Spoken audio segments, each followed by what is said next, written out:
good evening, good afternoon. Welcome in. I'm very excited. Very excited. A little bit nervous, a little bit, very much excited. Today we are doing our first Make with Molly, which is our part interview, part cooking class, cook along, and we're kicking it off with a huge bang with one of our lovely friends, Zefrine. So today we are going to be making some delicious food. We're going to be stepping her through some yumminess, and we're going to have some fun chats and hang out. So we're going to bring her on. It's very, very exciting. Exceed and I've been very keen to do this, and we thought it would the first person that came to mind was her. So let's bring her on. Right. Way back with that tiny hand. I really want to pee on all the stuff. We need to pee on all the things. Wait. Exceed. Something's playing. Really. That is a very accurate representation of who I am. Hi, I'm Zeph. This is a beautiful introduction to you. Honestly, top notch. So I'm not that is as Zeph as it could possibly get. So thank you so much, Molly. Thank you for thinking of me. Welcome on in. Thank you. Thank you for being here. When we asked you to I just can't believe it. That's how we started. It's perfect. No, it was good. It's perfect. It was good. So we are going to have some fun today. We've been speaking for the last few weeks, and we asked you what you wanted to make and something that you hadn't had the opportunity to make, or you were a little bit nervous about. And what were the two things? Bread and pastas. Yes.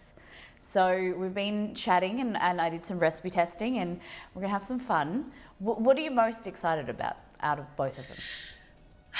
To hang out with you, honestly, and learn some things. Yep. I mean, and I was telling the community a little bit about this too. I really am shy in the kitchen, a little intimidated by it. And one thing that I've learned through doing cooking streams is how to kind of you can do anything, just try it. Who cares if you mess up? And you kind of encourage people to get into the kitchen and to get confident and more comfortable. So it was a really nice bridge into the way, our vision of the kitchen. So I'm really excited. Yeah. And I was listening to the stream as I was getting ready and doing my makeup and stuff. And you were talking about how much you like to get into the kitchen and get creative, and I think that our ethos around our communities and everything is very aligned and very similar. We're going to chat about that a little bit later, about what kind of got you into streaming and ask you some questions and stuff.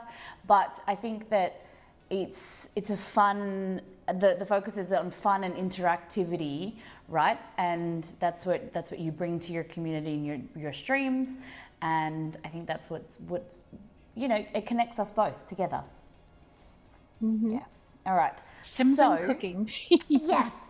And for those that are at home, we have the two recipes linked, and you can learn about Zefrine in our chat if you do !Zeph or Zefrine. And I think you said in your chat, you've got !Molly, is that right? Yep, you got it. See, it's already organized. Right on top of it. So the recipes are there, and we're gonna put in, fit in somewhere a cheeky little beverage, because why not? You're gonna have some fun in the kitchen, and we're gonna be making, yes. So I went to the shops yesterday, and I had to get myself a little sombrero as well. Mm-hmm. This morning, Zeph was talking to her chat, and she was like, "Oh, Molly, it's 8 o'clock for you." And I'm like, "It's 6:45." I was like, "Wait." Well, because it's 6:14 p.m. for me right now, and I'm like, "Yeah, let's do drinks," and then it's morning for you. Yep, no, but anytime it's 5 o'clock, right? And it's a Friday for me right now. So, Exceed said when we woke up, he was like, "Let's rock it, let's kill it, and then let's just go back to bed." So I think that's going to be the ideal. We'll just run ourselves ragged today, have a lot of fun, and then have an afternoon nap. It'll be fun. All right, so you've got your ingredients ready, all out and prepared. Fine. I didn't see that behind you. Hell yeah. All right, so today we're going to start with the bread first, because what we're going to need to do is, what you're thinking about when you're cooking is how long things are going to take, and kind of organizing like a timeline. So the bread is going to take some time to prepare and make, because we're going to knead it, and then it's going to need proofing time, then shaping time, and then proofing time again. So it's looking at about an hour and a half to 2 hours, the process, and then baking on top of that. Okay. And then once we're going to prepare the dough and let that proof, then we're going to get into our pasta. We're going to be making pasta from scratch, and then letting that sit in the fridge just to let the kind of the gluten rest and relax before then we make that into our pasta shapes, or spaghetti, whatever you want to do. And then we're going to make our sauce. Then we're going to bring it all together at the end, bake our bread, cook our pasta, and then have a delicious meal. Sound good? Excellent. Okay. Yep, sounds great. Fabulous. Guys, in chat, if you want to ask any questions, feel free. We're just going to be chatting as well amongst ourselves and getting to know Zeph a little bit better. But welcome to the first Make with Molly. Yes, isn't Zeph's apron the best? Can you tell us a little bit about your apron before we get started? Yes, I would love to. So this apron, okay. We do like cookie decorating streams every once in a while, and we had some certain sabotages happen with like donations that the community made. And I was forced to use my left hand, and I was trying to make our little bean. He's like an adorable little, I think I have him on a water bottle. I can show you what he's supposed to look like. Yes, please do. But I made a sugar cookie, and he's supposed to look like that. But then okay, that makes sense. Did not look like that. So the dots and things like that, that was supposed to be like blend in to look like the shading? Yeah, like the color, but it was really hard to do because it was, oh God, what frosting was it? Royal icing, I think. Oh. As we ended up doing. So it was like impossible. And I did it with my left hand. I'm right-handed. It was not good. But it was glorious. So her name is Tammy. Don't you think that all the best like stream memories happen when you're just like out of your comfort zones doing like really weird and wacky things? Yeah, for sure. All right. His name is Benjamin. I didn't know that. Benjamin? How do you pronounce it? Benjamin. It's a pun. My community is all about the play on words. So yeah, fantastic. All right. So do you? I forgot to ask. You don't have a stand mixer, do you? A stand mixer? I do not. Okay, cool. Because we're going to do this by hand.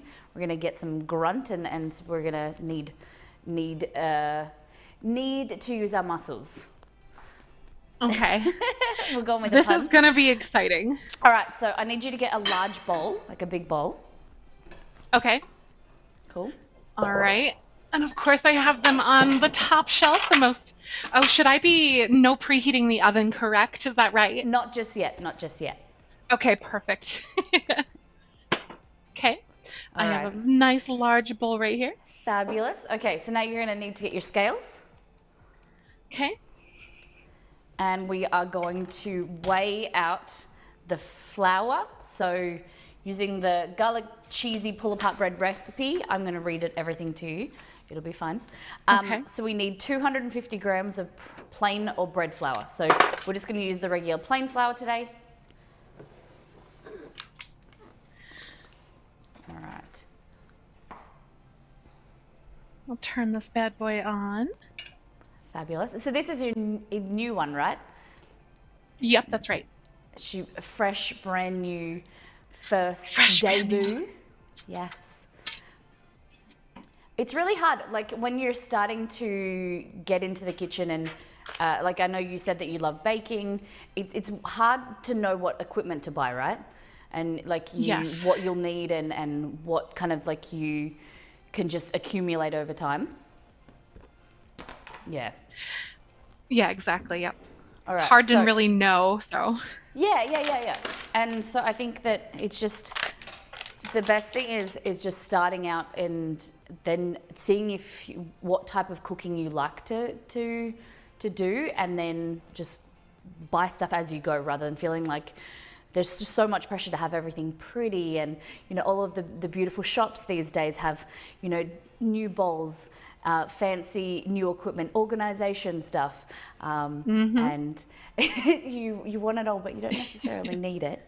All right, so we're going to go ahead and we're going to weigh out 250 grams of flour. 250 grams of flour, you said? Mm-hmm. Okay. All right. So I have never used a scale in my life before. Yep.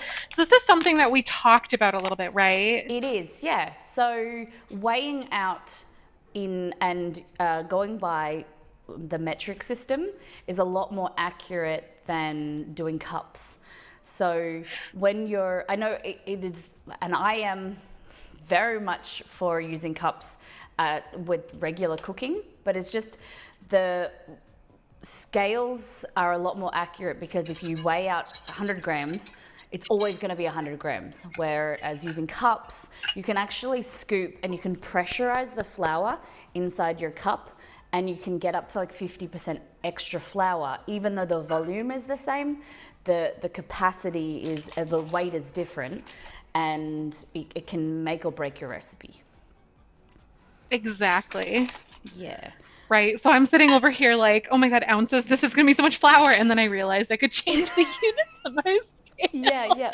Yeah. So here we go. See, we're learning. We love that. Yeah, that's it. All right. Exactly. That's what it's all about. So 250? Yes, 250. Okay. Fabulous. All right, and we're going to put that flour aside, and we're going to kind of need to dust the bench a little bit, so don't put it too far away. Okay. All right. Oh, hello, right over here. Fabulous. Now we're going to be using instant yeast. You got some of that? Yep, it's over here. Alrighty, so we're going to need half a tablespoon. Half a tablespoon? Okay, these are So 2¼ teaspoons. Mm-hmm. Is what these packets are. Okay. Okay, so tablespoon you said, or teaspoon? Half a tablespoon. Half a tablespoon. So it should be All right, perfect. equal to about 2. Yep, cool. All right. So the reason, if you were making a regular bread, Yes. half a tablespoon would be a lot of yeast. But because this recipe includes olive oil, which is called enriching your dough, adding fat to the dough, it actually slows down the growth of the yeast. So we add a little bit more yeast just to kind of give it some strength, as well as we're going to add a little bit of sugar as well to give the yeast some energy. So to give them strong going into battle when they're coming up against the fat. Because yeast is living, correct? Yeah. Yeast is alive, so Yep. yeah, I And like sugar so too. it uses sugar. Then it uses the sugar as the carbohydrate, and it feeds on the starches as well. So giving it a little bit of extra sugar just gives it some strength. So add in half a tablespoon to your flour. Okay, perfect. Yep, just got the recipe up here as well. No, that's okay. All good. And then we're also going to do half a tablespoon of sugar.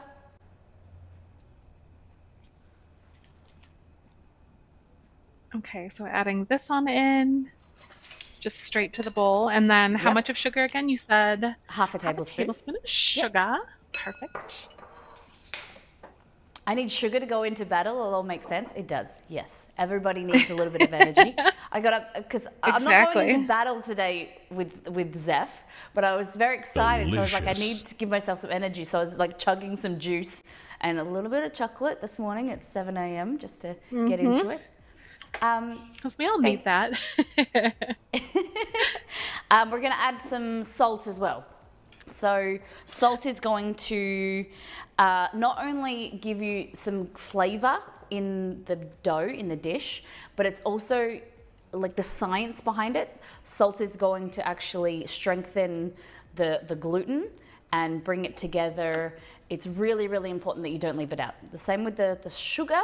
You don't have to add it, but the salt, once you've made bread without salt, it just tastes like basically like glue, very, very unflavorsome. But once you add salt, that's where that beautiful smell and flavor that we know that's quintessential with bread comes from. The flavor is from adding the salt. Okay, awesome. Yeah. So what type of salt do you have? Is it like a thicker grain, like a kosher salt, or is it a finer grain, like a like a fine salt? This is like your standard iodized salt that you have, like your table salt. Is that okay? Is that the right one to go with? Yeah. So we're just going to use Okay, a little perfect. bit I was less. like, wait. Yeah. So Okay. because the finer grain salt, it's when we're using tablespoons, which is volume, there's going to fit a lot more salt into the teaspoon or the tablespoon. So we're going to use less of it. Where I'm using like a larger grain salt, so it takes up more room. So I'm going to use half a tablespoon. But for you, I would say use a teaspoon. Okay, perfect. Oh, for a teaspoon instead of half a tablespoon? Yep. Okay, perfect. Okay. Cool. Interesting, though. I love that. Very good to know, though. Yeah. So a lot of the time, when it comes to bread, sometimes you weigh, sometimes you're not. It's a lot easier with weighing out the flour, because the flour and the water are the main ingredients in the bread that are going to like fluctuate and change the recipe from being like something that's really dense or that's something that's really sticky, whereas your other ingredients like your yeast, your sugar and things can be used and can be weighed out with your your teaspoons, because they're not as, they're not as a big deal, if that makes sense. Don't tell them that. Yeah. Yeah. All right, so give that bowl a stir and just make sure everything's combined. Okay, excellent. Grab this guy over here. Fabulous. So how long have you been in your new house for? We bought it at the end of March. So March 25th is when we officially closed, and about a week later we officially moved in. Fabulous. So it was like really early April. And yeah, how long have you guys been in your house? September, October, November, December. So 10 months? Oh my gosh, almost already. That's gone so quickly. That's ridiculous. Our dishwasher broke last week, and we had the guy come out, and we're like, it's brand new. Like, we don't know why we've got issues because it's brand new. And then he was like, how old is it? And I'm like, 10 months. I'm like, it's not really brand new, but it just feels like, we've only just been here for like 2 minutes. Yeah, definitely. Especially with all the remodels and everything that you guys went through as well. Yeah, it's taken its time. But you've been doing some changes in your kitchen. Did you end up changing the handles?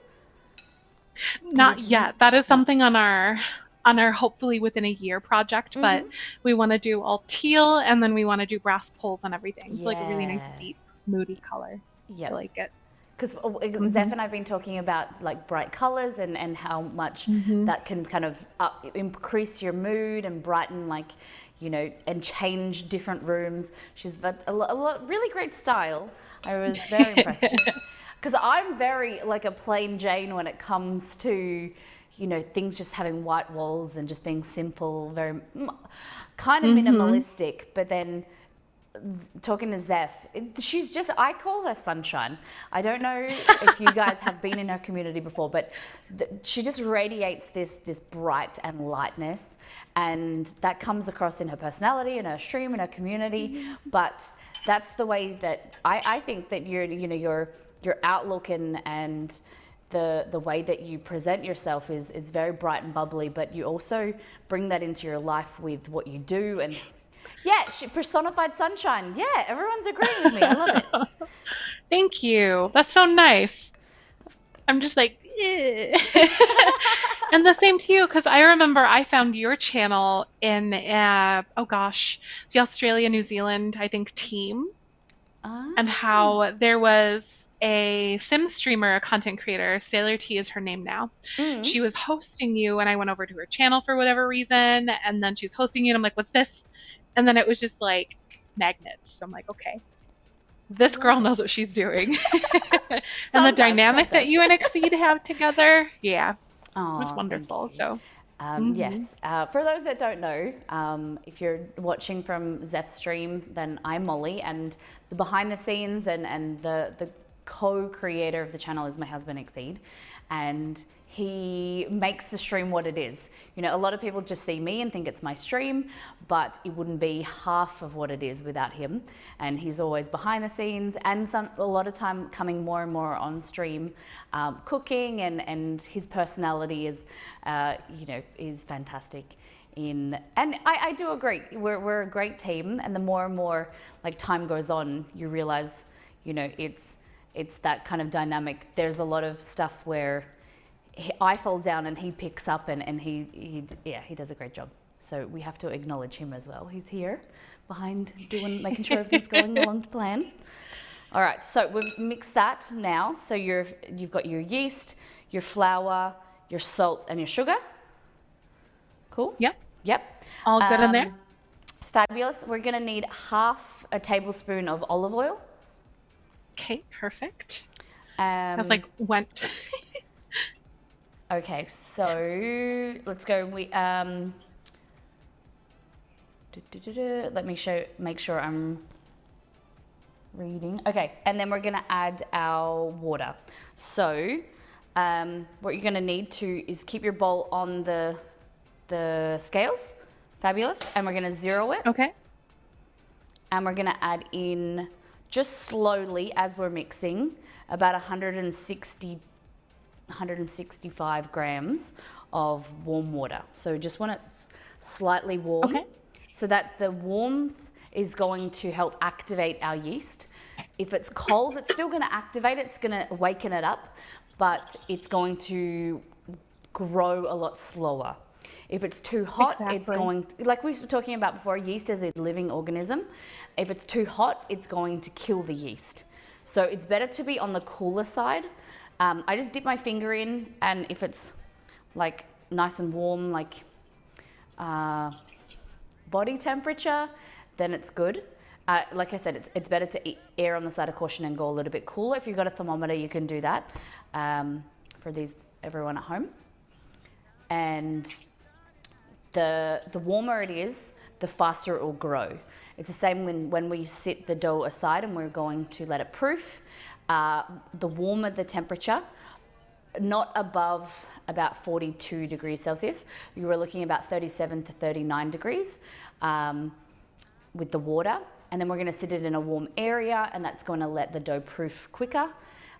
Compared to, you can put it in the fridge. If you don't want to bake the bread now, you can pop it in the fridge and do a slow proof, and that will give it a lot more flavor and texture, and you can bake it whenever you want. Yeah. Huh. I had no idea. Yeah, so when you make pizza dough, for instance, you put the dough together and pop it in the fridge for like 2 to 3 days, and what happens, and it's super weird, right? What happens is all this chemical and these changes are happening. This is where the food science comes in. Is the gluten is forming, and it's the proteins are unwinding, and they're bonding. And what happens is you get better flavor because you get kind of that like sourdough fermented funk flavor, which is delicious, but also you get like a chewier texture that we want in bread in comparison to like cake, where we want it light and fluffy. When there's more gluten forming, you're gonna get that chewier, really more better texture in pizza and bread. So it's a little bit different. You can make the exact same dough. Yeah.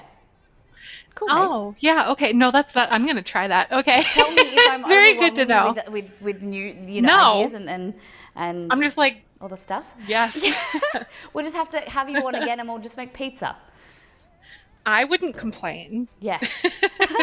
All right. So what we're gonna do is zero the scales. Okay. Tell me when you've done that. I might have this a little bit too cool. Should I go warm it up? I mean, it's like barely, maybe a little on the chilly side. Yeah, okay, just like warm slightly. it up a little bit. Yeah, if you're just a little. I'm like, my faucet's finicky. No, that's okay. All good. We got time. Right? It felt warmer, and then now it was like cold. I'm like, what is going on? If you're in chat, if you're in my chat that I can see, or in Zeph's, tell us what recipe you're most excited for today? Is it the cheesy pull-apart bread or with some jalapenos in it? Or is it the pasta? We're going to add the oil in a little bit later. So we're going to add our water in first, and then we're going to add in the oil. All right. All right. Are you ready? So we're going to measure. All right. So Yep. Sorry. We turn this on at 0 grams, and then Yep. we measure to 160 to 165, you said? Yeah. So we'll go to 160, and then we're going to give it a mix. Okay. And then we can always add more flour or add more water. And we can like titrate it as we need. We're looking for like a texture or consistency more than anything when it comes to bread. And that's what I want to show you. The more you get comfortable with dough, you'll figure out what kind of texture you need to knead it. And then it's really about, you don't really need to measure. You'll know what texture you're looking for or how easy it will become to knead. Cool? Got it. Okay. Yeah, that makes sense. All right, so let's go 160 grams straight in the middle. And it goes so fast. I'm like, ah! The best thing to do is like when you get to like 150, just pull up. And it's because it's really like, it'll go from like 150 and then it'll go like 180 and you're like, oh my God, too much. So don't worry. I just get like a spoon or something and I just scoop water out if necessary. It's not a big stress. Because I'm 168 and it was like, boom, like, whoa. This is not what I signed up for. Yep. The scales are just no, like that's actually helpful. a bit of a delay sometimes. Okay. Wait. Thank you guys for the subs. Angsty Peach Moon, appreciate it. Thank you guys for being here. Thank you everyone for being here, from not only Mollytopians, but Beanie Weenies as well. Thank you for spending your Thursday night and Friday morning with us. And we're learning together, having a lot of fun. All right, do you have a chopstick? No, we don't. No? Do you have a wooden spoon? I do. Something I do have long those. and like elongated. Yeah, I've got a bunch of wooden spoons. Yeah. Yeah, will these do? Yep. So I have a little trick that I do, but it's a bit weird, a bit strange and different, is rather than using a spoon, for instance, like for mixing, a lot of the time the dough will get stuck in like the concave part of the spoon. So I use either the end of the spoon or a chopstick to mix the dough. Yes, because then as you're mixing it, it's falling off the end of the chopstick, or for you, the wooden spoon, and it's just a lot easier and neater to mix. But if you want to use the proper end of the spoon, you can go ahead and do that. I'm not gonna. I'm okay with a bigger handle. Yeah, I like it. True. Yeah, it's ergonomic. Joseph, thank you very much. All right, so we're going to go ahead and we're going to stir and bring it all together, and then we're going to add in our ½ tablespoon of oil. You can do that now, or you can do that after we've stirred. Let's go ahead and do it now, just so that it's just easier. We can stir and bring it all together. I'm sorry to mix you up. Oh, I just missed out your audio for 2 seconds. Oh, no, I was thanking chat for something. Nope, you're good. Sorry. You're good. No worries. No, you're okay. It's definitely a dynamic we got to get used to. Yes, okay. Of course. All right, so ½ tablespoon of oil. Okay, perfect. And one thing my dad always taught me growing up as well is to measure not over your bowl. I don't know if that's like a learner's thing as well. No, that is a very good thing to do. I say to my community that I'm not confident. I am a lazy cook when it comes to lazy. We're still trying to find the right word for it, but it's like sometimes I work. I choose the easier option. It's like when you crack an egg into the bowl rather than what you're meant to do. As long as you know it, then you can choose to do it or not. I get lazy and I crack an egg straight into the bowl, but sometimes you can have an issue with the egg. In the proper way, you're supposed to crack it into a small bowl and then add it into your big bowl. But I was like, I don't want to get more dishes dirty. Like, I'm not about that. I know, I have to do more dishes. Yeah. And I'm like, I've never had a problem yet. So like And it's just the one time where you're making a really important dish that something will happen. Yeah. Or it'll be on stream and everyone will see and clip it. It's the way. And I'll be like, well, accidents happen. Yeah. All right, so you're just going to go ahead and you're going to knead your dough. So just stir it all in. Yep. So I am going to go here like this so you can see mine. Okay. So just stir it together until it comes together as a scraggy dough, we like to call it, where it's not kind of a complete dough, it's just a little bit kind of like, see how we call that scraggy. Yeah, it's kind of like chunky and kind of like floppy looking. Yeah, and there's still some dry bits. Totally. Yeah. Okay. I like the stick thing. That's honestly really smart. Yeah. Sometimes, if it's weird, it works. Why not? Back with that time. I really want to pee on all the stuff. All right, we're just. You picked the most like it. He picked the best clip. I'll just have to. I'll just wait. I'll go back to my main screen in a minute. Oh my God, Exceed will let me know when. So we're gonna do. Now I've ruined it because that was gonna be a segment that we were going to ask you about. No. It's just complete. No, it's like just forget it. It's like a teaser trailer. Yeah. It's a teaser trailer.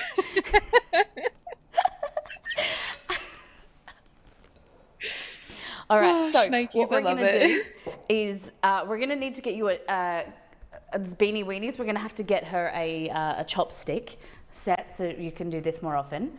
But, I pressed the wrong button. Here we go. So this is the dough, and we're going to set that aside and we're going to let this hydrate for about 10 minutes because you got to think of flour is wheat, dried wheat, and it's all, it's dry.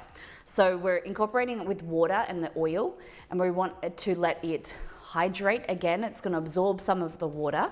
It's going to then start to create that process of creating gluten, and the water is going to come in contact with let me get this right.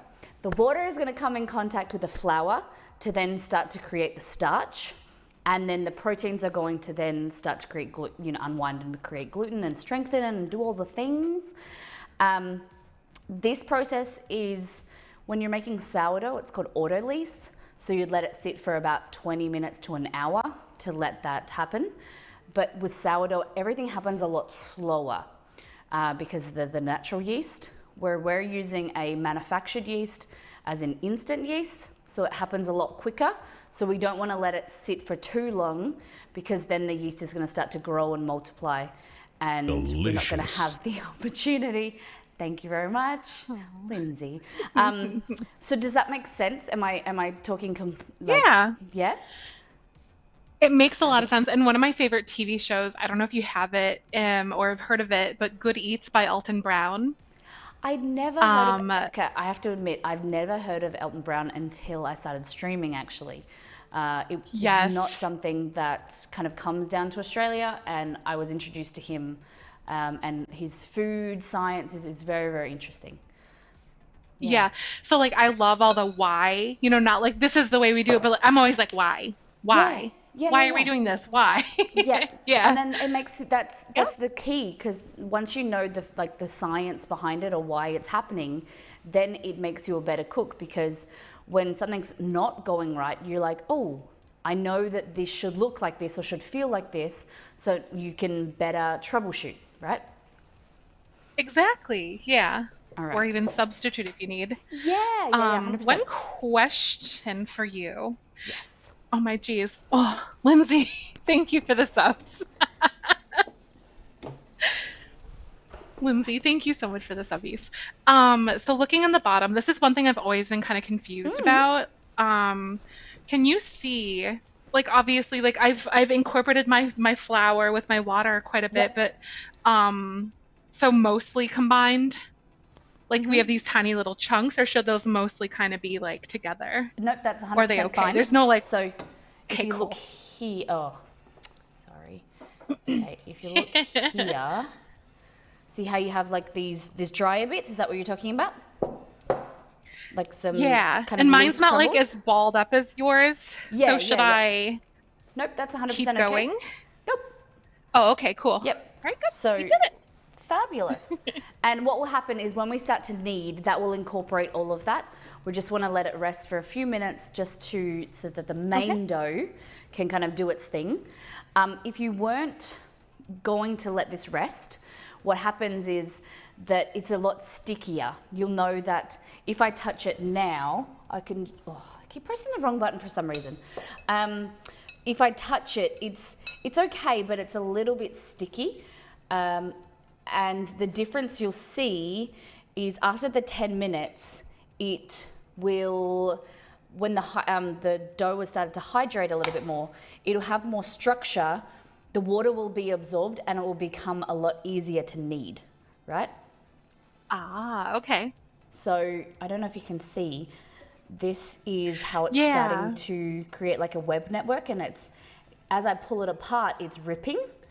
Giving it a few minutes, what will happen is the gluten will create more of a stronger network, and you'll be able to stretch it out so that it creates a window pane. And I'll show you what we mean when we start kneading it. Okay, okay. All right. Awesome. Cool. All right, so we're just gonna get like a tea towel or what do you call this? We should call it a kitchen towel. Kitchen towel. So we discuss, because everyone calls things different names, different countries. They we all have do. different terms, and so we Yeah. call it a tea towel, or a lot of people call it a dishcloth. But some people call a dishcloth is what you that wash too. dishes with. What do you wash your dishes with? Right. A washcloth. Oh, see, that's so funny because a washcloth is something like you have a shower with when you wash your face, Yeah, or a it's flannel. like the washcloth or a dishcloth. I've heard it like it can vary so heavily. Like I'm sure this happens in Australia as well because like how freaking huge it is. Like geographically, like Yeah. people can call things very different things too. But like where I'm from, that's what we grew up calling it. Yep. It's a Fabulous. washcloth, and also what we wash our body with. Grab me a washcloth for the shower, so I'm not gonna grab you the dish rag. Like, yeah, I just wash my spaghetti pot with this.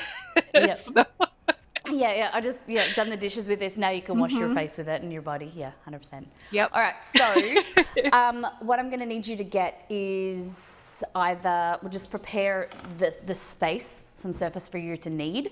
Some people use Okay. like a mat, or just basically you need some space. And we're going to sprinkle it with a little bit of flour. Okay. Fabulous. Clearing up a little bit. So These what guys go over with here. growing up, what location were you, like, did you grow up? And because you've moved around a bit, right, over your Yeah. period of life. Oh my God, I sound so your period of life. Tell me about that, Zefrine. No, so whereabouts did you spend a lot of your childhood? Which kind of state? I was born and raised up until 2000, like late 1999, early 2000. We moved from Wisconsin. And then I lived in the same house because my parents bought this a house in 2000. And then I lived there until, like, they still live there. So they've had the house for almost like over 22 years now. No, 22 years in September, I think it was, that they bought the house. September. That's incredible. Yeah. And then I moved out and I lived in Madison, Wisconsin for about 8 years. Yep. Which is the capital of our state where I'm from. And then now I live in Moline, Illinois, which is like about 3.5 hours south of there. Yep. right along the Mississippi River. And we've lived here since March. So Yes. yeah. So when your parents' house, that's in Wisconsin? Yes. No. Yeah, that's Yes. in Okay. Wisconsin. And so then before that, where was that? Northern Wisconsin. So I lived in Okay. Wisconsin my whole Whole life. life. So Okay. Yep. yeah, 3 different areas I suppose I've lived. Yeah. I've moved a lot within those cities, Yep. Okay. but I just yeah, wanted to make now I sure live in that Moline, Illinois. because I remember Hmm. Wisconsin because we were talking about over the last few Yeah. years talking about cheese and our love of cheese and Hmm. your passion for butter burgers. Yes. We So Wisconsinites love our butter burgers. yes, I want to talk about more and get to know more about Wisconsin as a state because as an Hmm. Australian, we don't really know much about because there's so many states. We only have 7 states and territories, and so you guys have so many. What do you think is Hmm. special about the cuisine and the food? Like for you growing up, what was that looking like? What kind of foods did you have growing up that you think that maybe is different to Illinois, maybe different to Australia? Um, uh, the Midwest has a very, like the Midwestern United States is kind of like our region, if you will. It's composed of like several different states. Um, I don't know. We would consider it like home cooking kind of things, like your steak, potatoes, corn, butter burgers. That should be like a your casseroles are really big around here. Yep. But I guess, I don't know, we're truly kind of like just a melting pot. Like if you could farm it, you'd have it on your table very Yeah, likely, I okay. think. Because we're considered like the breadbasket of the United States. We produce so much dairy, obviously we were known as the dairy state. Lots of cheese and lots of beef and corn Corn, I and stuff. hear, So, yeah. mhm. So for me, um, the like when I think of Wisconsin, for some reason, it's more to the east. Is that right? Of the Midwest? Technically, yes. Like the United States kind of is like, I don't know how to put it, lopsided, I Yeah, guess. yeah, yeah, It is a little more eastern rather than like like center, like yeah. Midwest, like you think. Yep, Yeah. definitely. So, yeah. And so with your childhood, who mainly cooked in your house? Was your family big on cooking? Because mine weren't too much. Like my parents cook stir fries and things like that, but it wasn't like some families cook everything from scratch. Like my mum and dad both cooked. What was kind of the situation for you? Mom cooked a lot. Like we as a family didn't really go out to eat. It was a lot of home cooking. Mom did, Yep. but dad can like could do anything. Yeah. Like he makes the best potato soup, the best omelets, like that Ah, kind of stuff. So, yeah. um, and so it was kind of a blend, but mom, I would say primarily, did like a lot of the cooking growing up, lots of Yep. homemade stuff. What was your favorite Hmm. dish? Something Chicken from your pot childhood pie. that you love. Say that again. Yep. Mom's chicken pot pie. Chicken pot pie. Okay, does it have Yep. peas in it? Yes. I Yeah, it love has. it. Okay. I will die on this hill. Flaky or like more of like a short crust pastry? Flaky. Like that's Yeah. where that's like my one thing because like I remember I was struggling to get the idea or like understand how bread works because I can make a pie crust or a Yeah, pastry you were crust saying this. very well, Yep. and like you barely get it together and then like that's it. You just leave Yep. it Yep. because And if you this knead is it what too Zefrine much was then saying. it messes up. Yeah, Yeah. when she was like, I don't really get the idea of kneading and stuff because you're like with pastry, you touch it and that's it. Like you're not meant to touch it too much. Whereas with bread dough specifically, by hand, you can touch it as much as you want. You can knead it as much as you want, and you basically will not over knead it. The only trouble comes in when you're using like a stand mixer or a type of like mechanical equipment to knead because that does it way easier than we know. But kneading it by hand, you will not be able to over knead it because you'll be exhausted by the time you've stretched all that gluten. Yeah, Yeah. so it's And going to be that's fun. like the biggest difference is you got to beat the crap out of it. Yeah. So making a lot of pies, was that type of like very common in your house? Yeah, especially on the holidays. I swear I remember Thanksgiving spreads, which is if you're unfamiliar, I don't do you guys have like a Thanksgiving equivalent in Australia? Not really. I Yeah. think a lot of that American culture, the idea behind Thanksgiving is kind of coming down under, you could say.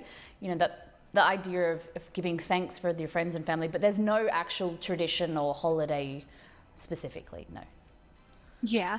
So I remember my mom and my aunt growing up, they would have literally 10 pies and like 15 different dishes, like your green bean casserole, your sweet Yeah. potatoes, your stuffing, all the Oh my fixins goodness.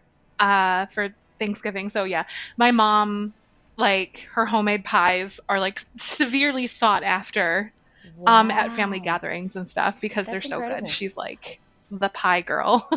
And I I've kind of taken that on a little bit. So I've learned a lot from her. I love it. You're going to have to teach me how to make some more pies because pies in Australia are very British inspired and it's more beef and The chicken pies, savory. savory pies. Yeah. So I had never really made pastry until the last few years. Like I'd never really made apple pie was the biggest thing. Like I'd made apple pies a few times, but not that pie culture I like to talk about on stream, that making this flaky pastry and mums would put them on the sill. You'd watch all these American TV shows and it was about like apple pies and cherry pies and blueberry pies, and that's just very like inspiring and but really eye-opening for us as Australians, because like cream pies, I'm always so inspired and excited and also intrigued by all these pie flavors that I'd never tried before. Like key lime pie, I had never even heard of a key lime before. And it's Yep. really interesting. Coconut cream pies and things like that. Do you Ooh, I have make a preference of like cream pies versus fruit pies? What type of thing do you like? it just really depends. I've recently, in like the last couple of years, have learned how to make a really good French silk pie from scratch. So Yeah? it's like this really silky, like rich chocolate mousse almost. Yeah, yeah. Okay. So it's very good. Like you temper your eggs, you melt your chocolate. Yep. And like it's a process, but honestly, once you kind of get going and like when you understand what it is, like it's Yep. tedious, but it's pretty simple Yeah, when it's it kind comes of like down to that it. what people talk about where it sounds cliche, but it's that labor of love where you can see Yep. something come together and you do all of the steps where you make the pastry from scratch and then you make the filling and bring it all together, and it's just making something out of nothing, and it's just really lovely to see it come together, right? And then share it Yeah. or not. What we're Or going to do is not. get some Yeah. flour and we're going to dust that on the bench. Okay? Okay. I usually go like too much. So just like a light dusting. This is okay to me in my head, A little but bit I more. don't know. Yep. A little bit more, Basically, okay? Because I'm always yeah. like, You can always add more. You just don't want it to stick to your bench or anything. And the more flour we incorporate, the denser it's going to be. So we just want to make sure that we don't add too much. It's just enough to that it doesn't stick on our hands, and it also doesn't stick onto the bench. Okay. okay. So we want to grab our dough out of here and then pop that on the bench. And if you want to scrape with your hands or a spoon or something, if there's any scraggy bits or stuff that's stuck to the bowl. It's actually pretty clean. I was like, wow. Yeah. Yeah. So it I has was this like, okay. magic way of kind of coming together. Yep. All right. So what I like to do is just now like turn it over so that you've kind of covered it in flour. Fabulous. All right. So the trick of kneading is to use the heel of your hand, your palm. So if you go like this part here of your hand, yeah. Okay. And Can so be what a we're little gonna, Vanna White here. so you're gonna push down into your dough. So we're gonna go push down, and then with our fingers, I like to just like pull up, and then push that into the side, like into the middle. So almost like folding it back on itself, like Yeah, you yep. push it and then pull it kind of Yeah, thing. yep. And then you want to rotate. Okay. Yep, rotate and then push and then flick back and then put that into the middle and then rotate. So like what you're doing is you're eventually going to bring it together. And it doesn't have to be pretty. It doesn't have to, you'll get the hang of it, but it just... Mine's still pretty sticky. Should I use a little more flour? You should not, it would add a little tiny bit, but what will happen is as you start to knead it, you got to have faith in the process that it's going to be sticky for a minute or two, but as you knead, the gluten is then going to be formed and it will become a lot less sticky, and you just have to trust the process. It's really weird, but it will come together. Okay. Yeah. All right. I'm like... Alrighty. Is that the same amount of dough, Booty Bandit? What do you mean? All right. Cool. Yeah. So you can, in the same way that we're kneading, you can push. You don't have to flick it completely up. Just whatever feels like nice to you, to be able just to push, and then it doesn't have to like come all the way in. But you're just stretching out the dough and elongating it and then bringing it back on itself. Okay, so like... Yeah. You're doing a great job. And so I will It show you. definitely is technique, like you said. Yeah. So as you can see here, see how it's kind of, it feels weird, right? And it's a little bit sticky.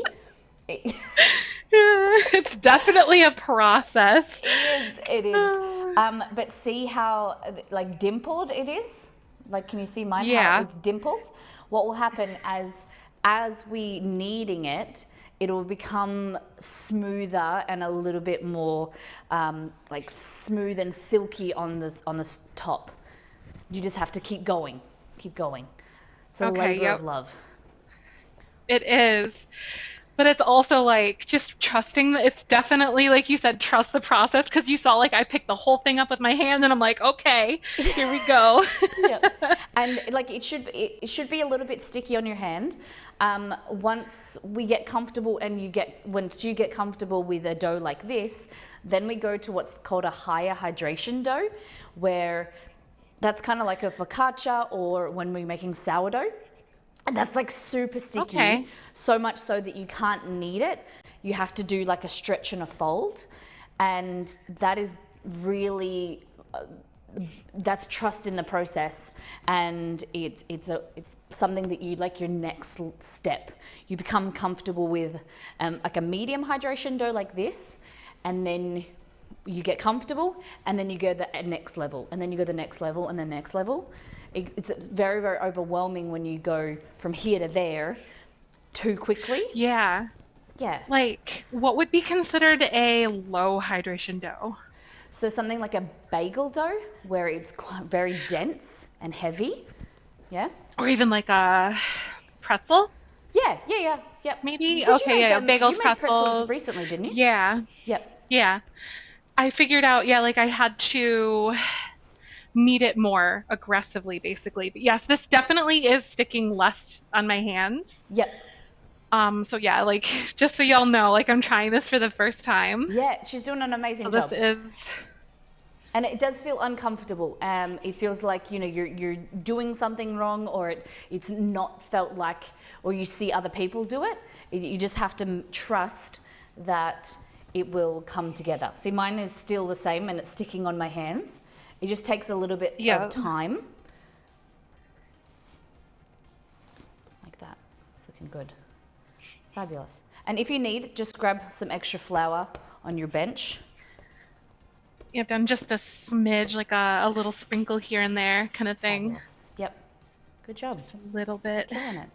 And this is why a lot of people get like a mixer or something, because it does take a lot of effort to do it. But what you want to do is kneading the position. You want to kind of make sure, like when you're doing anything, when you're playing sports, when you're sitting, when you're gaming, the same when you're cooking, you want to make sure you have the right positioning and the right kind of, you would say like in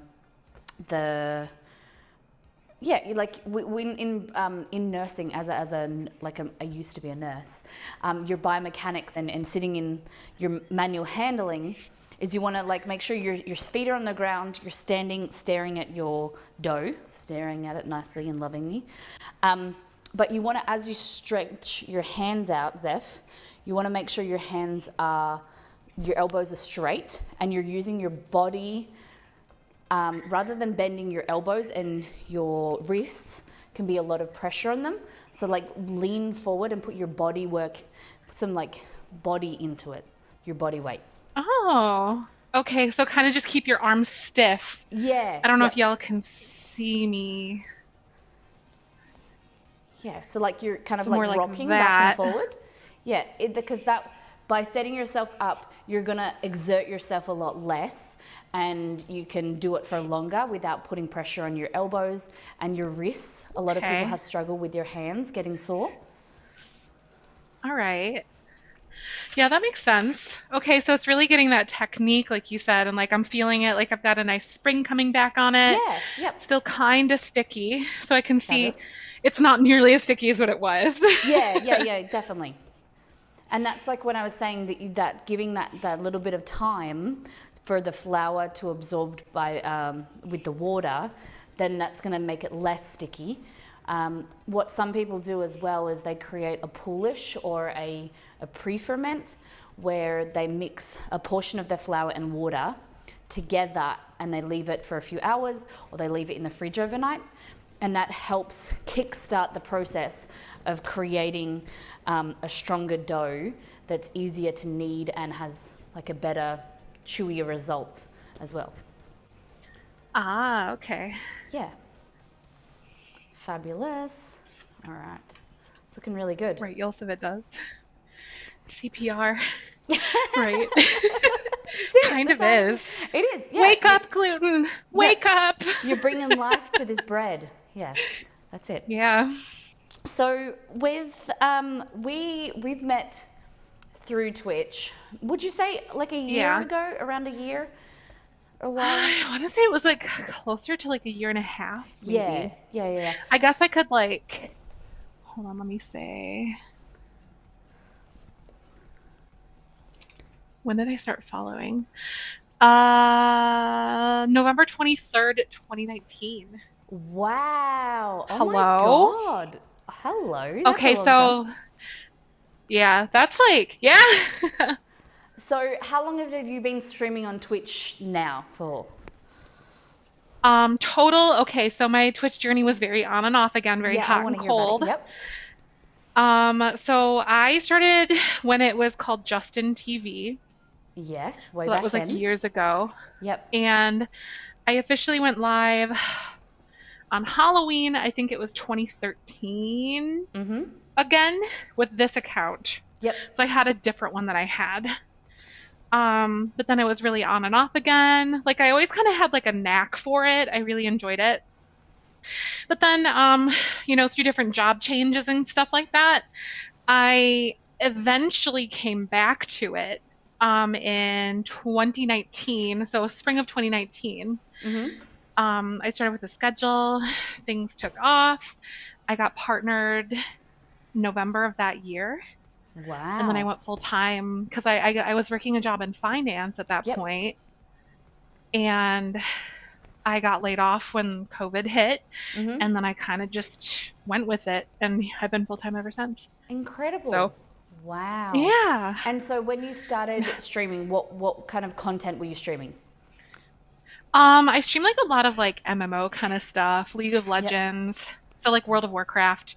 Damn. And Okay. games that are kind of like that. So I used to stream that kind of stuff, and I don't know, I didn't really vibe with it. But then I decided to start streaming The Sims because I was into that at that point. Yeah. And then I just kind of like ran with it, and then I added in a little bit of cooking, a little bit of artwork. Yep. Fabulous. All right, so what we're going to do is, if you want to show me what yours is kind of looking like. Fabulous. All right, And let me know if you want my like. No, that looks good. All right, so what we're going to do is we're going to pop that back into the bowl like that. We're going to dust it with a little bit of flour just on top.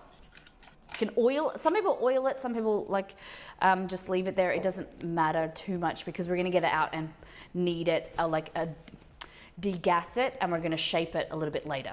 So, fabulous. Okay. Going to cover it again for until it doubles in size. So some people say like an hour, but it's all dependent on your room temperature. For me right now, great job, Zeph, your workout is over, I think, yes. And one thing about the kneading is that you don't need to be too rough with it. It's just kind of like a process. If you want to knead quicker, like a workout, like Exceed's saying, if you want to get your aggression out, dough is the best thing because it's very kinesthetic, right? You're touching and feeling, and it's very therapeutic. But you can also do it really slow and do it light. As long as you're stretching, it's going to do the same thing. But yeah, the room temperature for me, it's winter, but I have the heater on, so it's a little bit warmer. For you right now in summer, it's a bit warmer. So you're just going to keep an eye on it after about 40 minutes to see what size it is. And we're going to try and double it. Okay. So we're going to pop that aside. All right. Fabulous.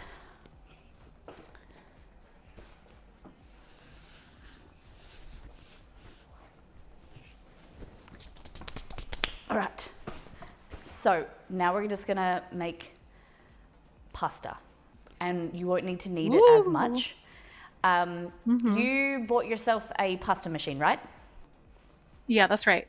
Can I have a look at it? Yes. Okay, so it comes. Heck yes. This right here. Okay, so it has this attachment for all those fancy things, and then also just like a roller. Cool. And then it has the cutter. This. Yes. Okay, so that's the like cutters. a thicker cutter, like a spaghetti and like a fettuccine. Yeah, it looks like it. All right. That's what I would imagine. It didn't come with instructions or anything. It's just like, here you go. I'm like, okay. I love it.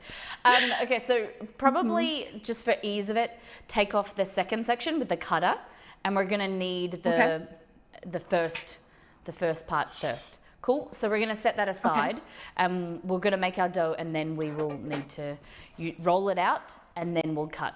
You can either cut by hand, but because you have the cutter, you can use that as well. It'll give you more kind of equal, even pieces. Fabulous. All right. So what we're gonna do is knead another bowl. And we're gonna need this one. I did in cups because it's about like consistency as well, and rather than grams, you can have a little bit more leeway there with texture. It's not as much of a science. It's more texture based with the dough. Okay. Okay, that makes sense. All right. So large bowl again. So were MMOs like do you like playing them off stream? Yes. Yeah. Yep. I haven't touched World of Warcraft in a while. I played that for about 13 or 14 years. Yeah. And then I played another one that was kind of identical to that for about 10. Okay. So kind of like next to each other, obviously. Yep. But and then now I'm getting into one that my cousin's husband dragged me into called Guild Wars. So I'm playing that a little bit. Yep. But as I have time, mostly. You're a busy woman.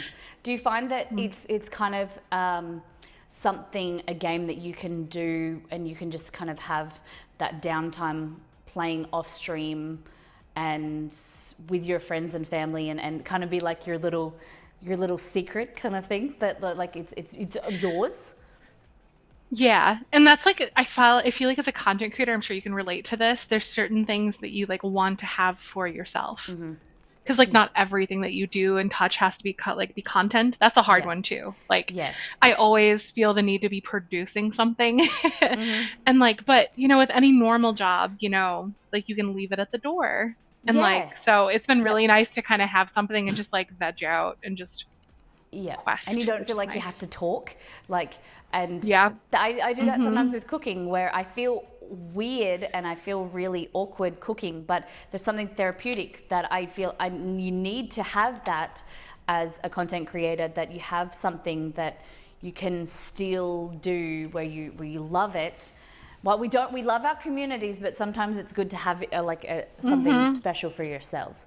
Yeah, 100%. Exactly. Yeah, that's 1,000%. Like such a hard thing, but it's important. Yeah. And so we were talking before about The Sims. What got you into The Sims? Have you been playing a lot of it before you started streaming, or is it something that you started and got a lot more creative with on stream?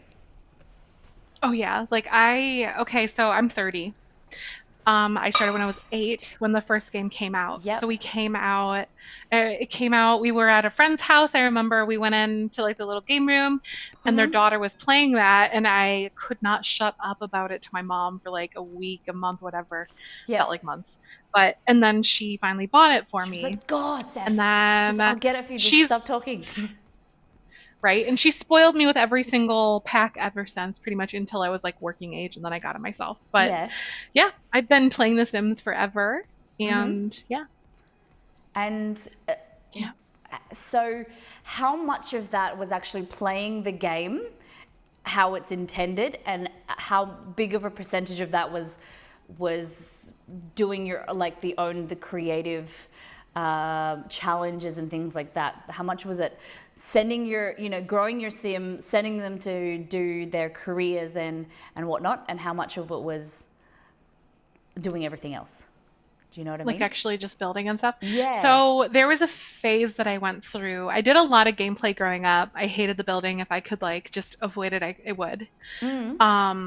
But as I developed, I went through phases where I would play a lot of just like making families and houses and then never playing. I think a lot of us can kind of relate to that. But now, like as a content creator, I really like building a lot, but I also like forming the stories and like the crazy things that happen with the stories with our community. So I get them involved with making the story and writing it, if you will. But yeah, it's kind of been a blend, but I really didn't start refining my building until I started streaming. Yeah, okay. Really. So all right, we're just going to as we're talking, we're going to get out a flour. Yeah. We want 2 cups of flour into our large bowl. Okay. What's your take on spooning it into the cup versus scooping? That is 100% the right way to do it, and that's how everyone and I should do it too. Yep. And that is not what I did. But yes. Yep. I'm honestly I'm not calling you. I'm just asking. No. Okay. No, that is a perfect intro to what I'm going to tell you. Is what I like to do is I like to like zhuzh, or I like to like fluff it up into the bowl. So imagine this is your flour. This is perfect. See, it's reverse teaching from Zef. Yeah. So take out your scooper here. But what you want to do is spooning is 100% the exact thing that you should be doing. But if you're sometimes lazy, what I like to do is I like to pick it up and then drop it back into the bowl, or the amount of the flour, and you're just like loosening it up, and then I will scoop. Okay, that makes sense. Very, very gently. But yes, you are correct. Spooning is the correct way, but you want to make sure if you are scooping, then you need to make sure that you're scooping it and it is aerated, and then I give it a shake. Okay. Yeah, because like my dad is actually the one who like really taught us about like measuring flour and doing all that with like Christmas cookies specifically. Yeah. So I remember he was like, we called him like Chef Ramsay. Oh, I love Wait, this is a cup, right? Yeah, we're doing 2 cups. Okay, yes. 2 cups. Sorry, just double checking myself. Yeah. Your dad was really good at cookies.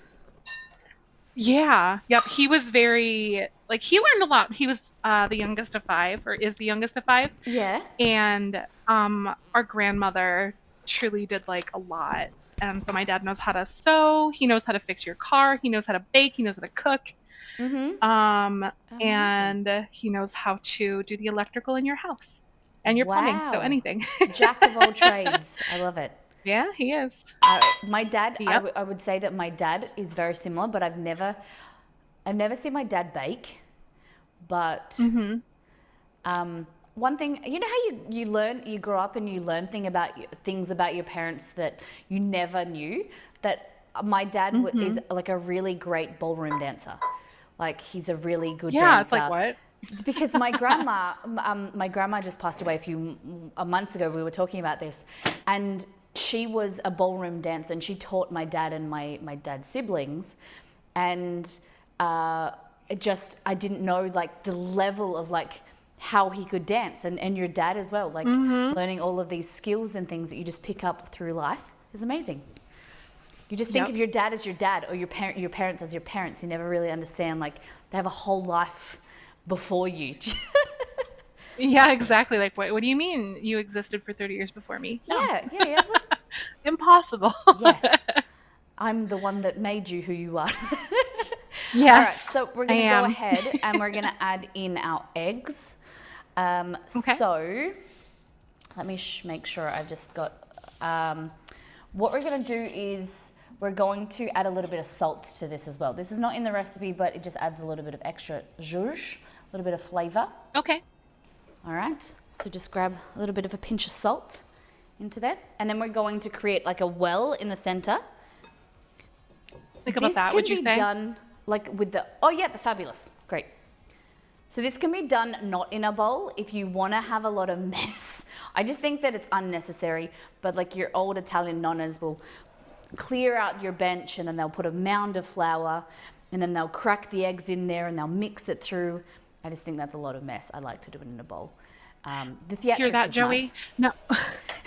One of our moderators, he is very, very Italian. Yeah. Yep. Yeah, Joey. The volcano, he calls it. Yes, yeah. That's it, 100%. I'm sorry, Joey. I'm sorry. My uncle is very Italian as well, but there's some things that I'm like, nope. I'm not doing it because I just don't like. I am a messy cook, and I know that I will have like flour strewn everywhere. I like to encapsulate it, keep it into a bowl. Yep. All right, so we're going to Contain the mess. It's a containment vessel. Yeah, see, it's working smarter. We're going to crack our eggs into a separate bowl. Let's do it properly. So grab yourself Okay, I like it. some type of little I cup dig or it. bowl.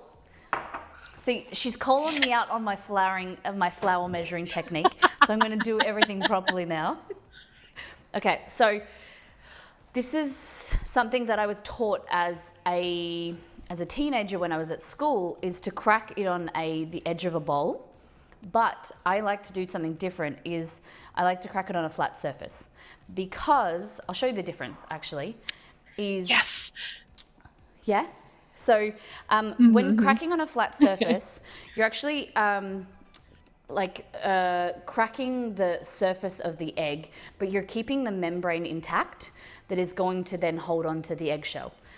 By cracking it on the bowl surface or the edge of a bench, you're cracking the egg, but you're actually perforating the membrane, and the little shards of shell actually break off, and you have an increased chance of getting eggshell in your dish because those little ones are like breaking off. We call it shardage.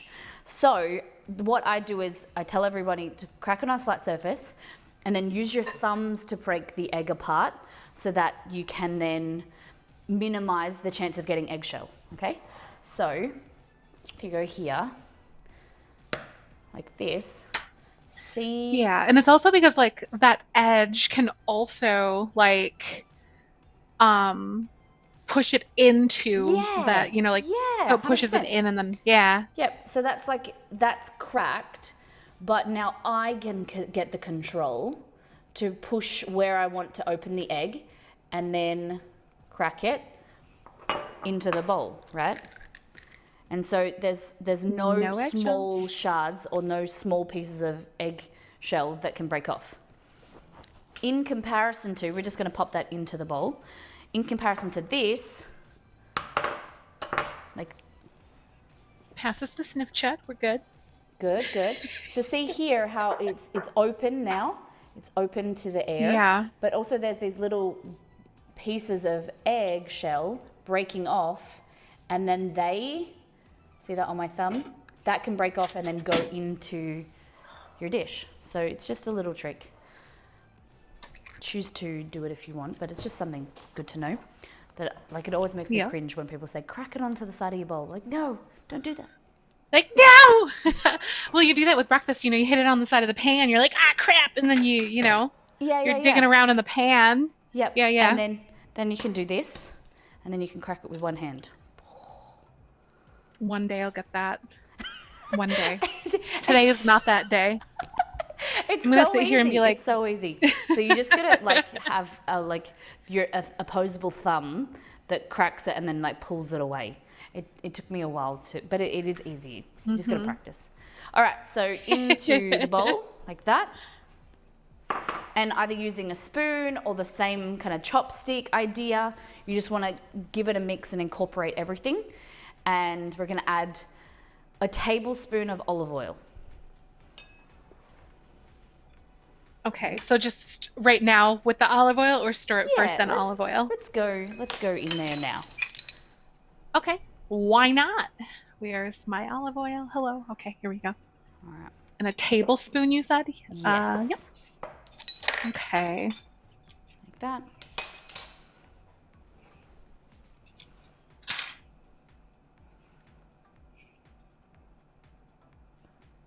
Fabulous. Okay, and just boop. There you go. Sound Nice. effects necessary for me. Yeah, Okay. of course. Makes everything fun. So now give it a mix, and we're just gonna mix that until it comes together just like the dough that we just made. Okay? Okay, so like kind of loosely a little bit. Yeah. You can Kinda go loose. vigorous, whatever you like. Oh, hello. It will be a And make a lot mess if you drier. want. It will be a lot drier than the dough from before. Okay. And that's why the recipe says 1 to 2 tablespoons of olive oil, because we might want to add some more. And then in the instructions it says if it's too dry, as we're bringing it together and kneading, you can add another egg yolk. The yolk will also give it some richness, improve the color, make it that more of an orangey color that you might see in a lot of homemade pasta. But it's also going to give it liquid to bring it all together. Would you say that pasta is like one of your favorite things? Do you really like pasta? Yes. Yeah.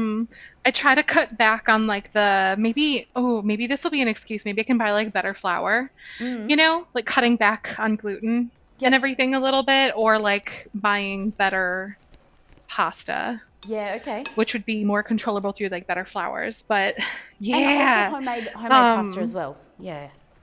Now that you know how to make it. Exactly. See? It's like a gateway. Yeah, that's it. So we're going to go ahead. I'm just looking at yours. We're going to both go ahead and add another tablespoon of oil. Okay. What's your favorite pasta shape, or like, do you like spaghetti? Do you like something like a filled pasta? Any pasta? I love ravioli. Yeah? Ravioli. I like filled pastas and stuff a lot. I don't have it very often, but I love it. Well, once you make this pasta, you'll be able to make easily homemade ravioli. You'll be it's like a gateway drug. Yep, exactly. Do you like meat filled ravioli, or like a spinach and ricotta, or yes, just yes. anything? Meat, cheese, veggies, you name it. Like I've had this oh god, I did a butternut one once, butternut squash ravioli. Yeah. And it had this really good, I think it was like a ricotta, like garlic filling. Yeah. And I made this really nice maple sauce. And it actually was quite delicious. Wow. It was very good. It was delicious. Sauce. That sounds interesting. Yeah, it was really good. All right, so you're going to put your hands in now and kind of squish it. So you're going to squish it together and pressurize it so that it starts to come together as a dough. See, I am not a lover of pasta. I love it. It's one of those things where people say, they're like, oh my God, more pasta, more better. Or like, I like an angel hair pasta or like a really thin spaghetti. And I like a pan-fried gnocchi. Have you ever had gnocchi? Yeah, I've had that before. Yeah. I have. It's really good. Yeah, there was this little restaurant where I used to live. This first generation Italian couple, they're probably like in their 70s or their Yeah. 80s, and they made everything from scratch, and it was so good. She did this like delicious homemade meat tortellini with her red sauce, and Ooh. it was so good. It Wow. All right. was delicious. How's that feeling for you?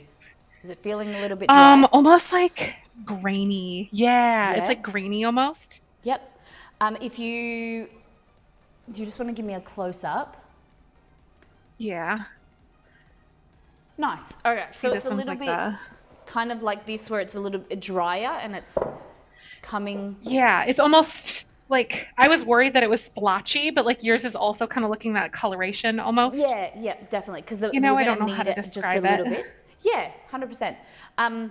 So with my tablespoon compared to your tablespoon, mine's a little bit bigger. Oh yeah, so that's right. Yeah, just no. That's this is a very, very common thing, and that's why I wanted to see how you got with the texture and everything. You can probably add like a little splodge more of oil. Okay, just a little bit more oil Yeah, to it. yeah. Okay, should I like split it apart a little bit, kinda? It's up to you. Or If should I you want just to. go ahead? Just go ahead and drizzle it Okay. over top. So just, okay, just like, zoop, there we go. Yep. And this is what I was talking about before, is like it's about the feel and the texture, and then adding what you need to then make it like what you want. Adding a little bit of oil, adding a little bit of egg white, egg yolk or whatever, because the temperature, like your environment, will also make your flour less thirsty, like drier, and also it might want more water one day. So you can make it like 6 months apart and use more water and more oil, and then sometimes less oil. So it's just about the texture and learning what you want it to feel like more than quantities, if that makes sense. Yeah. Cool? That does make sense. Yeah. Nice. All right. So now, feeling better? Look, it's looking fantastic. Yeah. That's awesome. I feel like it looks a lot better here. This one's a little better. Hey, oh, better color as well. I love it. Yep. Yeah. Fabulous. Okay, so we're We have gonna a really take nice our bowl like up. yellow olive oil. Oh, Okay. the fancy stuff. Mm-hmm. Nice. So very much like before, we're just gonna knead it just to bring it together slightly. Okay. And this is what I was saying before about like a lower hydration dough, how it's a lot firmer. You can't stretch it out the same way. Yeah. And just doing the same type of technique, just leaning forward and rocking, bringing it into itself. So Chad are talking about their favorite pastas. We got some ravioli, some penne, penne and Ooh. ziti. Do you know, I have never been able to find ziti in Australia. The shape of it, I cannot find it anywhere. We only really have penne. Is that something common that you would have, is like a baked ziti? Ooh, we have that around here too. Yeah. Super yeah. good. Guys in chat, what is your favorite type of pasta? Yeah, what about you, Beans? What do you like? Would you like a creamy, like a red sauce, or like a creamy sauce? It depends. Depends I on the really pasta. like a really nice, I can make a really good homemade Alfredo sauce. Yeah. I like it really oniony, garlicky, very cheesy. But I also really like a nice sweet, basil-y, very garlicky Yeah, I love these. red sauce too. I my love hot garlic. words. Yeah, my buzzwords are garlicky and oniony and rich and yeah. Cheesy. Yeah, you measure those Yes. with your heart. Yep. So when we were chatting about what we're going to make, Zeph was like, I love like bread and like garlicky, and we were just like talking about like our love of, you know, cheese and garlic, and it's, yeah, we knew you guys were going to have a field day, a fun day with us today. All right. Ooh, fettuccine lasagna. Do you Ooh, know I that make a term? good Does lasagna. that translate, knowing, like, do you know what a field day is? A field day? Like Yeah. they're having a field day over there? Yeah, it's Yeah. like they're just going crazy. Yeah. Okay, cool. All right. Yeah. I just wasn't sure. Sometimes I have to pick Making myself sure up it's on like like the same Australian thing. slang. Yeah, they're having a field day. Yeah. Like you're having a good day. Yeah, cool. All right. So, are you starting to feel that it's becoming like a little bit firmer? It's a little bit harder to knead?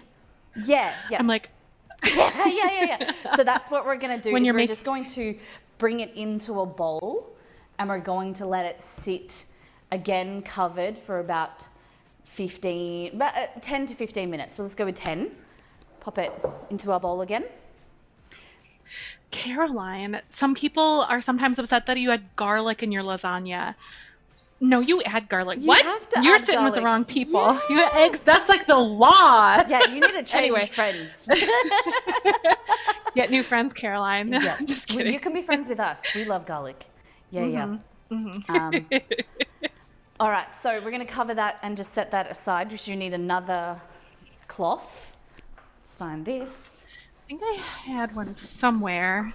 Here we go. All right, I don't Ooh, have my- a pasta roller like you. I have one attached to my mixer. So, and I don't get a workout. I'm sorry, you're gonna have to. But it's a lot of fun. It's a lot more, I think, therapeutic to be able to. Yes. It's gonna be amazing. And this was a gift from Exceed. When we was he bought me a KitchenAid for Christmas, and he calls it the gift that keeps on Oh. giving, because then for like birthdays and things like that, he'll just get me an attachment. So it's just like, I mean, that's the way to do it. I Yeah. thought you were gonna say something like he gave you a KitchenAid and then like baked goods just appear or something. yeah, well, you know, I it's the think gift that's that as well. keeps on Yeah, giving. he was just like, let's create a cooking stream so that he can get fed very good food every day. Yes. All right.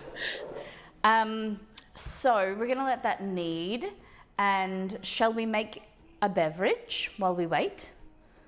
Yes, that sounds good. Sounds good. What are you drinking there? A Diet Mountain Dew because I'm healthy. Okay, so would you say, what kind of like soda is your favorite? Like something, Mountain Dew for me, never had it growing up. It wasn't, because I lived in a small town. I'd never heard of it. And Oh my God. then as I got older, it's not very common, I would say, in Australia. And I didn't even know they didn't Diet Mountain Dew either. Yeah. So what do you kind of drink?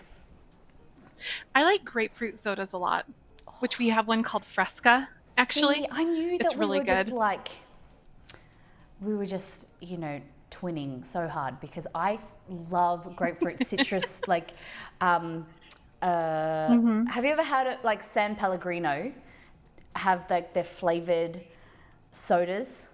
There's like one that's orange, like blood orange. Do you like that? Do you like blood I've orange? seen them before. I don't think I've ever had one though, but I have seen them. Well, I think you'll like them. I've You've got heard to of it at try and least. Scout them out. Yeah.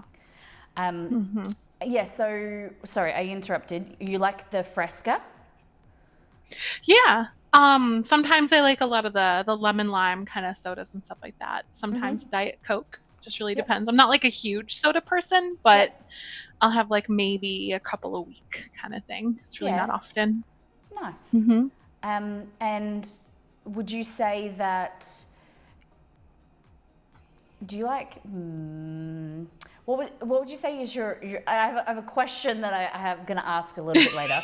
But what would you say is if you're pulling upstream and you're going to stream for a few hours? What do you usually have? Some water and like a drink with you? Like how do you keep hydrated? Yeah, I usually have like a thing of water, or lately it's been sweet tea, sweet iced tea. Oh, okay. That's what I like. flavored? Do you have like lemon or peach or anything like that? Not this one specifically. Sometimes in the winter time I'll do like a hot flavored tea like that, but in the Okay. summertime it's just straight sweet tea, Okay, so which is just like, orange pekoe, the type of tea it do you is. make it yourself? It's not orange flavored.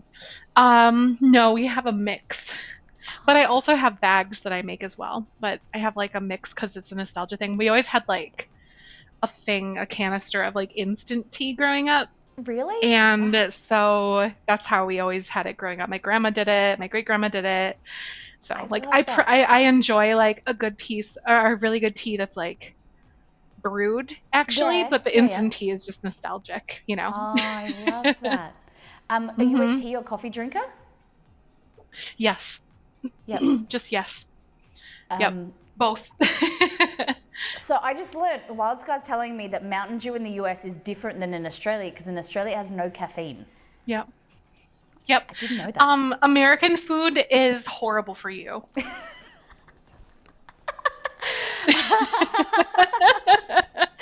Well, It is. Coke in They'll change Australia a is lot made outside. with cane sugar, whereas in the US it's made with corn syrup, I think. Is that right? They they also have one, I think I can't remember the name of it, but they also have one where you can get it with cane sugar as well. But they like the normal one is like the corn syrup and sugar one. So Interesting. It's so different how, like, you have the same product, but they're made slightly different. Yeah. yep. Interesting. Okay. And in the UK, Sprite, which is a lemon lime soda, Yeah. is considered lemonade. It's very much like lemonade in the UK. So, yes. And I argue with our UK friends over this all the time. Like, we no. have we have lemonade, and we call it the yellow stuff as well as the Sprite. We call them both lemonade. So yes, so Sprite we would call that lemonade, and then you would have like the yellow stuff that like what you guys make your lemon juice and sugar. Like there's Yeah. a carbonated version we call pub squash, but we you can call them both lemonade. So we have a beverage called Solo, which is lemon lime, but it's the yellowy, stuff, not the clear stuff. Yeah. Ooh.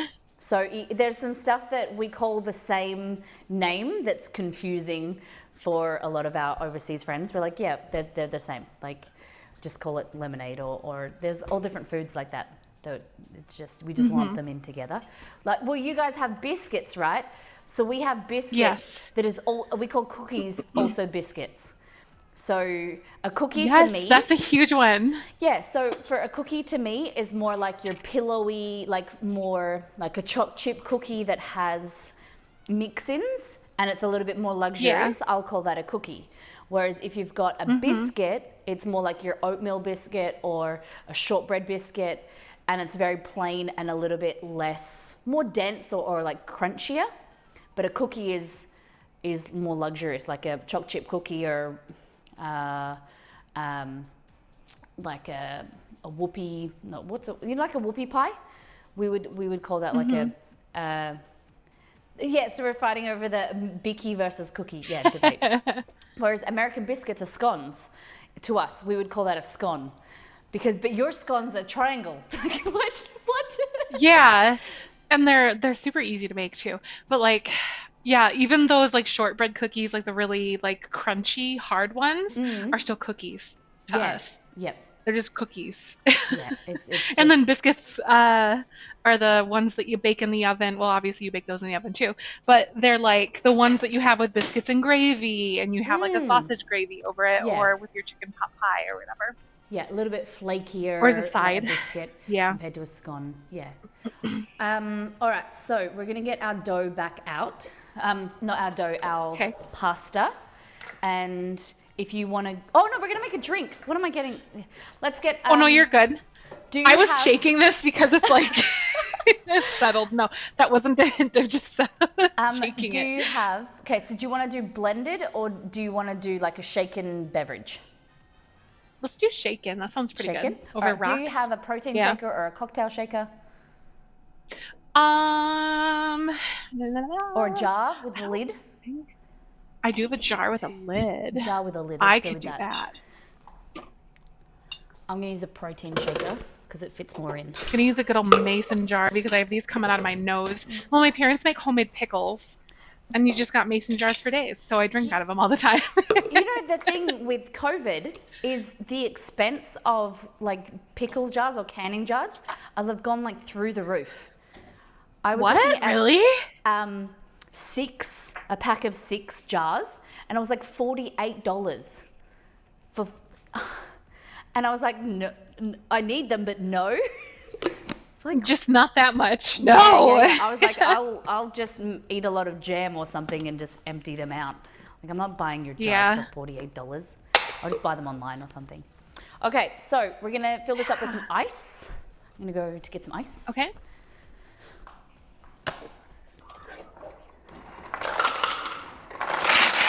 How do you like your new fridge, Molly? Oh my gosh, I feel bougie every time I go to use it. So for those that don't know, we just recently got a new fridge. I got it for my birthday. Well, it was a purchase that we needed, but Exceed surprised me with it. It's a fancy fridge with water and ice, and I just feel like this fancy kid now that I'm just like, oh, I'm gonna make a smoothie, or I'm gonna have a drink now. Even though it's winter, I'm like, I just need more ice. I need a cold drink. It's just, yeah, it's very fancy. It's there, so you gotta have it. Yeah. Okay, so get yourself a glass or whatever you would like to drink in. What are you gonna choose?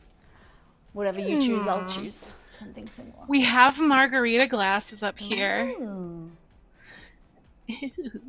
Ooh. Could do that. Why not? Have one of the... No, I don't. I'll just use a wine glass. I made the mistake. So everything is up high and I'm short. Yesterday Same. I was trying to reach for something. I knocked over. This is my recipe testing, not last night, the night before. I made this blended cocktail to test for today. And I blended it and I put it in front of me on the bench. And I leant forward to try and reach up here, and I knocked the whole thing over onto the green screen, onto the floor. And I had to I cried because it was like such a waste of the tequila that I'd just gone and bought, and a waste of ingredients, and it was sticky everywhere. It went all over the benches. Oh my God, it was such a rigmarole, but yes. That's always the worst when that happens. You're like, why? What is my life? Exceed and I have a pact that when something like that happens and you're really frustrated, you're allowed to just walk away, and the other person will come and clean it up for you. Like they'll just kind of like do you a solid, because you either like cry or scream or just get angry. You're allowed to just walk away, and the other person will just like help you out. And it always seems to happen at the worst time. Like you're in a bad mood and you're storming through the house, your belt loop's gonna get caught on the doorknob. Yeah. It's the way that it goes. It's the law. Yeah. Okay, so we've got some tequila of choice. We were discussing this. You mentioned that you like a clear spirit, like a clear tequila. I like something like is it Reposado? I don't know how to pronounce it, but I like the golden colored ones that are. I don't think they taste very different. I don't know. There's just something about it. It looks gold. I like the color, and it just a bit earthier. No idea. I don't know. I just see the silver. I bought this because it had a pretty label. Yeah. That's how I buy my liquor. I don't buy it very often, but I'm like, that's pretty. I'll do that. Ooh, what brand is that? Bravo? It's called Bravo Campo Tequila. I don't know. Zef's bottle looks so hardcore. Oh, yes. She's so hardcore. Does. I like this one because it's got a little hat on it. That would have also been a reason why I would purchase that too. See, I buy the fun bottle. I found really fun wines like that before. Yeah. Also, it's got and a lot of people the Molly's bottle looks like it's on holiday. That's it. A lot of people. This is not just strictly, a little sombrero for him. It's actually it's a wine thingy. Yes. Do you know how long? Oh my God, that's the best thing ever. I wanted to say, do you know how long I've been drinking this for? How many years? That would have come out wrong. But I only found this out a few months ago that that's what it's for. I thought it was just for decoration, but it turns out it's actually a lime juicer. Makes sense. Oh my gosh. Does make sense. Okay, so what we're gonna do is you can measure, or you can pour with your soul. Pour with your heart if you wish. I literally just had a measurer. Okay, what we're gonna do is we do 1 shot of tequila. Yep, good girl. Okay. I'll measure with the shot glass, I'll It use gets this. dangerous when I measure with my heart, so. All right, so 1 shot, 1 shot of tequila in there, like that. Whoop. And then 2 shots of grapefruit juice. Oh, the stuff smells so good. It does, doesn't it? Okay, so we're gonna double that. So we're gonna go 2 shots of grapefruit. Okay. Gonna So do it's like 7 one of those o'clock shots for is a little Zeph. bit low. It's nearly 8 o'clock at night for Zeph, so it's nearly 8 o'clock for me too. That's 8. Have you heard of that song, like It's 5 o'clock somewhere? Yeah, that's it. Yep. Yeah, there you go. Yep. The sun is still, what do you say? The sun is still out for, is it, hold on. Is the sun still out for you? Oh yeah, the sun will be up till like almost 8:30, 9 o'clock in the summertime. The sun Yep. has been going down at like 5 o'clock here. And like I'll be working away at my like our computer. I'm like, winter. oh my God, it's really nearly bedtime. I better go and have a shower. And it's like 6:30. And I'm like, okay, go back to work, just do more work and sit there. Yep. And Yep, it's sad. It's Or ridiculous. that when we're streaming, like in the summer, the sun will come up early and you feel like it's daytime. But in the winter, you're getting up and it's like pitch black. You feel like you should just still be sleeping. All right. If you want a little bit sweeter, add some honey or some maple syrup. Ooh, I'll up do to you. that. Got a little honey. And we were discussing a little bit of spice.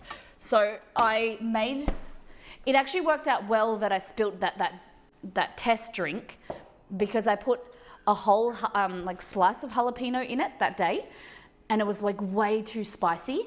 So I recommend using, like, if you're blending and you're wanting to make a frozen margarita, guys, only use like a little slice or like a quarter of a slice of jalapeno. You don't need much to add a little bit of a kick to it. So we're shaking it, so we're gonna incorporate it less. You can add some juice, some like jalapeno juice if you want just a little bit of spice, or you can leave it sweet, like a sweet Ooh. margarita. But it just adds a little something. When I actually tried my first spicy margarita when I was in San Fran, and it just hooked me. There's just something about a spicy marg that I like. I know Michael, my boyfriend, always gets spicy margaritas. Well, not always, but frequently, Yeah. I should say. I got like a whole jalapeno. I should have got pickled jalapenos. No, it's all good. It's all good. So just use it like good? a little like a slice. Just take 1 slice off Okay. and then shake that around. Just get like a little guy here. Yeah, so then take off the 2nd slice and then add him in. Yep. Fabulous. Let's It go with doesn't that. have any of the seeds in it. That's okay though. Yeah. No capsaicin in there. Right. Whoop. Fabulous. Okay. Oh, hello. Ugh. All right. Oh, muddle the slice a bit. Oh, whoops, that's okay. Give it a little shake. Shake it away from the microphone. Get a little bit creative She's with got it. one of the fancy Twitch blender bottles. Oh, wait, I don't even know where. TwitchCon? I didn't even know where this came from. All right, that should be good. And now you want to open it up. And then just have a little taste to see before you put it in your glass if it's okay.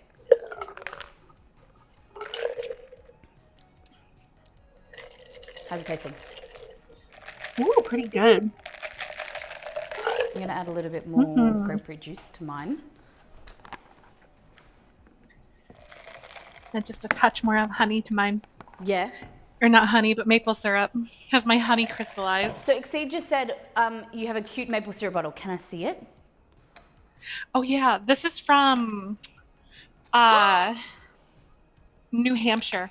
Michael's parents went to the Northeast, and they got us some maple syrup from there. Which is where they're known for their maple syrup. Way like across, the arm. Is that near Canada? Like the border? Like New Hampshire is above New York? Is that right?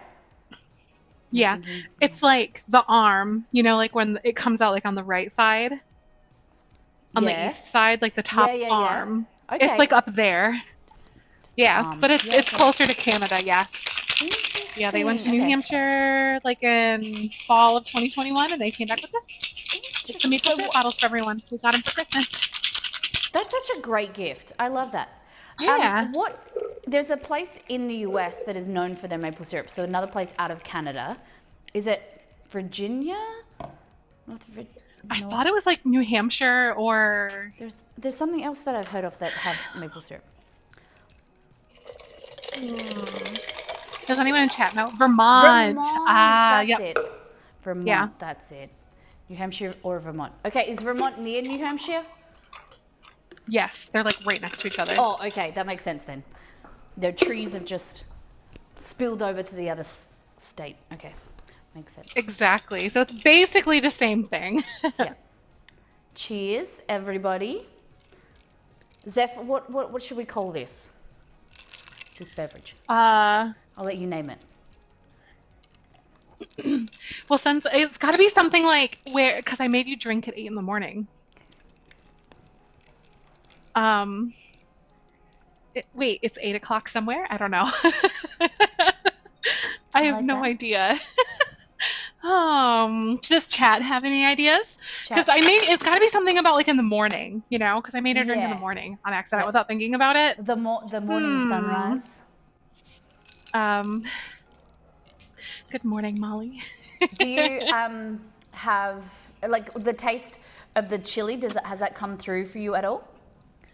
A little bit, yeah. It's like on the back end. It's like it's hard to differentiate at first of the from the alcohol. Yep. But it's definitely the pepper. Yeah, like because it kind of lingers a little bit. Just, yep.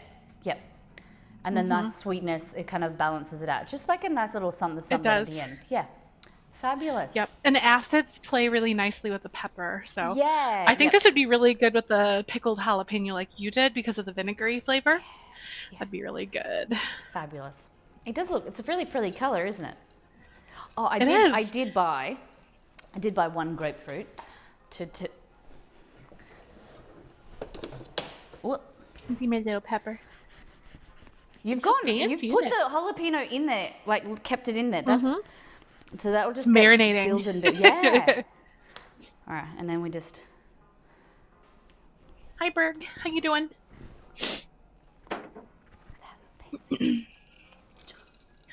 Ooh, I didn't think that far ahead. She's got like a whole slice on the side of it.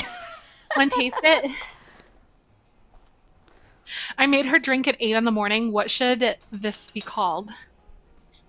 It's 8 o'clock somewhere. Because I think, it's like 5 o'clock somewhere, but it's like our own thing. See, this is... At 8 a.m. It's not really necessary because you can't drink it. So it's pointless. It's fun for the photo, though. It's pretty good. I should have muddled the jalapeno a little bit, but that's okay. Grapefruit and tequila shaken. Yes. Good. I like it. It is cute. Yeah. Michael so we approved. have a question. What is your favorite dishes when you've been traveling? What kind of foods have you been liking? So recently we went to Kansas City, which is about 6 hours west of here, and they're really known for their kind of like the middle of the country almost. Yeah. Okay. So like out west. Yep. Right. They're known for their barbecue, and we had authentic Kansas City barbecue.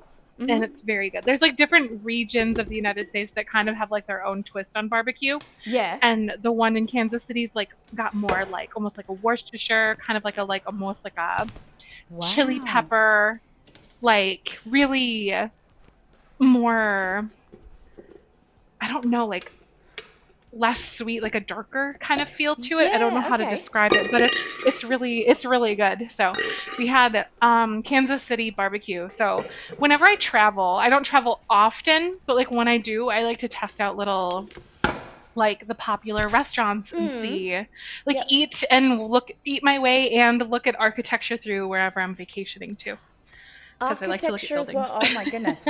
Just how like Mhm. different the Yeah. inspiration of like the different cultures and the different like because you can definitely notice even from the US, the East Coast to the West Coast. You know, if you go down Yep. south, like in Texas, inspired by like the Mexican culture, how different the buildings are and different populations. Yeah, it's amazing, isn't it? Yeah, One thing that it's we so can't get different. over It's is ridiculous. how old everything is in comparison to Australia is such a young country. You know, we were federated in 1901, where you guys were like, whoo, you were like middle-aged by Hmm. then. I know, right? Like 1776, I Yeah. believe, is when the United States was technically founded, but they were, obviously they were here for like I think over like 100, 150 years before then, It's I think, incredible. Yeah. or longer. I don't know exactly when the Mayflower came about, but Mm-hmm. history and stuff. But Yep. yeah.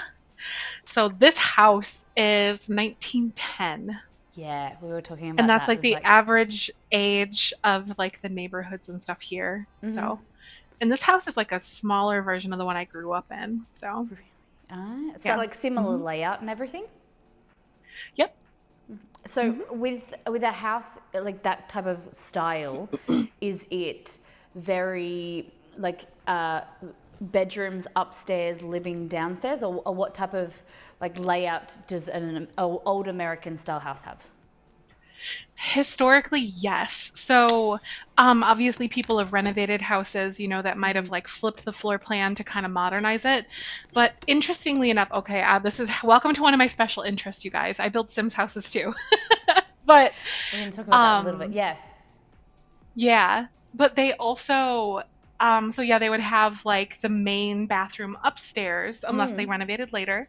The main bathroom would be upstairs, like your living room, and like maybe a dining room and your kitchen on the first floor. Then in Yeah. the basement, they'd have another toilet. And they called that the husband's toilet. So, for instance, like you had someone who worked like really blue collar job, they worked like in the mines, in the lumber mills, whatever, paper mills. They would come in the back door, go into the basement, change, wash up, go to the bathroom, and then come upstairs so they're not tracking everything through the house. I love that. And the toilets were in the basement because it helped with sewage backups as well. Because, things have developed and changed over the years, and like technology throughout it has gotten better. So, like, the toilets, instead of like backing up onto the main floor of your house, it would back up into your basement. It would never make it to the second floor. So I thought that was really interesting. So Amazing. yeah, some people, like a lot of houses, if you tour, especially like in the Midwest, I can't speak for anywhere else because I haven't looked into it, and this is where I live, like they would add in like almost like a little bathroom. It's just like a little closet with a toilet in it. That's it. Because they wanted to The introduce water that closet, toilet to the right? to the main floor. Yeah. Yeah, yeah, yeah. And like it just, yeah, then that's the way that it would be So because, interesting. it seems like an afterthought because it was. Yeah, yeah, yeah. Yep. But wow, I Mhm. never. So, and basements and attics are something that's very different from us as well because we live Mhm. in Western Australia, and our the we live close to the ocean, and the soil is limestone heavy, so it's a lot of Mhm. expense. It's not only is it very like um, the it's very stable and it's a really good surface to build on. It's really expensive to cut into and to break down. So then that's why they don't like basements are very irregular here. And then they Yeah. create cement foundations on top. So then the chance of moving foundations is very rare. But learning about you guys with basements and, you know, the difference and changes of environment and weather, needing like a bunker or, you know, some type of hurricane, you know, safety mechanism is just mind blowing and really interesting for us to learn about, because it's just so different. Did you grow up in a lot of houses that had basements? Yeah, I think all of them did have basements, and they Yeah. had remnants of like where sewage would have come in for a toilet, but no longer had toilets. Yep. Okay. Yeah. Also, additionally, like thinking of limestone and knowing a little bit about that and how it can impact something called like radon gas. Do Yeah. you guys have issues with radon and need to like not negate that? I can't remember exactly what it's called, but radon gas. You can get like pumps and stuff that kind of I make don't it think safer so. in your house so it doesn't build up in your basement in your house. That could No. be geologically different because I know with limestone here, at least here Yeah. on this part of the planet, um, radon gas is specifically tricky So it's because like of like the it's limestone in composition and stuff. the soil, and so the gases are just then like leak into the house. Is that what you're saying? Like leak Kind into the of, basement? yeah, basically. Interesting. Yep. Yeah. Wow. And like you can get like testing and everything. So like there's certain areas that are a lot worse than others. You can Yeah. you can get like a pump built in kind of thing, and then it'll sort of just take care of the problem. So Wow. yeah. So Like these, we don't have one because our house is made so differently yeah. as well. So Okay. Like plus we're on insulation bedrock. in the basement, like is it to keep it, is the temperature quite consistent year round, or what type of like fluctuations are we talking in the house, in the basement? For our house, so we have a cinder block basement. Like a lot of these houses were just straight up block, and they didn't really have any sort of insulation whatsoever. The top levels, yes, they use a lot of what's called like horsehair plaster, and it is quite literally horsehair and plaster, and they'd make a Horsehair. paste. Horsehair Yeah, like plaster. actual horse hair, not Damn. whores hair. No, I thought you said Horse. coarse, like not fine, Oh, coarse. And I was like, oh, okay, coarse yeah. hair. Yeah, okay. Wow. Okay. Yeah. So like Interesting. it's really it sucks because it's different than like the sheetrock or drywall like you would see. Yep, but that history But is they amazing. actually have like 2 inch, I don't know what that is in centimeters, 2 inch thick like slats of like wood that run through your whole walls, and then they'll smear like that plaster on it and stuff to like Because you build got up to think to about like make up the wall. how old your Yeah. house is. The Uh-huh. the ability, the infrastructure and everything was so different now than it is then. And to be able to build houses, they had to use timbers and products that they had available to them, and that was how they made plaster. And insulation is different now. You know, our house is 20 years old, and the insulation in our roof is different to what would be available in a new build. Like it's all very, very different and broken up and whatever. And that would be even different in your house. Like it's so interesting the way the houses are formed. And our house here is brick, double brick. So it has 2 layers of brick. Whereas I know in the US, a lot of them are timber builds. Is that right? Yeah. Like they'll use the studs and then they'll put the brick over it, you know, Yeah. kind of thing. Yep. Some of the older houses you'll find. Also, it's really easy to point out when a house was built in the era of air conditioning because Yeah. less windows, the floor plans, all that kind of stuff, and the shape is just so significantly different. Because before they would design houses and put windows and build hallways to kind of like create cross breeze and stuff, Yeah. so they could cool their houses off a lot easier. Wow. So it's really interesting. I like And- houses. No, but this is what I was going to ask. Is that interest of houses? That's such a great segue. Interest. What happened just then? Did you just get the jalapeno? The jalapeno. So did that interest in houses? That's definitely given you, like with The Sims, it's such an amazing way to involve like video games in your community into that building, and is that like played a big role in what you do with The Sims? It really has. Like I've always been backing up. Like when I grew up, or where I grew up, where my family currently lives now, Mm. is the birthplace and the living place of a really famous architect. And so I kind of grew up with all these really cool buildings, and like my high school was always like we always talked about it. Yep. Like you'd see all these cool houses that were built either by him or inspired by him or Okay. people like his uh, apprentices, I guess you want to call Yeah. them. Yep. So I've always kind of had like a knack or like a flavor, like, The like flair. Yeah. interest in that, like a flair Yeah. for it. Yep. But what really, really set it off for me was, oh my God, we have a shaker. Sorry. um, I just noticed it. It's on the fridge for some reason. Anyway, anyway, it's fine. Mason jars are good. Oh, no, it's much more fancy. It's much more hipster. So what really set it off is actually we were doing something in The Sims called the Decades Challenge, and basically like you kind of had like you start off in the 1890s, and you had to like build your house To that style. in that decade, Yeah. to that style. Yep. And that's when I really, really dove into it, is because I was doing all of these really period specific builds. And I'm like, wait, this is good. I like this. Yeah. So yeah, I thought it was kind of cool. Amazing. History. All right, so we're going to get our dough out, and we're going to cut it into quarters. We're doing the pasta. Yes, pasta dough. Yep. Okay, mine hasn't like risen at all. Is that okay? So yeah, that's no. So it won't have risen because it has no yeast or Moisturizing. anything. It'll just kind of if you start to touch it, it'll be softer. Hey, look how great that looks. Does it feel softer than before you were kneading it? How it was a lot firmer? Yes. Yeah. So Yes. Perfect. So what we want to do is we want to cut it into quarters, into four fourths, and then put the three other quarters away, or the other pieces to the side. And you don't want to let them dry out, because as the dough gets drier, it gets like more brittle, and so it's harder to shape. Okay. Fabulous. Nice. I'm just kind of showing you. Fabulous. Yep, fantastic. So cover your other pieces with like a cloth or something. Okay. And with your pasta maker, you should have like a dial on the side.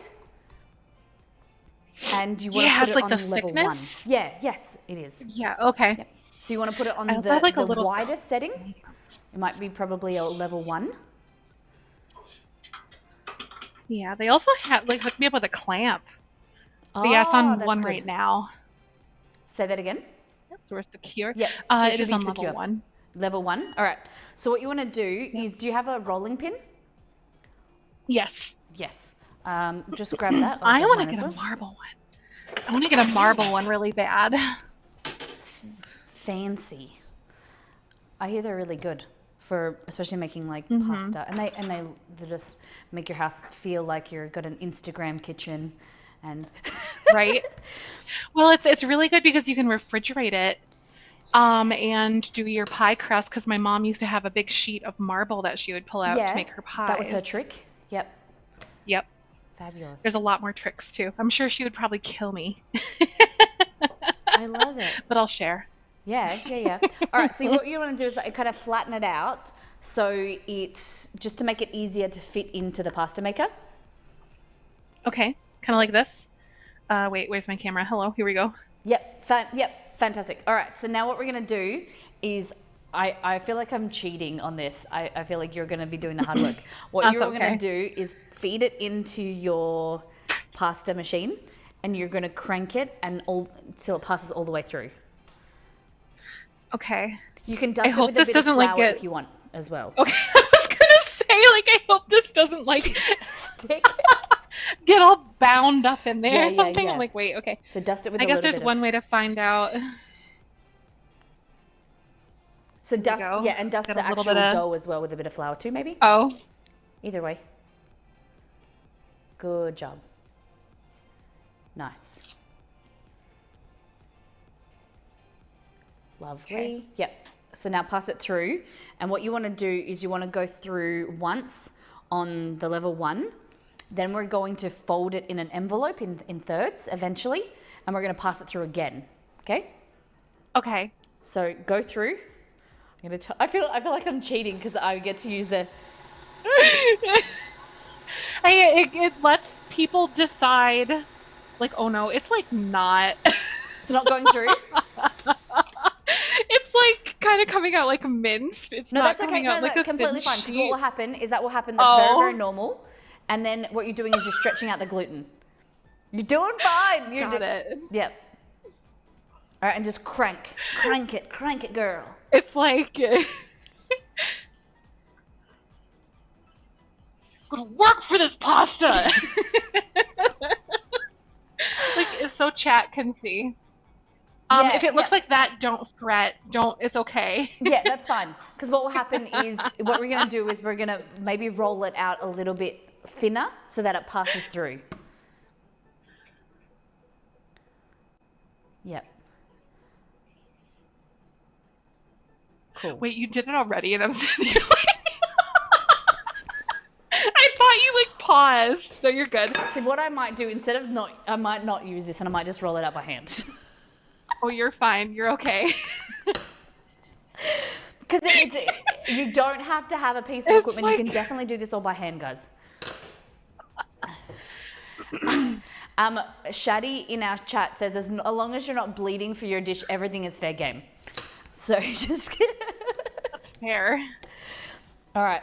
So you want to roll it out. Bring it back together. Is it going through? This is kind of like mixing it. Yep, it's all done. Wow! We did it, guys! One pass through, we done. did it. Woo! Cool. All right. So now you just want to grab it together and you want to mix it and then roll it out one more time. Okay.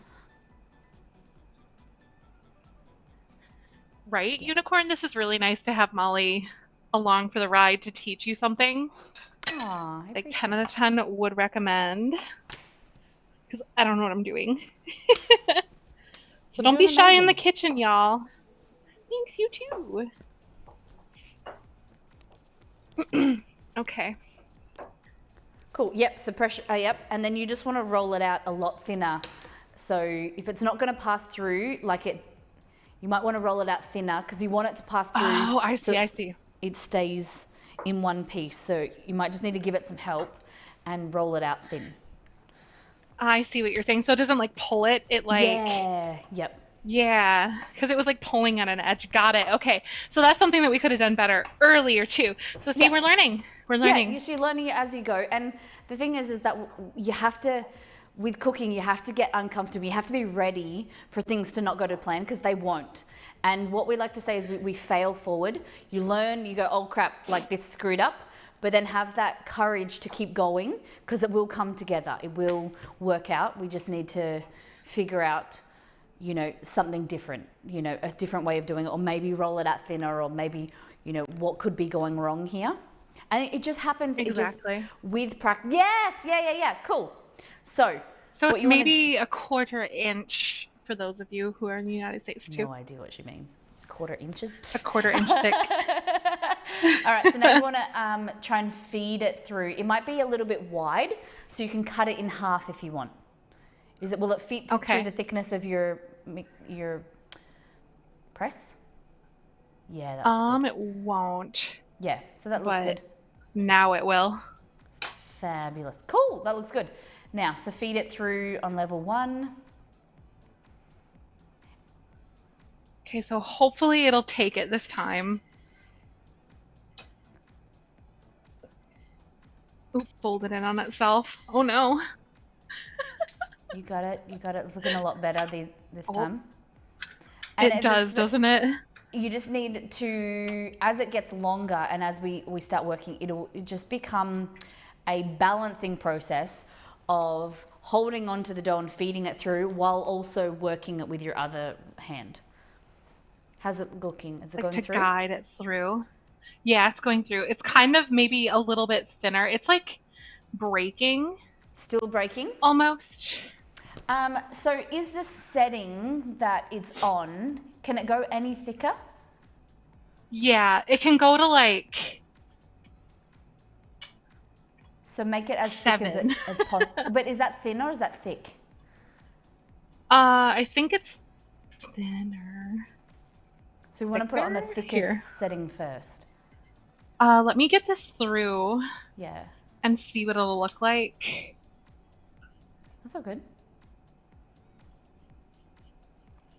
Because you're doing the exact thing that you need to be doing, but it shouldn't be breaking. It's a bit strange that it. Okay, so it's kind of got like better when I adjusted that's it, so looking maybe good. something's That's looking really good. weird. Yeah, it's like still having the breaking thing, but it's not supposed Yeah. to shred like that. Yeah. Um, Is there a so let me setting like a see. click before the one? Is there like a no? No, but 7 is larger though. Oh, it is. So like Interesting. so it gets bigger. So the 1 is like the The small. thinnest. Ah, interesting. Okay, so it's the opposite of. So let's start on 7 then. Oh, You did a great job okay. of getting it through on 1 if that's the thinnest. So let's start Yay. at 7. Yeah, now it's like it's Super quite thick. Okay, So, cool. Let's yeah. start there. Yep. Okay, should I try to put these little guys through, see what happens? Yeah, let's try that. Okay. Fabulous. See, and that's the thing is that we're using Yay! different equipment and different brands do a different thing and their idea. Yes, that's what we want. Yes. 'Cause So I in was case you thinking, guys I was know, like, now we it know. should not be that hard to get it through and it should be breaking. Fabulous.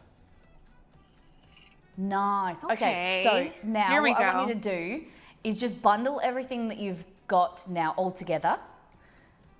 So bring everything, That's what it was all of that dough. before. Yeah, okay. So now we know what we're onto the right path. Hi, Kirsta.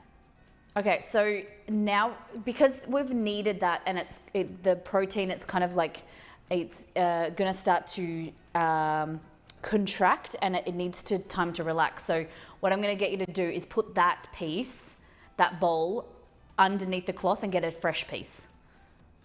Got it. Okay, so we've worked it a little bit. Yeah. Now we're gonna work a different piece. Okay. Yeah, just because it won't stretch because we need it to be nice and relaxed to then go through the machine so it stretches. If it's all tense, it won't go through and it will be really, really hard and it will be brittle and break.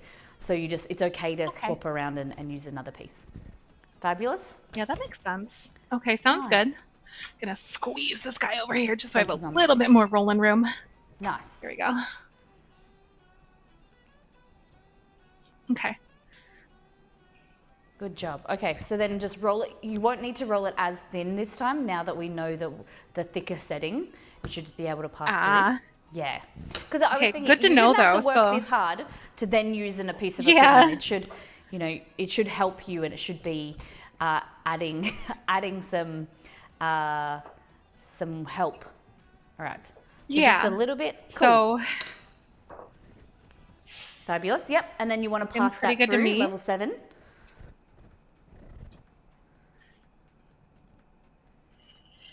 Yes. oh, there we go.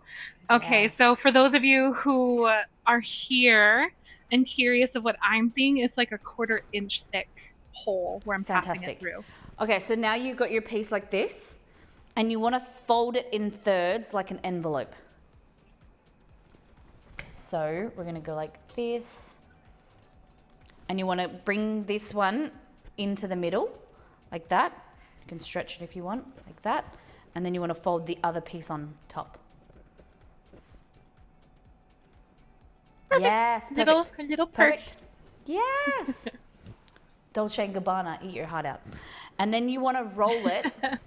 So using your rolling pin, and you want to roll it just to help it go through the rolling again.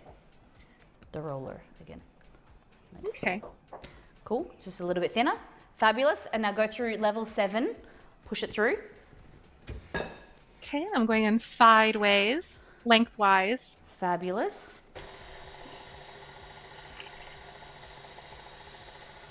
Ooh. Yes. Okay, so dust it with a little bit of flour. And then we're going to change it to level 6. And we're going to go through now.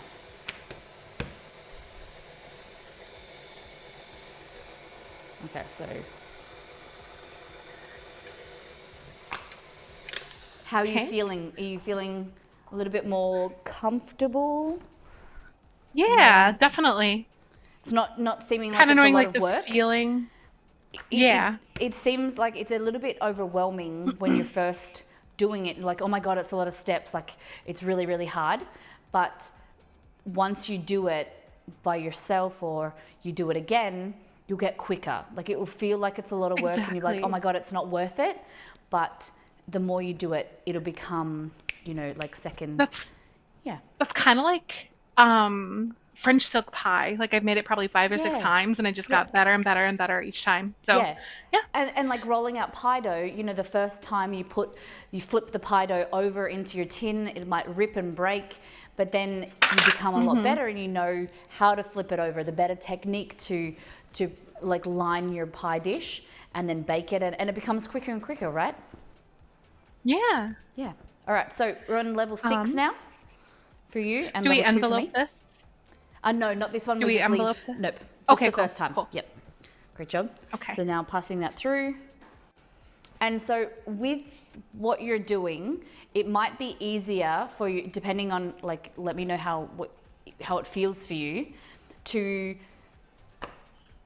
stand on the other side of the machine, maybe. Wind with your left hand. How am I thinking? Wind. It's really confusing because to pull out rather than leaning over, it might be better for you to play around with your positioning. Almost like this kind of thing. Yeah, well, it might be better for you to feed it in with one hand while you're winding, but then also it's an awkward position for you to grab it out at the end as well. So play around. That makes You don't sense. have to be standing in one position, guys. You can change it around and what feels comfortable for you. And you might want to wind with your right hand, you might want to wind with your left hand.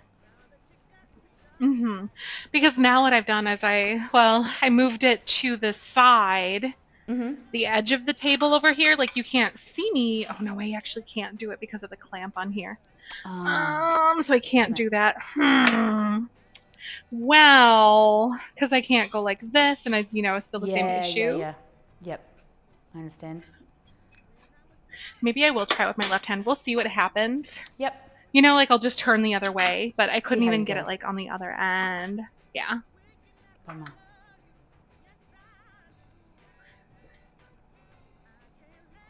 Okay. So like we got this, and then roll it through another time. Yep. So you're on level 6. Okay. So have you gone through level 6?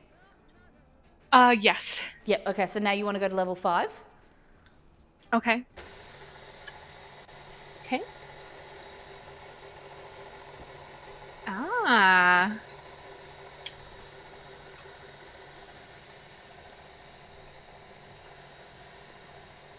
Because sometimes it feels a bit strange to use your dominant hand to do the winding, because then you feel awkward with your non-dominant hand holding the pasta or doing, being in control with your non-dominant hand. So sometimes use your grunt and your muscles to use your non-dominant hand as the winding, and then you're more controlled and you've got more dexterity to move your pasta around with your dominant hand. Yeah, that makes sense. Okay, and I was winding it the other way. I'm like, oh my God, what's going on? Yeah. Yep. So do I want to go down another level then? Yes, please. Okay, so number 4. So Got it. So you like work it down. You start high and you go low. yes, where I go low and then I go high, move up to high numbers. So are we thinking more of a spaghetti, or did you want to do a fettuccine? What type of pasta shape did you like? Let's do like a fettuccine. Yeah, I think that would be perfect. I know that'll impact the thickness. Yes. Yep. So we're gonna go for probably, let's go with 5 for me, which will be 1, 2, 3, 4, 5. So get down to about a 3 for you. A 3. Okay, Yeah. so one more pass. Yeah. Got it. Ooh, it's getting so long. Woo! Yeah. If you ever find that it's uncomfortable and awkward to hold, cut it in half, long ways, and then you'll be able to handle it easier. Okay, that makes sense. So good. I know, it's coming out so good. Yay! I like how it comes out in like this cute little like. Yes. And so just dust it with a bit of flour just to make sure it doesn't stick on itself. Okay, so we need to get to the bottom of something. We realized this What's morning that? we've been friends for a long time now. About a year and a half, as you said. We have been calling you Zefrine for so long. And then this morning we were watching you and we were like, because you introduced yourself and you were like, you can call me Zefrine. And we're like, except to exceed. Wait a minute. What the heck? So how do you pronounce your name? Zefrine. It's Zefrine. So and I want to know it the is. story behind it. So it was World of Warcraft. I was really young. Oh God, when it first came out. Back in the day. Yep. Back in the day, it was like, I don't Dial-up? remember. I was Were you on probably like dial-up? 13. I think so. Yeah. Yep. I was like 12 or 13 years old. And I was making a character and I wanted to be a healer. So then I was sitting at my desk thinking of a name, you know. And next to me is a bottle of aspirin. And, you know, quirky 12 to 13-year-old me is like, yeah, that's medicine. Yep. Healers can use that. And then I just kind of did it. And that's why, like, my name is pronounced the way that it is. And it just kind of stuck with me over the years. I'm like, so Zefrine, I've like always used aspirin. it. I love it. Yep. All right. Yeah, like, I'm like, people mispronounce my name sometimes, which is okay. Like, it's gonna happen and it's always happened. Oh my God. So it's not a big deal to me. Yeah. Oh my gosh, I love it. So when so Zefrine, aspirin. So where did the Zeph part come from? Just making you know, like how sometimes you just kind of mash words together. Yeah. I was like making my character name, so I was like just adding letters and words to the end, like the front and end of things. Yep. Okay. You I know, love it. and that's kind of like how I've always come up with my names for like Dungeons and Dragons stuff, World of Warcraft, whatever. Yep. Like I've always just kind of contorted names together. So how long have you been using the gamertag Zefrine for? Oh God, World of Warcraft. Hey Alexa, when did World of Warcraft come out? 2004. Wow. And that's your So almost primary 20 gamer years. tag? Do you go by any others since then or I haven't for years. Yep. I went by one once and then I ended up like changing the name. And has Zefrine always been available? You never had to add any numbers or anything to the end or underscores? When I was doing a lot in a different game, basically it was like a faction versus faction thing, and it was they had like a war mechanic or whatever. I was kind of like a bit of like almost like a war leader, I guess. Yeah, or faction okay. leader is what you would call it. Yep. So there would be people who would go into like other games that would launch and then try to take that name.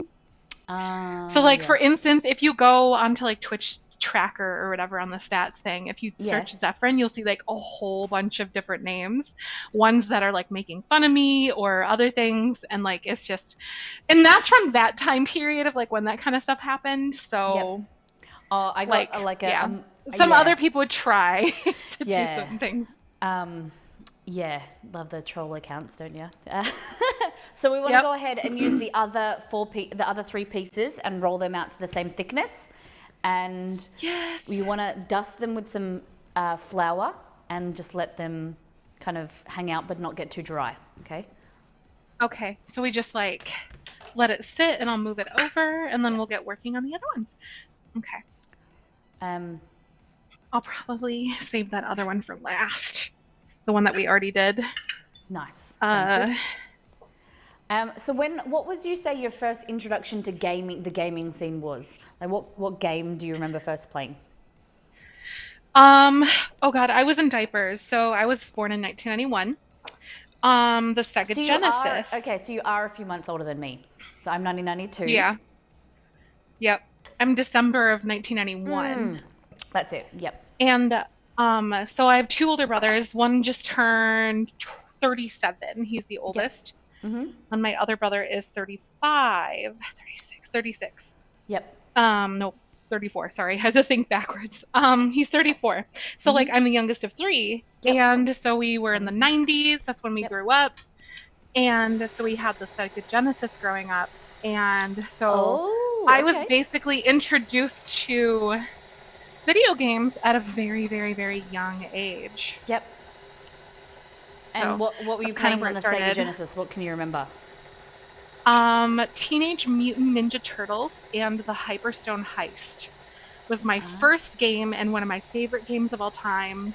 We played Sonic the Hedgehog, I was about to say a bit of Sonic Road in there. Rash, like Yep. all sorts of stuff growing up.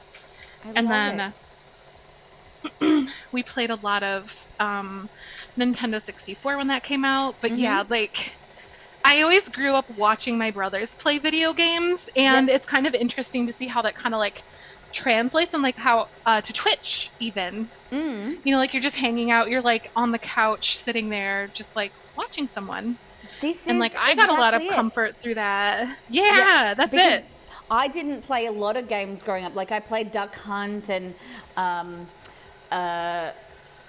what was it? Exceed Pimple and Rush, the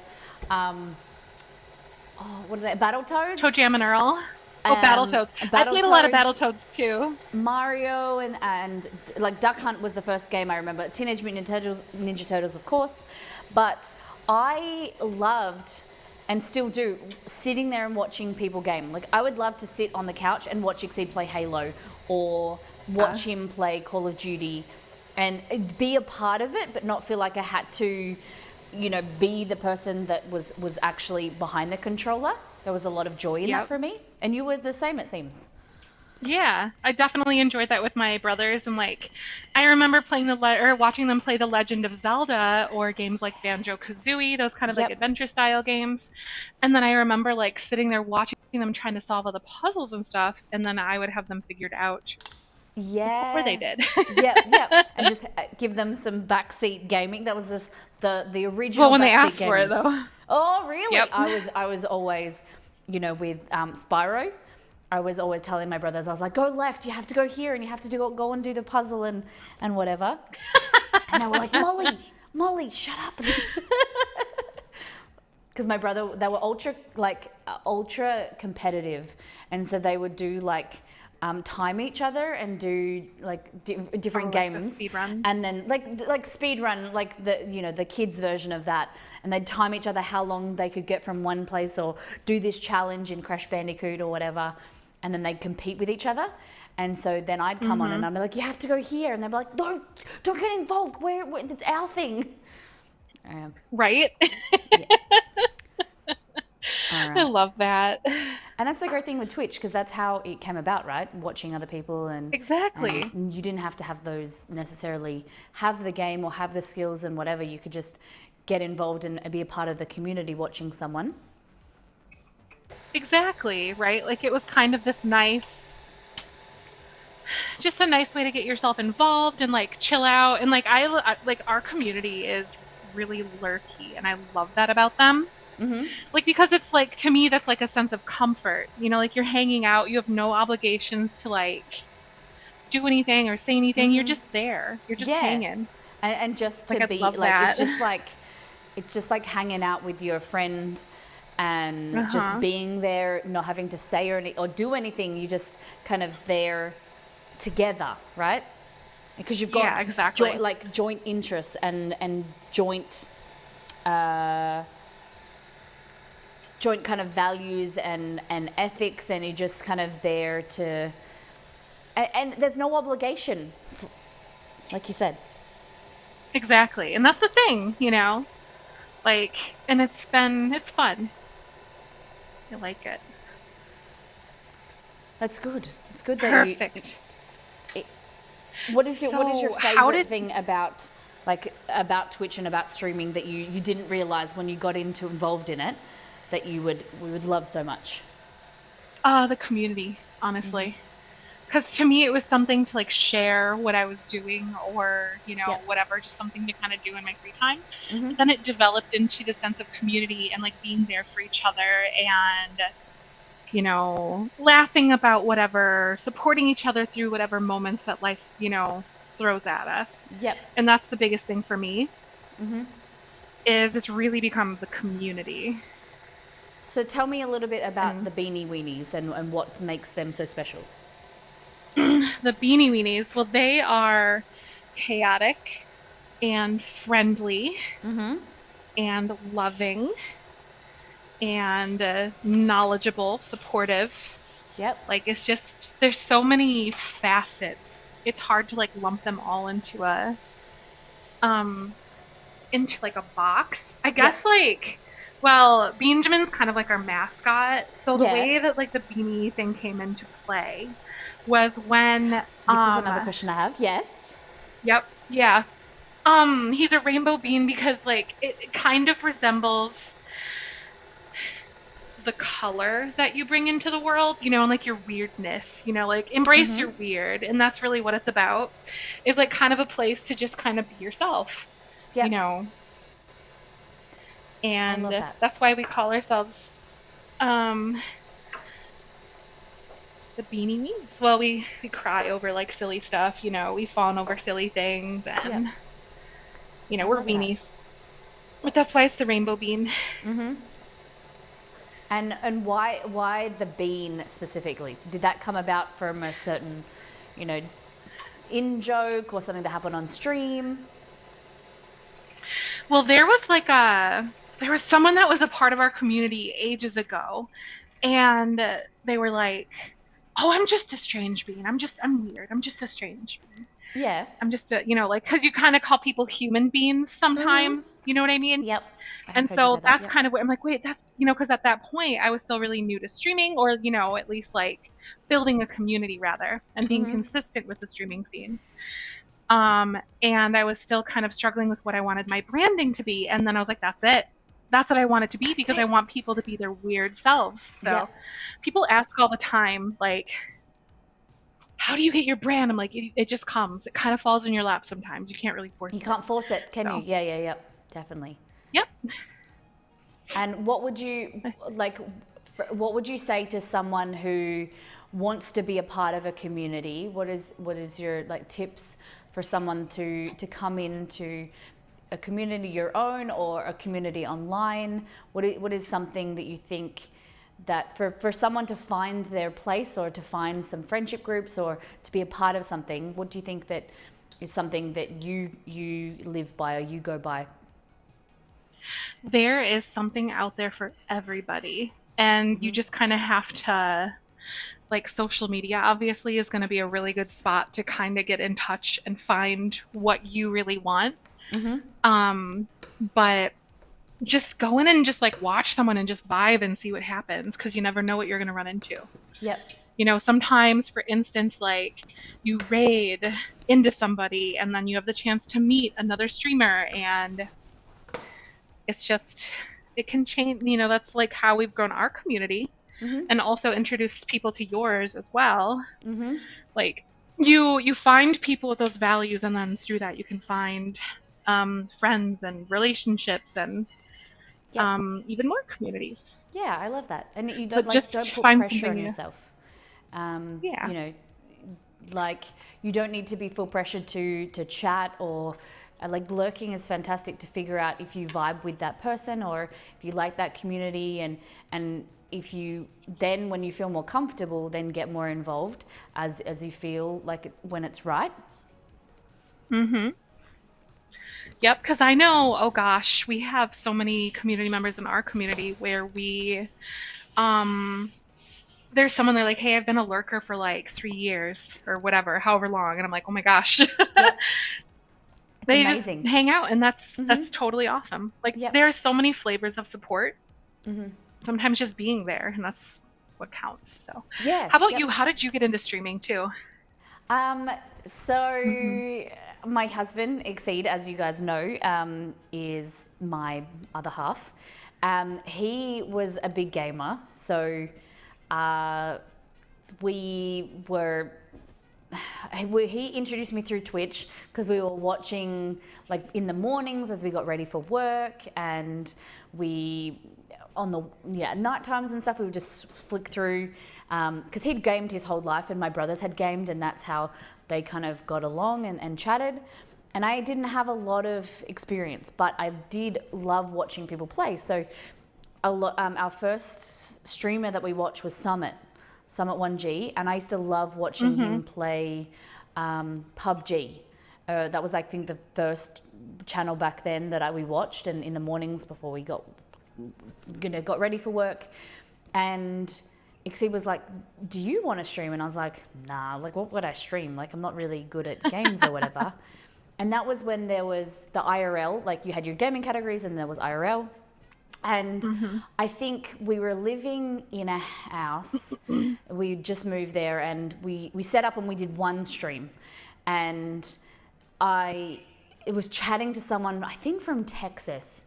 And there was just one person, one or two viewers that were watching. They would pop in throughout the stream. And I don't remember what I was making, but I got off and I enjoyed it, but it just seemed like a lot of work. And I didn't know, and there was not a huge IRL scene on Twitch then, and I didn't know anyone else was doing it, and I didn't know, there was no pull for me to do it. I didn't have a community. I wasn't a part of anyone else's community on Twitch and gaming. And then I had an idea where Exceed and I wanted to move over east. We were looking at international, moving to Canada, and the cost was incredibly expensive, so we thought we'd move to the East Coast. I got a job and we moved over there, but we were a little bit out of the city. We didn't really know anyone, and we didn't really do anything in the evenings. We would just go to work, come home, and we would watch Twitch. And one night we stumbled. This was from my first stream, it was 4 or 6 months apart, and we were watching, and there was this girl cooking, and she was this fitness kind of streamer, and she was just making anything. She was chatting. She had quite a lot of viewers, and Exceed turned to me and he said, like, your cooking skills and my interest in tech, like and cameras and things, like we could have some fun with this, and we could just do it. Like stream cooking dinner. I was like, okay, like sure. And so we went out and we bought the next day we bought a microphone, and we bought a widescreen camera. Wide angle Logitech camera. And the 20th of April 2017 was our first ever stream, and we streamed in the morning and just started from there. We streamed 5 days a week. Well, it was like ad hoc randomly, and then we went 5 days a week, and it just became something that connecting with people from all different parts of the world. Like we were streaming at 7 p.m. It got to the stage where I would drive home from work in the city, which is an hour drive home, and we would be on a phone call. I'd be on Bluetooth in my car, and I'd be like, I really want to make this. And as Exceed was cleaning the kitchen, he'd get all the ingredients out for me as we drove home, and I would walk in, reapply my makeup, and then we would go live. And just that ability to make dinner as the Americans are, American community are waking up, the European community, it's midday. And I was just like, being able to welcome people into my home, and it be like what you were talking about before is welcoming people, and it be like just a chill hangout where you could just think of someone sitting at your breakfast bench or like your table, just having a chat with a friend, not having to say anything, no obligation to say anything or do anything. No, you don't have to don't have to cook, but it could just be a hangout.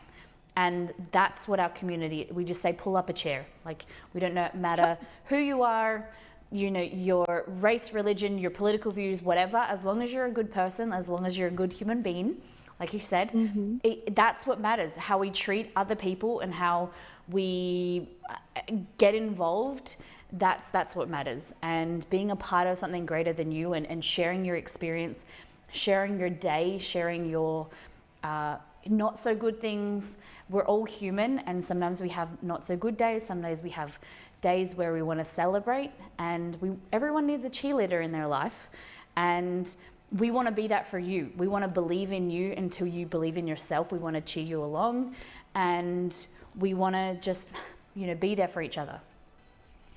Yeah, and that's really what it's about. Like you mentioned watching Summit and stuff like that, and like all of those really large streamers. I remember being a part of like medium-sized communities and just stumbling into them because one day as I was thinking about streaming The Sims, one day just like looked up the Sims category and saw what was going on. What are people streaming? What is it like? And that's where I found like streamers such as like Mega Oryx. She's really, really awesome. If you know Negs, I don't know if you know Negs. We were actually on a stream team with her, Crash Yeah. Team. Yeah, so she's so lovely. She is. And that was the streamer where, like, because I would always watch, like, the Pro League streamers, you know, people like, oh my God, really big WoW streamers, like, oh my God, what's his name? Asmongold. And, like, those communities are, like, you know, their success is just ridiculous and amazing in its own respect. Yeah. But the flavor of community is so different. It's night and day. So like the things that you find from like the smaller, the mid-sized streamers is going to be completely different. And I was like, I saw Negs and I'm like, I love that. That's what I want to be. That was us as That's well. it. Yep. Yeah. Like that type of streamer that like really comfort, like you were saying, like if you do exclamation mark Zefrine in chat, see I didn't see Zefrine, like that kind of big sister energy, that type of comfort stream, that warm, wholesome environment, rather than like your, you know, sometimes gaming streams have that toxic culture, but you can come in and it be warm and inviting, and it doesn't matter what's going on in your day, because we're the same. Like Nega Oryx, your Katie Peter plays, very, very inspiring. And you know, for us, you know how you interact with your community, how you are so bubbly and inviting, that ray of sunshine in people's days. It's what people radiate towards. Yeah. And, you know, there's a different community out there for everyone, like talking about that entire thing. Yep. Like, I might drive someone up the wall, but that's okay because I'm not their streamer. Like, you can literally poop rainbows and people are going to be like, I don't like you. I'm like, okay, I'm not your thing then. That's okay. That's 100%. Totally valid.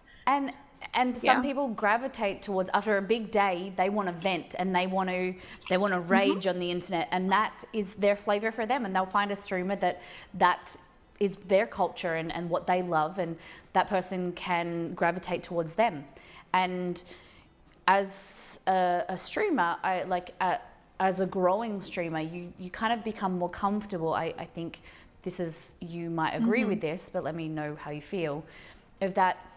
When you're first starting out, you want to be friends with everyone. You want to be able to help everyone, and you want to be able to everyone to approve of your content. But then as you grow and you get more comfortable in yourself and your vibe, then you acknowledge that, you know, this is what I'm giving out. If this is what you want, stay here. If it's not, you can move on. Like you don't have, you don't have to stay here, be here if you want to be here. Vibe with me if you want to vibe, but if it's not, then, you know, this might not be the community for you type thing. Yeah, exactly. Like comfort is the enemy of success, you know, because like if you keep shoving yourself into a box and shape yourself into something that you think is more palatable or likable, and this goes like outside of content creation as well, as you as a person, like if you shove yourself into a box, then you can't grow. And that's okay. And you never know what's across that fence or taking that leap with doing something different, or, you know, the beauty of authenticity. We talk about this a lot on my stream, actually. That's it. Yeah, and I agree. It's definitely about, you can't be something for someone else that isn't your nature. You know what I mean? You can't be everything for everybody, and you need to understand and be true to yourself to attract the people that you want to attract, right? Yep, my grandpa and my dad always say, you are the company you keep. And it never made sense to me growing up. Yeah. Okay. Because like if you surround, you know, like you're just kind of around someone like, wow, you're kind of making my day kind of a drag. I think we all know someone and have someone in our life like that. Yep. And like, you know, then that's kind of going to affect who you are as a person. Yeah. You want to surround you are yourself the company you keep. Yeah, and you want to surround with people who go, oh my God, like I had a really great day, or I really, you know, enjoyed myself, or I'm a better person because that person challenged me, rather than that like, oh, you feel tired after you leave someone's, you know. Yep, All right, so exactly. have we rolled out everything? Yep, we're all Cool. good. We're all All right, rolled so out. now we're gonna bring our cutter attachment and we're going to swap over. Okay.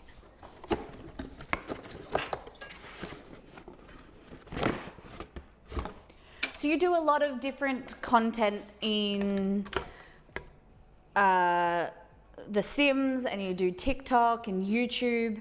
Do you find that do you have a plan of what you want to create, or do you just do it like what you're inspired with at that moment? Do you find trends or what season stuff that's going on at the moment? What kind of I dictates really what you want to? chase, yeah, I really chase like just whatever interests me in that moment. Yep. Because if like I'm not passionate, if I feel forced to do something, if I'm passionate about something, Yep. then that is going to reflect on me and my energy, I think. I It's like love if I'm just that. not feeling something. Yeah. So Yep. like it's okay to pause sometimes. Like I'm not a machine, and I wish I could produce videos all the time. Yeah. But I love answering questions. I love sharing ideas and I like teaching. So I try to use that Yep. and kind of bring that into the content that I create on YouTube and like off Twitch I too. love that. I think that's so Lots of the fantastic. tutorials. All right, so what we're going to do is we're going to grab our piece. Depending how long yours are, how long are they looking? Big Yes, okay. boys. Do you think that that's doable to handle, to feed through as you wind? Or do you want to cut it in half? Maybe half. Yeah, Yeah. let's cut them in half. Let's cut them in half. I think that'll be a little more palatable for me at least. Yep, sounds good. Also, thank you for the follows, you guys. Yes, go All right. and follow So, Zeph.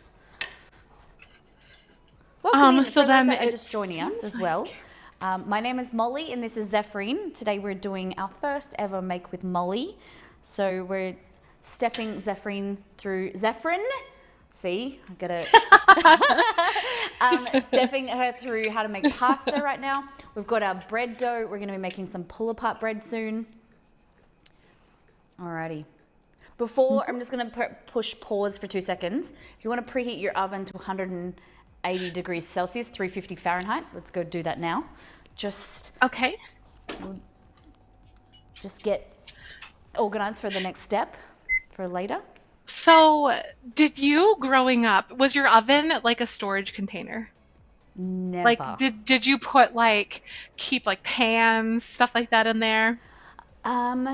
When, well, so I don't remember growing up as a kid, but my mum does that now. Like my mum will put pans and trays and stuff in there, and then you have to remember to take everything out when you turn the oven on.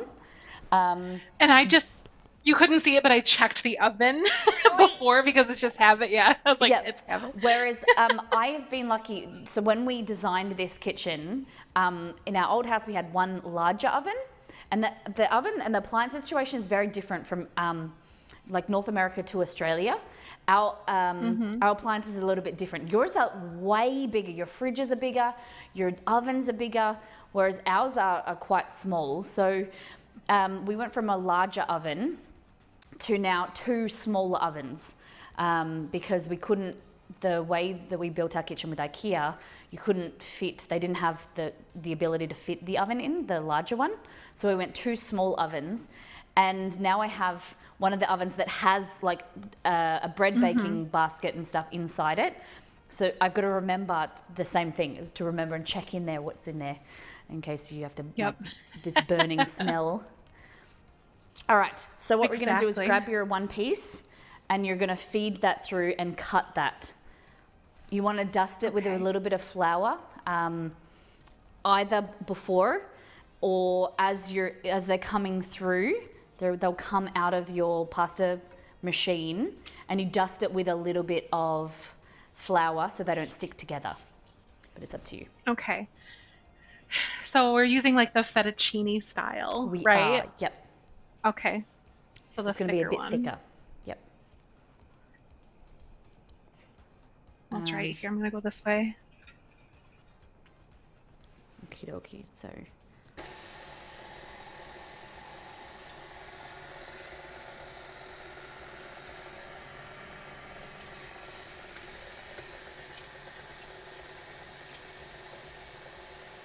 Kind of like that. And what we're going to do is we're going to zhuzh them up, just like a little toss, like that. And I'm going to grab some extra flour.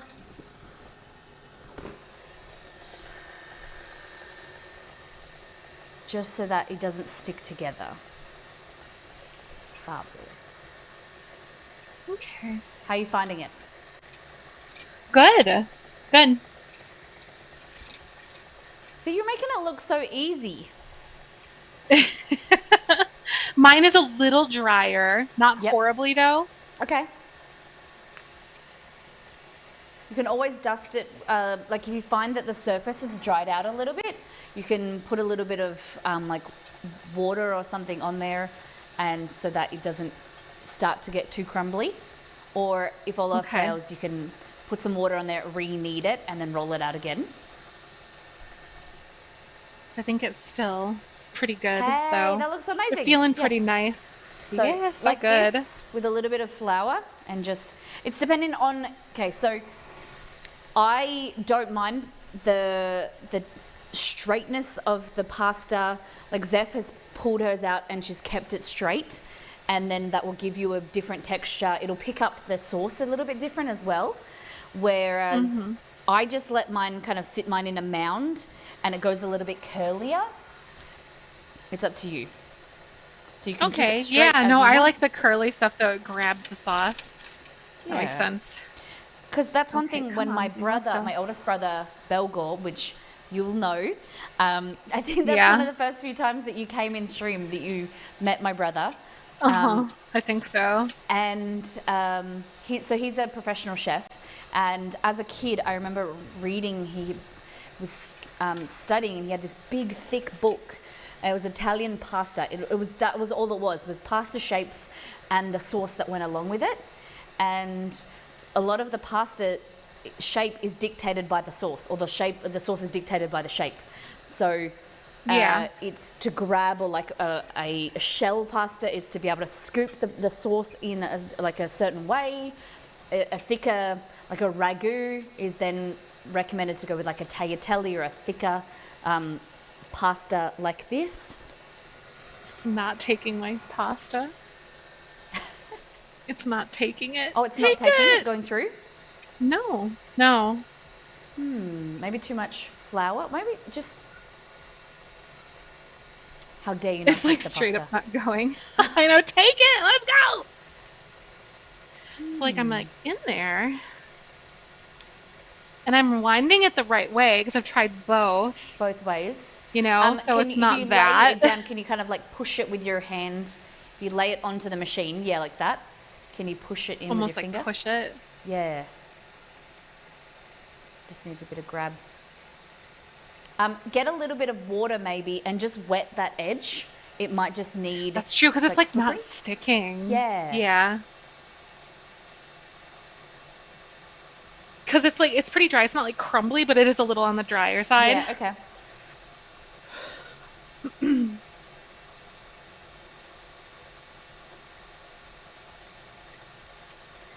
There we go. Yep, it was a little too Yes. dry. Fabulous. Nice work. All right.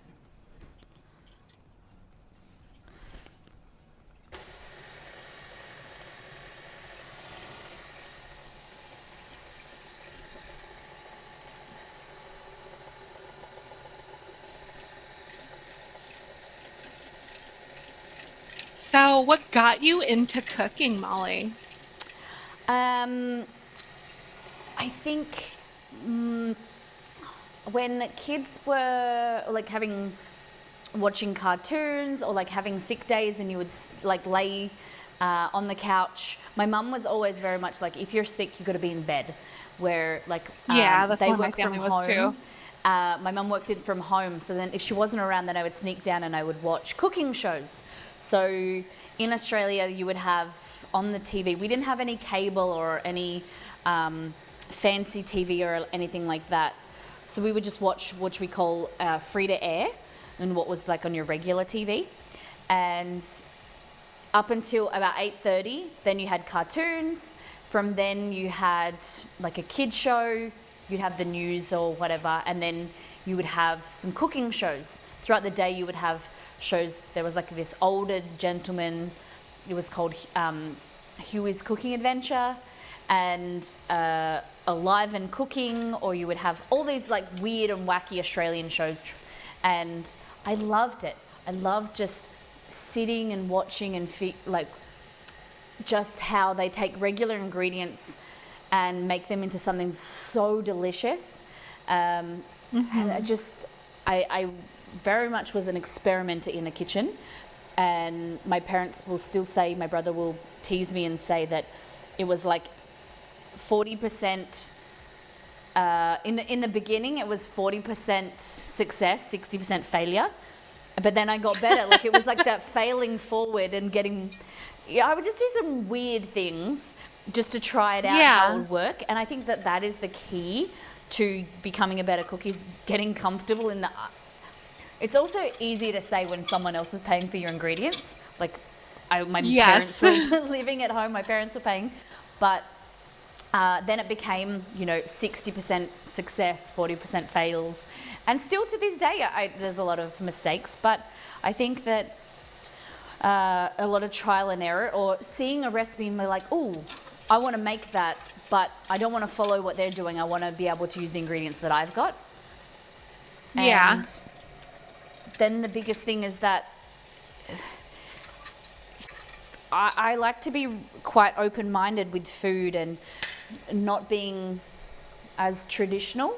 Like paying respect to where the food originated and whatnot, but then not being dictated by those rules, and being able to mix different ingredients, try something new, and put my own spin on it. And then use ingredients that are easy to find and stuff that, that an everyday person can make, rather than feeling like... I think there's a lot of celebrity chefs and cooks out there that can put a lot of pressure on people that you need a professional education, or you need to have like good equipment and whatever. I really don't like that. I like with the way that my ethos around streaming and in the kitchen is it should be fun and it should be interactive, and it should be approachable, really, like breaking down the barriers of entry to the kitchen. Mm-hmm. Yeah. Like taking out the intimidation, because like that's a huge thing. It's like, anyone can do these things. Like some of these techniques, it feels so like almost snooty. I don't know how to put it. Yeah, of course. I don't know how to put it, but it almost feels like out of reach for just like your normal person, And you feel like you have to have all of this special equipment, and you need to have these fancy ingredients. Like you can't use, when people say that you have to have 00 flour, or you have to have bread flour, or you have to have this type of ingredient to make good products. Like, no, that's if you want to do it like in a higher end, of course, but you can make delicious bread in your own kitchen. You don't have to have a steam oven, or you don't have to have a stand mixer, you don't have to have, truffles to make something taste good. Exactly. Yeah. Exactly. Here I am. Her noodles are all made. Oh my god, I gotta get a wriggle on. Hold on. Let me... I'm over there just like going and going. Yeah. My little hand crank. Just going... See, and I didn't think it would take... I thought it would take a bit longer, but you killed it. I know. Well, at first, it like struggled to get going, but after we got going, it was like, oh my god. Yeah, and that's like when you said you wanted to make pasta, and at the start when it was like you're taking a bit of time, I was like, I'm hoping that this doesn't put you off making pasta again, because once you get in the flow of it, it does get easier and it does like get quicker. And I was like, I'm hoping that she's liking it. Yeah. Yeah, no, it's fun. Like I like it. I don't know. I'm enjoying myself. Very Fabulous. Good. I like this whole like concept of like cooking with somebody. Yeah, it's fun, and you can ask questions, and we bounce off each other, and yeah, I definitely feel the same. So for you growing up, did you watch cooking shows, or obviously it seems that your parents were a big influence in your cooking, and like what was on TV or celebrity chefs and things like that? Who were you exposed to? There were a lot of like, the fancy cooking shows, I guess, like because America has this like obsession with making everything into like a contest or a game show and like quick. Like I enjoyed it, but Alton Brown always struck Yeah. a chord with me, like I said, because it was just like the why behind the cooking. Like, okay, we do this, but like why do we do this? Yep. And like what else can we do to get the same result? What happens if we don't do this? It's like, and it's because cooking is science as much as it is an art Yeah, at the that's same it. time. Yep. Yeah. What I'm doing is I'm just dusting with a little bit of flour, like this. I think Um, I'm pretty good on that part, at least personally, I Fabulous. think. And then I'm just going to bundle them up so that we can get a wriggle on, and we Okay. can move to the next step. So we're going to cover them, just push them to the side and just cover them with a Okay. cloth or put them on a plate. Okay. And what's something that you can share, like something that you learned from Elton that you was memorable to you? Oh my God, let's see. I don't know if there's like anything specifically, at least off the top of my head, Yeah. anything Isn't it the specifically worst that when like someone stuck asks with you me. a question and then like Yeah, and I'm like, I don't know. yeah, no, because I am exactly the same. You ask me a question and my mind just goes blank. It's just like, Right. that like grass tree, whatever it's called, just like spindling across, the scene. Like I've just got no idea, and it's like birds tweeting and whatever. I've got just no idea right then. But then give me some time Right. to think about it, then I'll give you a good answer. Yeah, actually, which is just that. I think the biggest thing was like, why do you leave eggs room temperature when you bake? Why is your butter room temperature? Yep. That kind of stuff. Fabulous. Like, why do you use salt? Like that kind of thing. I don't know. I just thought it was really interesting. Yep. Yeah. And, with certain ingredients, why some need to be refrigerated at different times, but not others, Exactly. right? Yeah. Yep. Alrighty. So Perfect. cleaning your bench. Now, what we're going to do is we're going to prepare our filling for the bread, okay? Okay. Cheesy pull-apart bread. So what I'm going to need you to get is some cream cheese, some butter, some garlic, parsley, your herbs, and some cheese. Okay? So Okay. you need gather all my 200 grams. ingredients. 100 grams, sorry. Hey Google, what is 100 grams in 100 Cups. grams is equal to 0.1 kilograms. Hey Google, what is 100 grams in ounces? 100 grams is 3.527 ounces. Okay, so 3.5 ounces or 100 grams. How big is your So block? this is 226 grams or 8 ounces. So we'll just go half of that and put that into a Yeah. bowl. Is it kind of at room temperature? Is it cold? Yep. It's room temperature. I pulled all that out. I've got my butter Fabulous. room temperature. Legend. Garlic. Oh yeah. I actually wanted to ask you and talk. I know like garlic, depending on how you treat it, like how you chop it, you mince it, you dice it, you smash it, whatever, you will get very, very different flavor profiles and different strengths out of it. Yes. And I wanted to ask about that as we play with garlic in a little bit. Okay, so I prefer to mince it, to like crush it up, because I feel like that you get the juices going, you get the flavor going, and I believe it adds more flavor, but it's all personal preference. A lot of cooking that some chefs, some home cooks do it in different ways. Some people might not have the mincer or the crusher and will do it with a knife. Some people don't like it, so then they do it with a knife. I've always been taught, and I prefer to do it with a mincer, but I was listening to Anthony Bourdain's audiobook the other day. When I say the other day, maybe like 2 months ago, and he was saying that he hates, well, like this was in the book, I think it was like 20 years ago. He was like, he thinks it's sacrilegious, like to treat a garlic like that. And I was like, man, we're gonna have to disagree because I love it. So what about you? What do you like? Give me just a second. My headset is low. Give me a moment. No worries.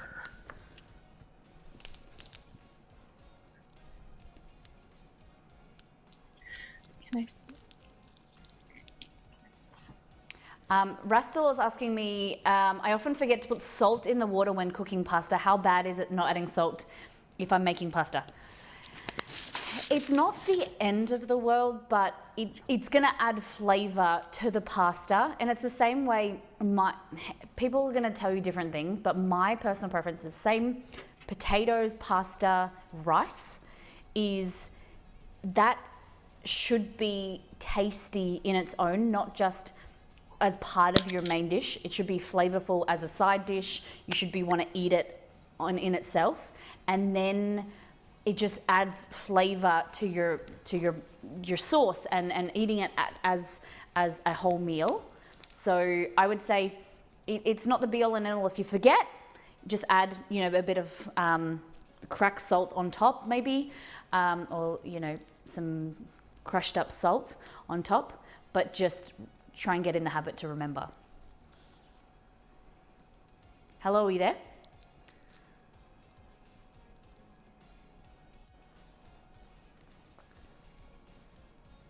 All right, we just can't hear her for 2 seconds. She's just getting a new headset.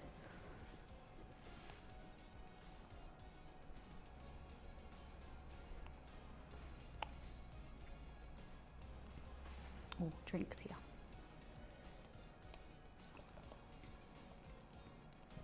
I'm just trying to create like little habits so that you don't forget. Because I've been making bread for a long time. There's still occasion where I forget to add salt to my bread. And I'm like, then I bake it and I'm like, oh, curse myself. But just create little habits of when you're putting the water into the pot, add salt straight away, or do little things that remind you to add salt. So when you're getting the pasta out, put your salt next to the pot or put next to the stove. So then you remember to add the salt. It's the same with me. I try and add all of the ingredients when I'm making bread all together, because then if I do them separate, I forget to add the salt at the end. Hello, I can hear you.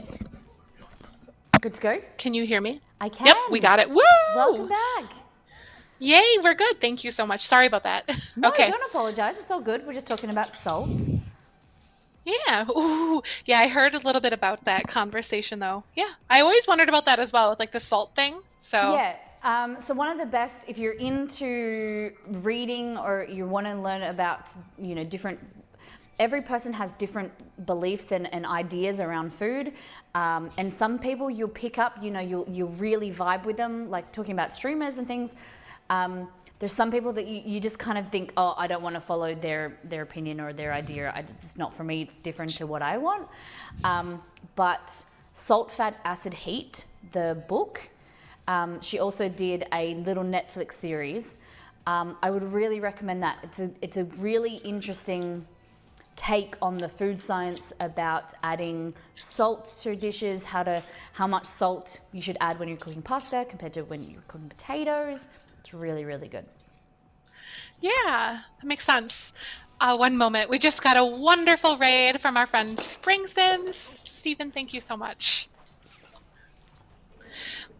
We're cooking some dishes with Molly. If you want to check out those recipes right there. You want to say hi, Molly? She is streaming on her channel. Welcome in. She is a wonderful content creator, and we're learning how to make homemade pasta and bread. So, Hello, Stephen, hello. welcome. Thank you again. How was your day? Just making the filling for our pull-apart bread, our cheesy, garlicky pull-apart bread.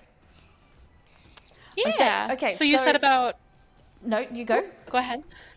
Half of a brick of cream cheese, room temperature. Yep. Okay. So the thing with this recipe, you can play around with cream cheese, different types of grated cheese as well. It's up to you. I created the base recipe for you guys, and then you can tweak it and change it as you want. If you make it, we want you to tag me and Zefrine, and we want to see your creations. Please do. All right. So do you, with your garlic, are you a crusher or you use your knife? What do you prefer? I usually break it apart, obviously, like I grab them and then I smash it and then I mince it. But I Mince also it. am self-taught, so I don't know. No, so mince it Like with like a press or with your knife. with my knife. It's like I Hey, go okay. like this. I have my skin on it Yep. and then I smash it. Oop, we got a bonus one there. And then you kind of like peel it apart, which I'm kind of going up here. I love it. Yep.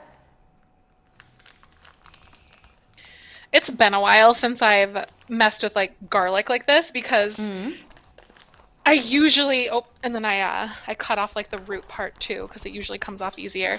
I have like a jar of it in the fridge. That's just quick and easy because sometimes by the time I get to cut like heads of garlic, they just go Yep. bad. And it's just approach it like it's just ready, available, and then it's just less fuss. And you're more likely to incorporate it in your dish if you don't have to get messy and do all the work, right? Exactly. Like I have like this little thing, but for the stream, I wanted to do fresh garlic. I love it. There's no And harm in that. So there isn't, and you know, there's a lot of. That's the thing that there's a lot about the cooking community that I love, but then there's a lot of judgment and there's a lot of sometimes people's opinions that I like to acknowledge, but I like to encourage everyone to do what is right for you. If you know, I have the ginger and the garlic in the fridge for when I want it, a lemongrass paste, because whatever gets you in the kitchen and whatever helps you to get cooking or incorporate it into your life, then you need to keep doing. Don't listen to everyone's opinions. Yes, in the, you know, in the like ideal situation, everyone would be making everything from scratch and low sugar and everything organic or whatever, but that's not reality, is it? We all live really busy lives. You're just trying to do what the best you can do, and if incorporating garlic and using minced garlic or minced like curry paste or whatever helps you to keep cooking and get you in the kitchen, then I'm all for it.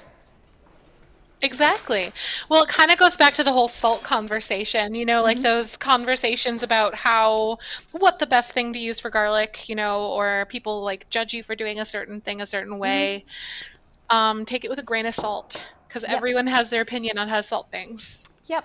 So, And you talk from one exactly it. professional chef to another, to a home cook, and everyone will tell you different things of how they've learnt, and it might not necessarily be the right way for you or for them, and as long as you like what you're doing and it's easier for you, then I'm all for it. Keep doing it. So exactly. I use this. So this is I want one of those so bad. Do I have one? This is an Maybe I OXO do. garlic press. And basically you just put the garlic cloves in there, you peel them and put them in there. Some people say that you don't even have to peel them. I like to peel them because I use all of the garlic. Once it's mashed, which you can see, you just squeeze it like there. A lot of people will just use this garlic that's minced, but I don't like any garlic to go unused. So I open it up and then I scrape the garlic in from this as well. So I use it all. You can use a zester. Yeah. You can use a grater, like a fine grater, guys. You can chop it up with your knife like Zeph's doing. I love zesting ginger, Yes, actually, yeah. because it gets like that really fine like texture to it, and I really Yeah. like that. You do were it with talking garlic before sometimes, too. about how sometimes garlic can go bad before you get to use it. A Yeah. little trick that I learned was putting your ginger, you know, like the whole fresh ginger, into the freezer. Yeah. Because it makes it easier to grate and it also stops it from going bad.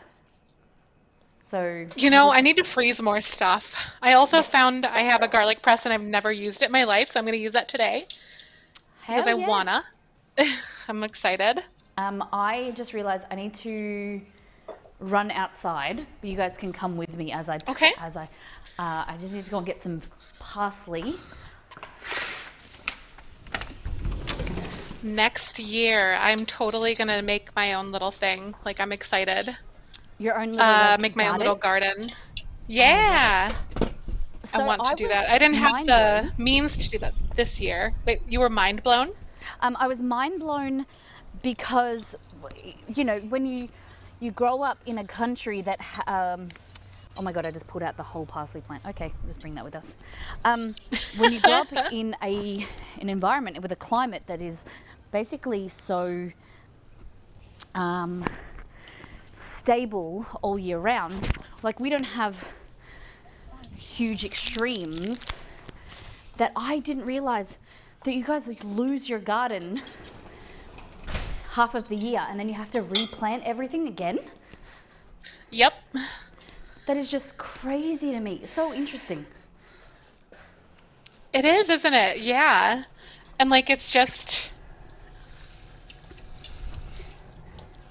right now I have some tomato plants that I was able to get up because our yard honestly is a work in progress for sure.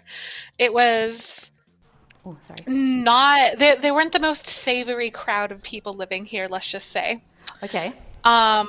So we have a lot of work ahead of us. Like they bought the house and they flipped it. It's beautiful inside, but the yard Yep. work is Needs a little bit a more work. lot. Yep. It does. But I have some pots that I have, and I've put a couple tomato plants in there, and we've got some tomatoes coming in. They're still pretty green Ooh, at the moment, though, so I'm I love that. excited. That's fantastic. Love All right. fresh tomatoes. I grew up with a garden. Yeah. So I want to your grow parents, garlic. your dad, you said would like the idea that I'm getting around your parents is that they were very active, doing different things. Your dad seems to be amazing around the house with doing like DIY stuff and cooking and things. Is that what I'm kind of? Is that right?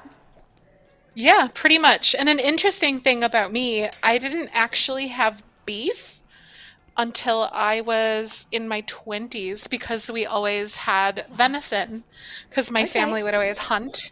And Yeah. they always had like pickles and all sorts of jarred and canned goods in the basement Yeah.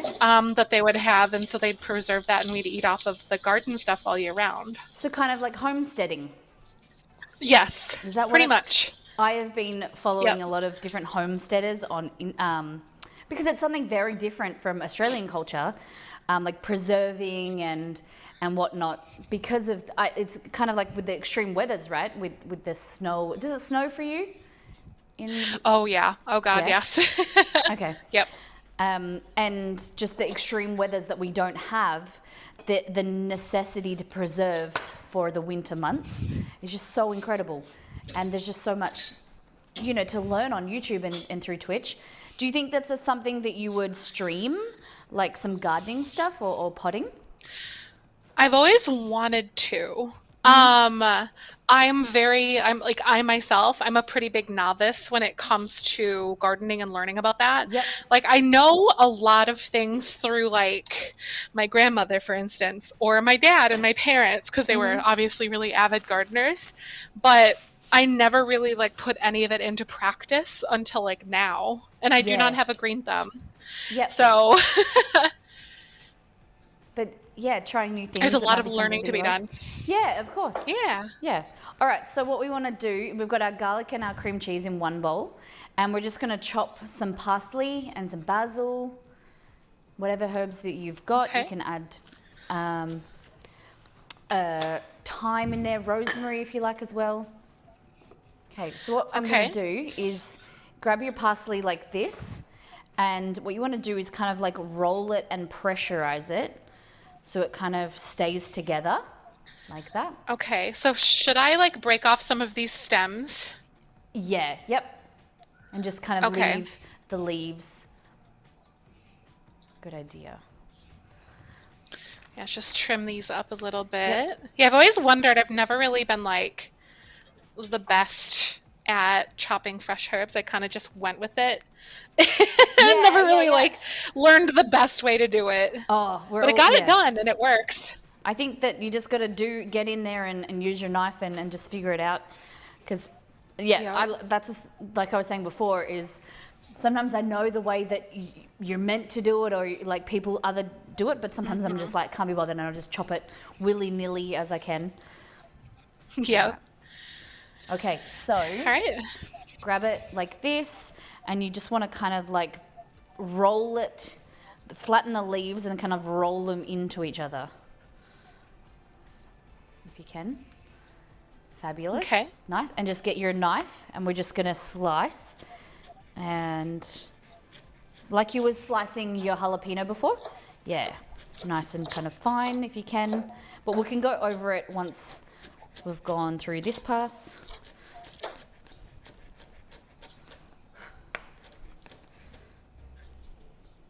I love the smell of fresh parsley. It's so good. So good. And it always just like a dash of parsley on top of any meal just makes it look fancy, doesn't it? Mm-hmm. And then once I've gone through one way, then sometimes I'll go through the other way with my knife and just kind of like pass through. Or you can just do this and just chop it so it's fine. Just any way. Like that. Right, just get the knife in there. Just go for it. And then the same with the basil. Same type of thing. Fabulous. And you want to use about 2 to 3 tablespoons into your bowl. Okay, so probably like about this much, I'd say, maybe a little more. Yeah, looks good to me. You can always add more. You can't take it away. Fantastic. Okay. Oh, my basil is in the fridge. Just gonna grab my.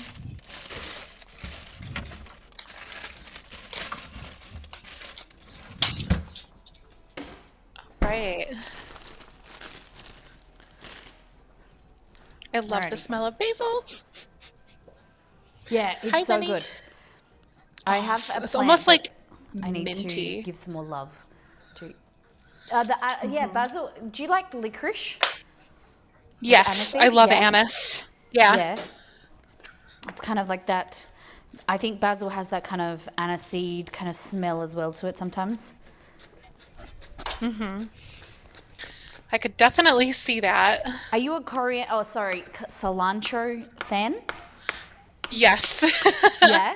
I love cilantro. Yeah, I really do. Is that I'm not one of those soap people. No, see, Like it does.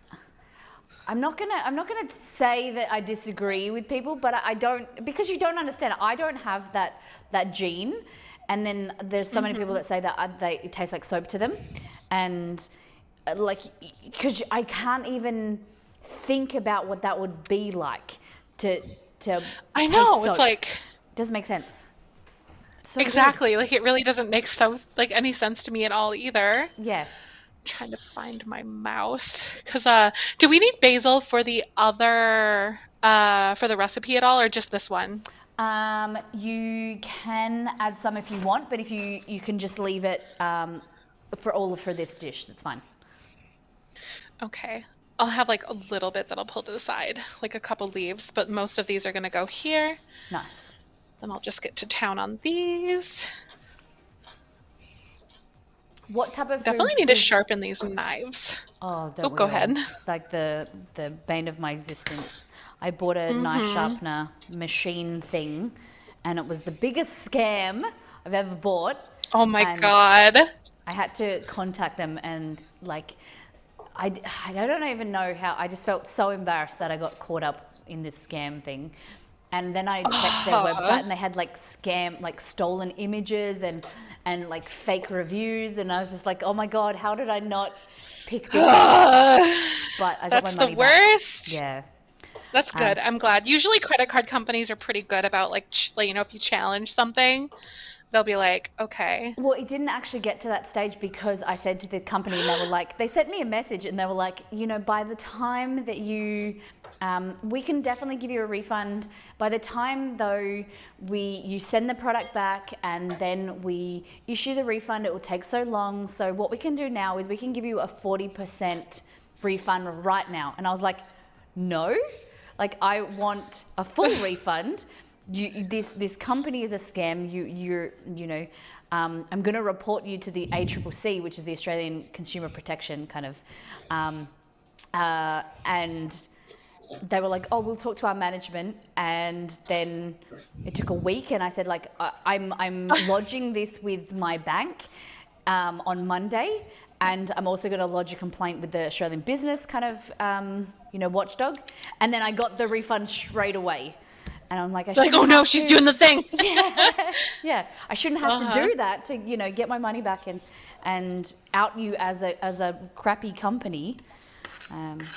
But just hopefully warn other people from getting in. Look at reviews and things like that, and make sure you buy from like a respectable company. Yes, support small businesses, but you have to, you have to make sure that you're checking them out first as well. Mm-hmm. Alrighty, so we done your herbs? Kyber. No. Yep, herbs are all done. Oh, pretty cat. They're in. I know, right? He always likes to be involved. I was watching you when you started your stream. He's so cute. Mm-hmm. He's all right, so handsome. So we're going to mix together the everything in the bowl. We're going to add a little bit of salt in there. A little bit of salt. Okay, so like a little bit of salt. Nice pinch. And so we've got 100 grams of cream cheese for those that are playing along. We're going to need like a tablespoon of butter as well. And we're going to grate some cheese. Okay. So got my butter. Now that we're moving on to the mixture, like the dough, both of the doughs, the pasta dough and the bread dough, they've taken a bit of time. And now where it's kind of like the kind of we're sailing in to the home stretch. Like the pasta sauce won't take too long. Everything else will kind of fall into place now that the doughs are prepared. It's taken a bit of time to get to here. It's been 3.5 hours, but now we're gonna start like breaking up and making some moves. That makes sense. Yeah, that definitely makes sense. So now, you said like about a tablespoon of butter, maybe right? 2 tablespoons of butter. Okay.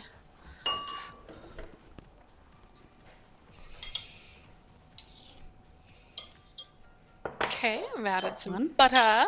Cool. And we're gonna grate 3.5 hours. Why are you laughing for, Exceed?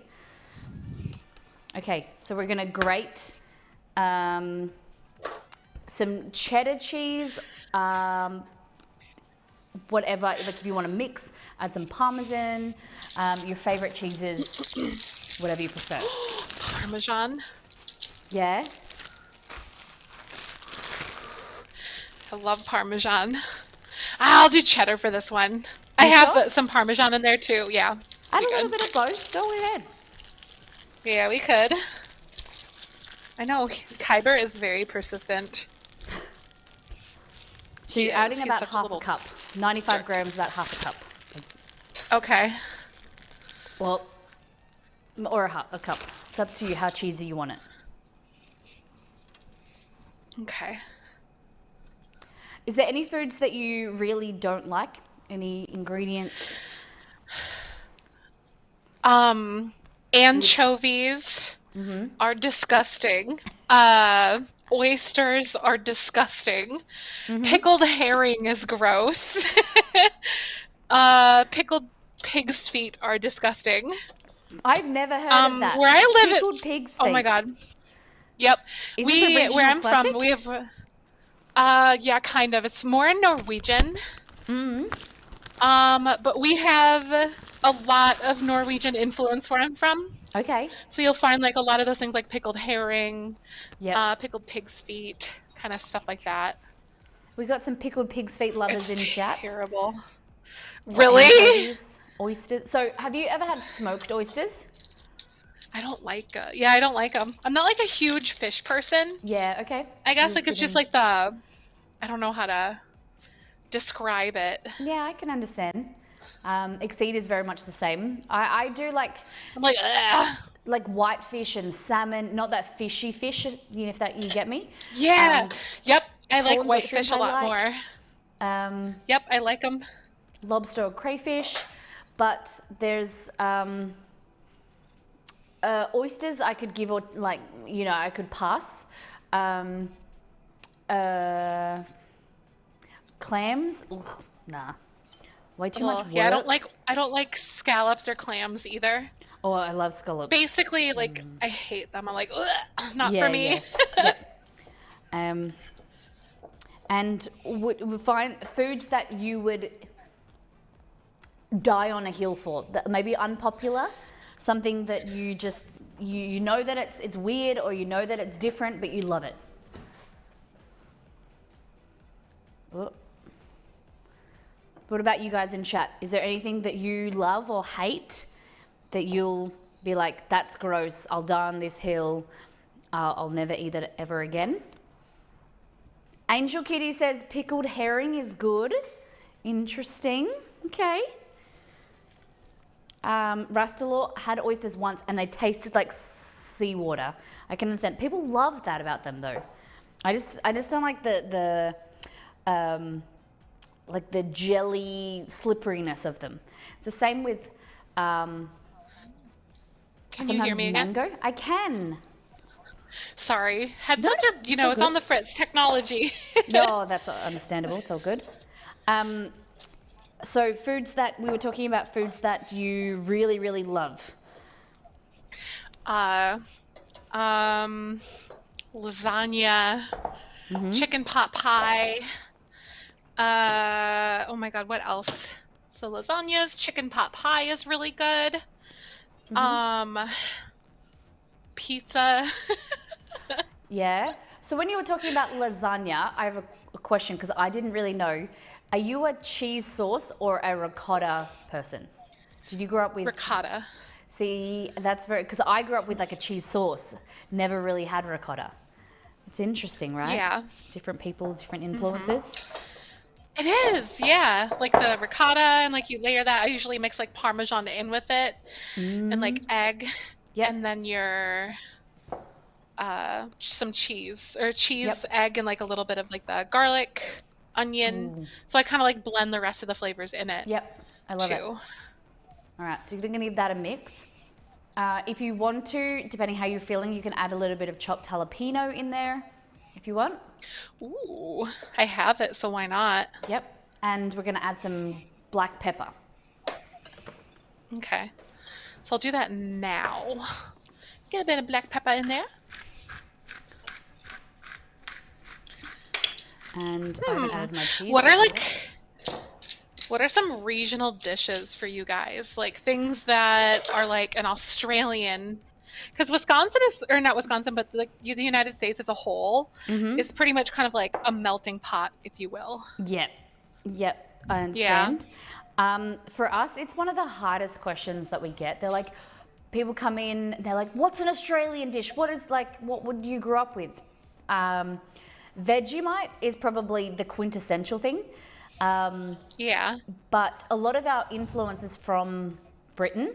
So we have like beef pies are huge in Australia, like meat pies.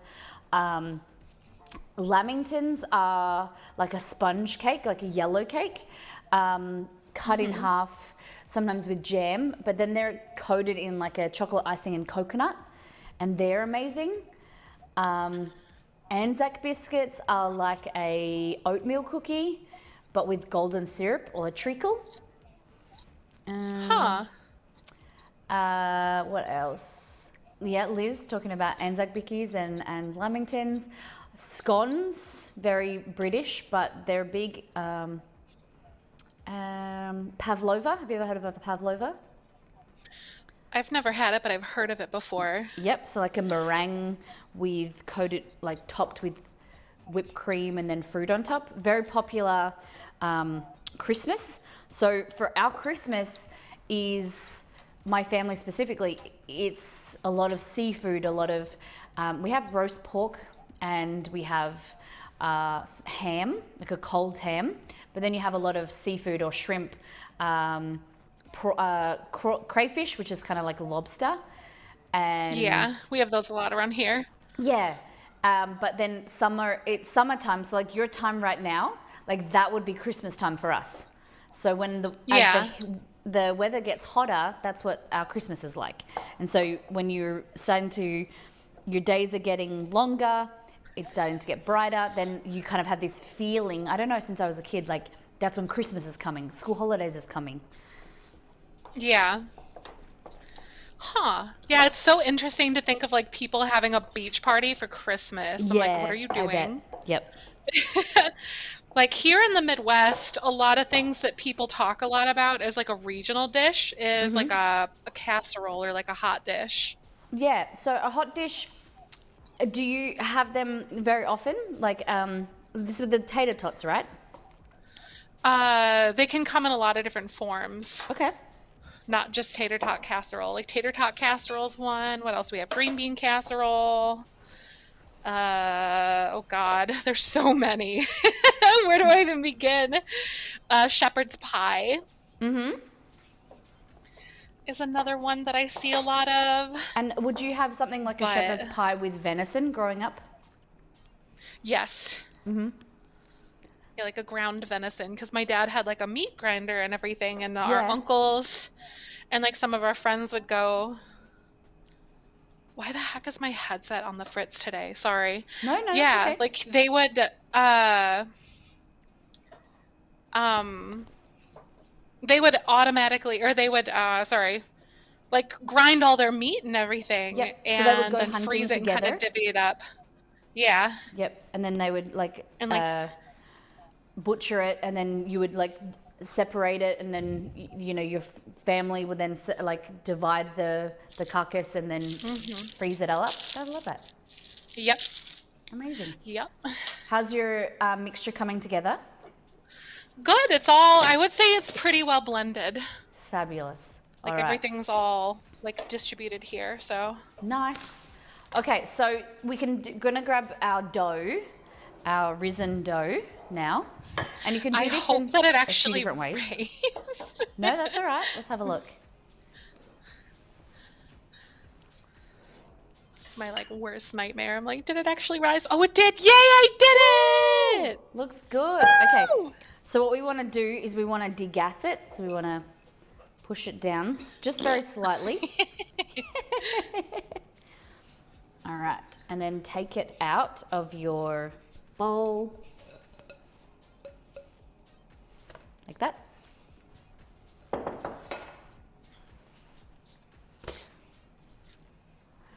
What do you think about venison? Excellent. That, like, do you think that's an underappreciated type of meat? Do you think that, I do. yeah? I know a lot of people don't like it specifically because they think it's really gamey. Mm-hmm. But you have to like really cook with it properly, and like bay leaf is really the secret ingredient to getting it to like to cutting the gamey flavor. I don't know why. It's Yeah. I was gonna say, Yeah. well, like, if there was community members now that are watching that hadn't had any experience with venison, what is a good introduction? What's a good dish to have it if they see it in a restaurant, or they go and make some, they go to the grocery store and they get it and they're going to prepare a meal? What would be the best introduction? honestly, in my opinion, that like we had people come to our house like they hated venison. They were adamant that they hated it. Yep. Honestly, my mom makes a really good roast, which is probably like a little too high up, but really Yeah. sloppy joes. Really? Sloppy joes. Yeah. Interesting. I Okay. mean, that's what I grew up with, and like people like that was venison. Be like, yes, it was. Wow. I'd never heard of it. Okay.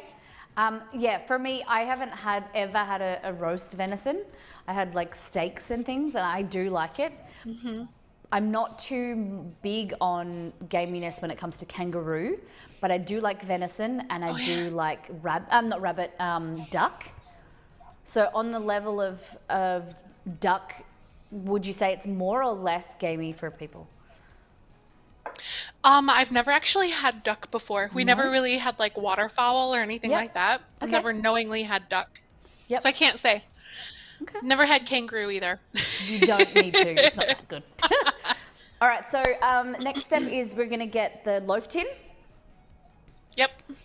Let me get. I have a glass one. Should I grease this? I guess that's probably the next step. Yes. Just spray it or grease it with some oil, some butter or oil, whatever you like. I'm gonna be using that. Okay. Use some butter. Okay, so and we can approach this in different ways with incorporating the filling. You can choose to make like a monkey bread where you get a bit of the dough, hollow it out, and put the filling in the middle, and then make it into a bowl.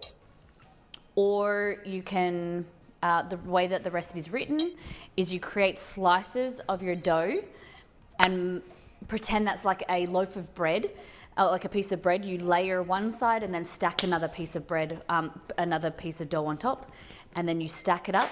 So it's all personal preference. So it's like pull apart bread or monkey bread style. I think like the monkey bread style would be really good. That Yeah, sounds nice okay. to me. Sounds good. I am just trying to find my butter. Did I put it back in the bin? Oh, you're good. Here it is. Okay. So all I'm doing is just getting like a little handful or like a little piece of butter like this. And I'm just going to move the dough and just grease the inside. Love a good bit of butter. More butter, more better. Create some butters in chat, guys. Show Zefrine some butter's butters. so good. We have a butter Love some remote. butter. As everyone should. I have a cheesy heart. Your love of we share a love of cheese, both of us, you and myself. What is your favorite cheese? What style of cheese, or do you like a soft really cheese, like- a hard cheese? I really like hard, nutty cheeses, so like your parmesans and stuff like that. Actually, a lot. You have a big Hard, nutty cheese. You were telling me you have a big piece of cheese, didn't you? Like maybe that was. What do you mean, like You had for like what a wedge though? of cheese. Maybe it's all gone. We were when It I might was at be. that cheese cathedral. Do you remember? I was sending you. We Oh, were talking because I was yeah. at the cheese cathedral, and you were like, "I have a big wedge of butter cheese that I just bought." Yeah, and we also have fresh mozzarella too. Yeah. We always have some of this in the freezer. I love it. In the fresh. freezer. Nice. Yep. Yes. You freeze Thank it, guys and then for you can butters. thaw it out, and then just like grate it up. Nice. Okay, so what we're going to do now is get a knife, or this is a bench scraper that I just used, and you're just going to bundle this into, let's go with like pieces about the size of your, I don't know, like golf ball sizes? So do I like roll this out? And not too Kinda. much, like you don't need to handle it too much, it doesn't matter. Okay. So just like kind of golf ball sizes. The Okay. size of like in your palm, if you hold it in your palm, it's about that big. Yep, fantastic. Now keep going.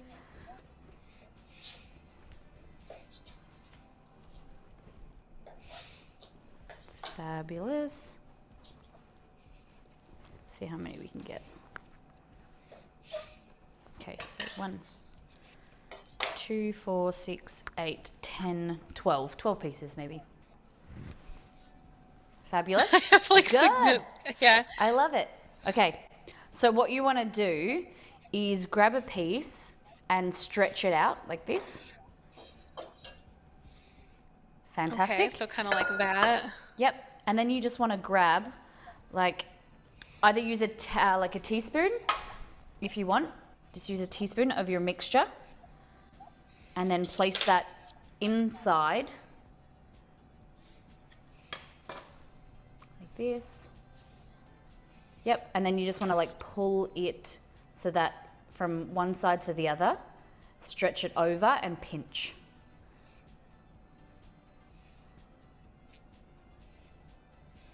Like that. Almost like a little dumpling kind of Yeah, thing. yeah, 100%. Okay. Cool. And then you're just going to pop that in your dish. Okay, easy enough. Sounds And great then- to me. Going to continue. Fabulous. So we were chatting the other day about Sims challenges and the different, community events that you have. What is one of the weirdest and wackiest challenges that you've seen or been a part of?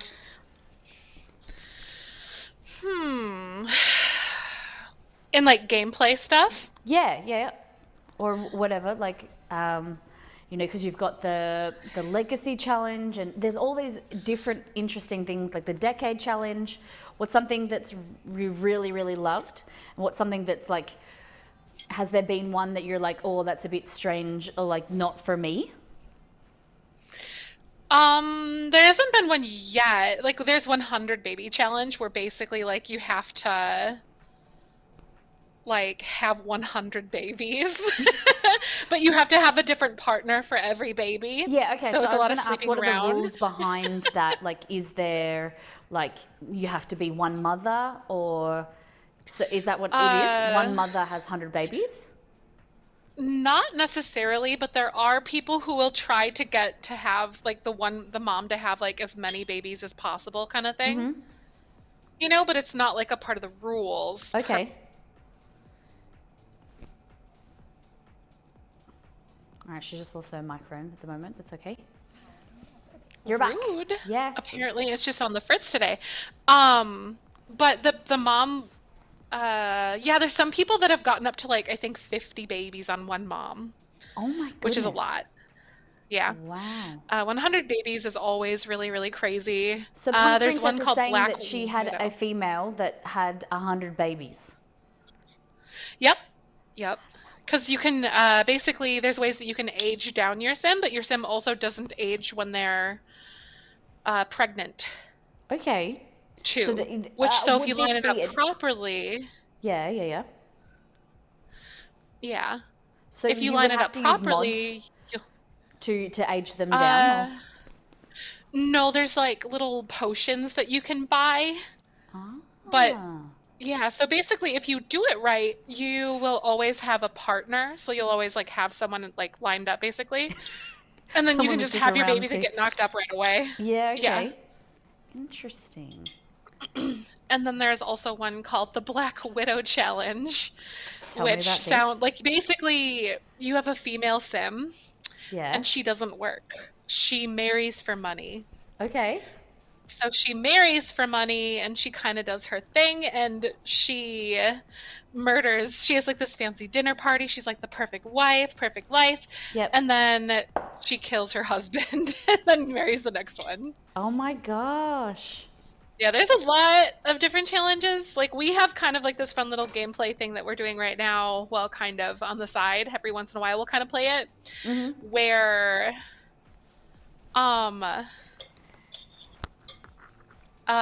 he's kind of like this dastardly villain kind of character. And he breaks into people's houses, uses like stuns them, steals their stuff, and then sells it to get money. So Yeah. you have the ability to steal other people's belongings, and do they have to be on the lot to sell it, or how do they take it back to their lot, or how does it work? There's ways that you can like emulate the selling of it, I guess, to like pretend.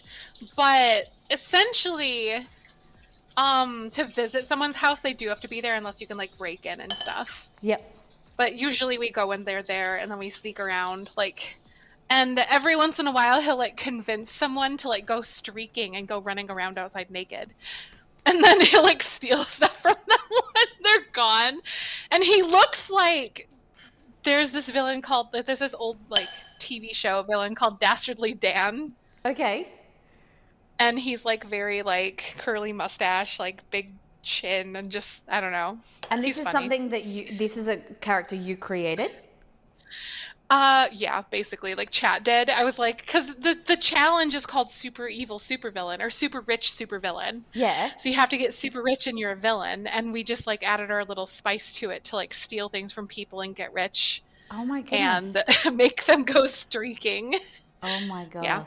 So our community really likes doing really random off the chain stuff like I that. love it. I So love that fun. allows that creativity and you're not doing the same thing. Like every time you go raid or every time I'm in your chat, there's just like, what are you doing now? Like what the one with the Exceed, what was it the other day that it was just like the vampires and Exceed will come into my The office and decades he'll challenge. be like, Zeph's doing this. And I'm like, what? Like I just like need to go in and you need to explain it to me or whatever. Exceed, we have a video that we are going to, inspired by First We Feast and their Explain That Graham. We've got a few things that we want you to explain to us of what they are. So let me know when you're ready, and I want you to just tell us what happened here and what was going on. Should I show my screen so the community can watch what I'm watching at the same time here for this one specifically? I Hold can't on 2 hear seconds. Exceed, by the way. Yep. We'll show it on my screen, so if they see see my camera, we'll show it over here. Give me 2 seconds.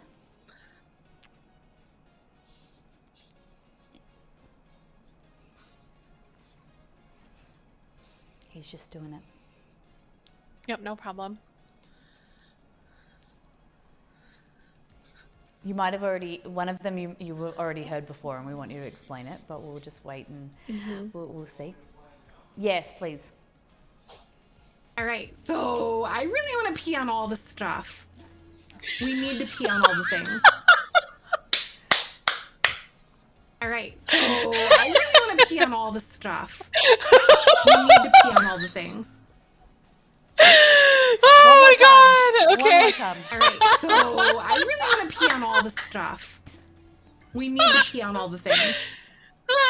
Can you explain to me? Sims out of context. Yes. Sims out of context is like my favorite thing in the world. I want to know what was happening there. We were playing the new Werewolves pack when that came out. And you're a dog, you're a werewolf. You can pee on things. And you can eat anything. I So I wanted also to pee on saw a everything. clip because I was going through clips recently and I saw there was, so do they squat to pee? Like They it was just do. like this character that was not yet a werewolf and it just Yep, they literally just straight up was just walking and just squatted and peed and I was just like, what am I watching? I had no idea. I was like, what have I walked into? Yep, they squat to pee. So they don't cock their leg. Nope, they just straight up just pop a squat right there in the lawn and then they do their thing. Yep. I love it.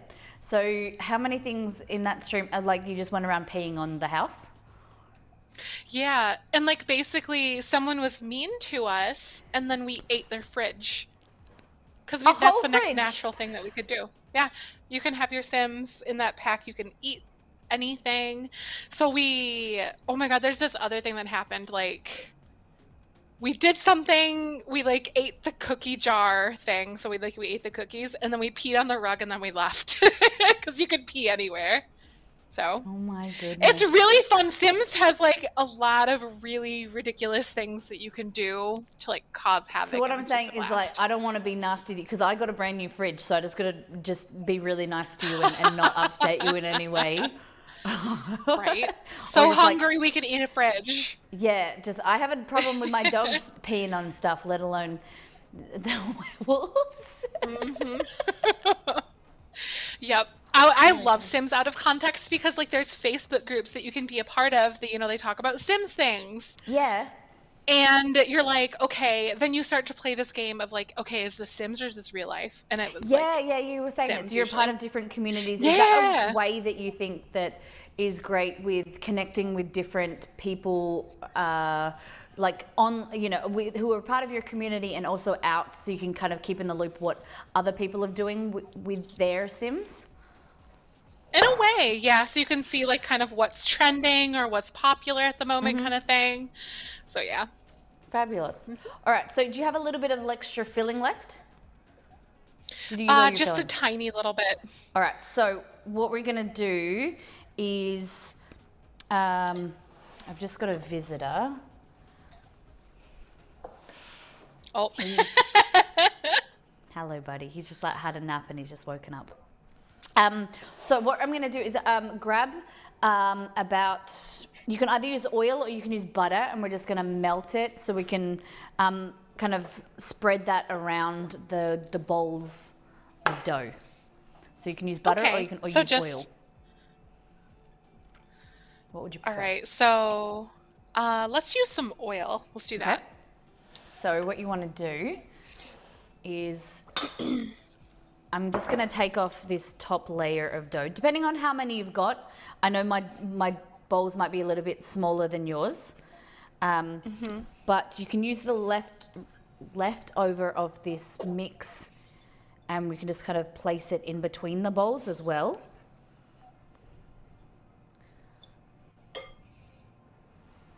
Because they'll have some cheesy goodness on top, so they'll be inside and around, or you can just add them, keep them inside if you want. His name is Chester. He is a 5-year-old cavoodle. He is my helper, of course. Beautiful. How many little cats do you have now? Is it just Kyber? 2? Yeah. Kyber and... Yep. Ahsoka, yeah. Ahsoka, that's it. I always forget. So Exceed asked me the question to ask you.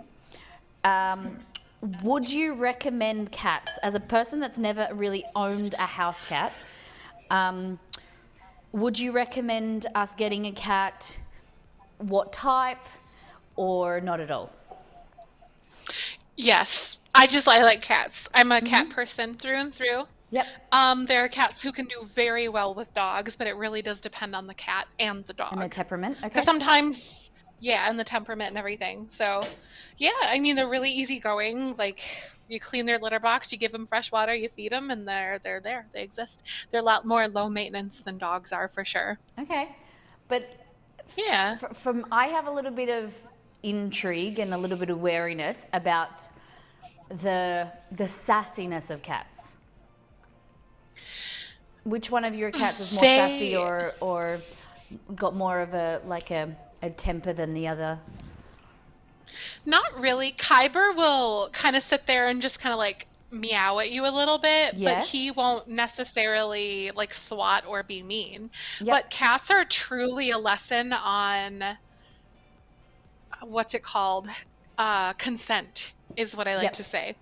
Because they tell you, you read their body language, they say no, you back off. Yep. And then you're going to be good. So like there's ways when you get cats when they're really little, like that you can discourage using claws. Okay. Because like we can mess with and manhandle our cats, and for the most part not really get any claws at all. Okay. Or anything like that, because like just gonna drizzle with a bit of oil. Sorry. Yep. No, you're good. I did that too. I saw what you did. But you can teach them from an early age. Okay. That makes sense. Exactly. Yeah. All right. And so you can, if you wanted to, we haven't handled this too much. We haven't kneaded it. So the need to proof it again for another 45 minutes or another 20 minutes, depending on your environment, you can do that if you wanted. If you want a really light, fluffy dough, or because we haven't handled it too much, you can pop it basically in the oven now. So that's what we're going to do. Our oven's been preheated, it's nice and hot, and we're going to pop it in the oven. Just going to give us a bit more of a slightly denser dough, but it's still going to be light and airy and be really, really tasty. I know we're a little bit conscious on time, so I want to get it in the oven so we can start eating, because I know it's 10 p.m. for you right now. Oh, that's okay. Yeah. We're being too busy talking. That's all right. All right. So you pop that in the oven. Yep, it's all in there, all getting toasty. All right, so now we're going to get started on our sauce for our pasta.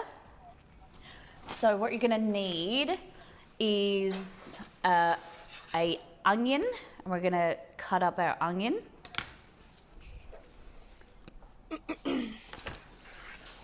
Actually going to grab a little bit of a dish so I can put my other parsley in there. Lovely. Have you always had cats? Yes. Yep. There's photos of me when I was really little with like kittens in my arms. Oh, I love that. Um, always, always, always. My brother, it's a little grim and I'm not sure if I should really share it. Um, I was probably 2 or 3 years old and I was holding an unalived cat because I didn't realize that it was not. Yeah, I just wanted to hold it, and I was like 2. I So, have a very similar story. My family used to breed ostriches. Have you ever heard of an ostrich, like an African like bird?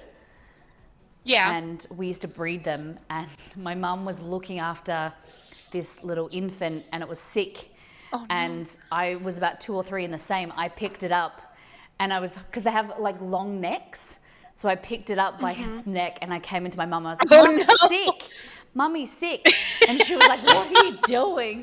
And I just had like no idea. Very, very similar situation. And Yeah, so there's that's like one of my brother's favorite stories to tell though. He's like, yeah, the yeah, one about the yep, kitten, and I'm like, oh my god. just But the little I things that used you to do as swaddle kids. We've got no them, idea. Oh right? my goodness. I used to swaddle them like babies, Yep. drive them around in my little stroller. Mm-hmm. Look at you So cutting yeah, that like, onion. I love it. right? I cook with onions. Whoop. Technology, There we go. guys. There we go. She's back. It's just like powering off like at random intervals. It's I've fully been having that charged. issue with my headset as well. It just like you do something and then it just like powers off. I'm listening to an audiobook and it just halfway through and it stops. I'm like, really? Don't do this to me. So you're very confident with an onion, you were saying? Is that what I heard you say? Yeah. Yep. Not like super, but like more confident than other vegetables, I should say, if that makes Fantastic. sense. All right. I just need to go into the pantry real quick because I washed the dishes. Oh, well, I didn't wash the dishes. The dishwasher washed the dishes. And I need my fry pan. Okay. So we're going to need to put a large fry pan. I like a deeper fry pan like this because it's like a saucepan but a fry pan in one, so you can do a lot saucier ingredients and it doesn't slip up the side. Or you can use like a casserole dish or like a cast iron kind of Dutch oven style, whatever you have. Yeah. I think like the biggest pan that I have is this one. It's not quite as deep as yours, but it still gets the job done, I think. That's awesome. Just a big skillet. Fabulous. And you So want to put I that have a on medium heat? giant onion. Okay. I have like a giant onion. So this is half of it. It's up to you if you want to Should use I the go whole ahead thing. with all You of can, it? yeah, if you want to. Oh, can you already start smelling the bread? Not quite. But I can smell the onion. I think that's really overpowering it for me at the moment. Okay, it's on medium. Alrighty. I think I might just go with the half of an onion. Okay. It's big, so. All right. So you want to put a little bit of oil in your fry pan, and then go ahead and add your onion. Okay.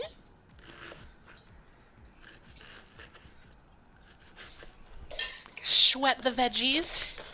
So a sausage in Australia, like it doesn't really come in like sausage meat. It usually comes in like a sausage casing. If I was going to get Italian sausage, it doesn't really, if that makes sense. So we're going to have to, for how we buy it is it's in sausages, then we're going to take it out of the casing. I don't know how it comes for you guys, like ground meat. It comes both ways. Fabulous.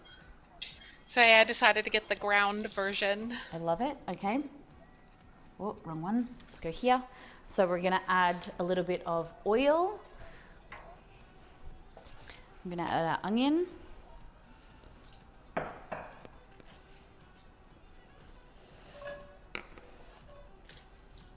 Like that. should have used the plastic cutting board, but that's fine. Ah, it's all good. And then I have my. Do you want to know something? That I've been vegetarian all of this month. It's my vegetarian challenge. And I said like before we even, because we knew that we were doing this like a month ago, and I just said, Yeah. "Look, I'm gonna eat it, and I've been looking forward to it. I cannot You're be like, I want the vegetarian." meat. Yeah. Except it was like we were laying in bed last night, about to go to bed. I go to sleep, and he goes, "You get meat tomorrow," and I was like, "Yes, I'm so excited." I can, and I've been loving making more vegetarian food and getting out of my comfort zone, but I cannot be vegetarian like 100%.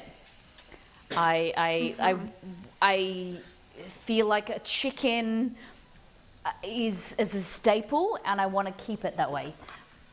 Do you eat a lot of chicken? meat? We eat a lot of ground turkey and a lot of chicken. We try to steer clear of beef. So. Yep. For any specific reason, Yeah, dietary quite a or bit. just, yeah? Yeah, dietary because of red meats is inflammatory. Yep. So it impacts endometriosis. So we try to eat a lot more like poultry and stuff like that. Yeah, Like sometimes fantastic. we have a lot of sausage like this, but it's still pretty good. Yep. And a very interesting reason, because that's why I've been staying away from too much tofu for the estrogen. Like Yeah. I've read a little bit about the impacts, especially of women, of soy products. And I didn't want to substitute too much of the chicken and the meat that I was using for vegetarian month. I didn't want to eat too much tofu. Like I wanted to be able to have plant-based alternatives using chickpeas, using wheat like seitan or different types of products, but not so heavily on soy. You know, it's personal preference, and there's conflicting results and conflicting research about it, but I haven't heard the red meat. That's really interesting. I have to do some research on that. Yep. All right. Yep. Red meat is. I think it has something to do with like the type. I don't know exactly, like the type of protein, I believe, or something like that. Okay. I don't exactly know. Interesting. All right, so what I'm going to do is Noticeable. I'm just getting the sausages like this, and I'm literally just squeezing out. Just like. Yeah, that's literally it. I feel like I'm milking a cow when we're just talking about it, Yeah. squeezing it out. So a lot of turkey, it's very not as common in Australia, especially I have not seen available like turkey bacon. But we hear a lot about it in our community, turkey bacon. Is that something that you eat? Yeah.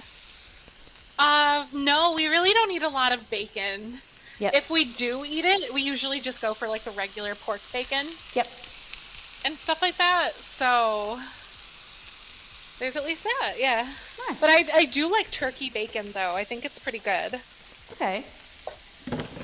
But turkey's readily available for you. Is the cost, has it gone up in the last few years with COVID and whatnot?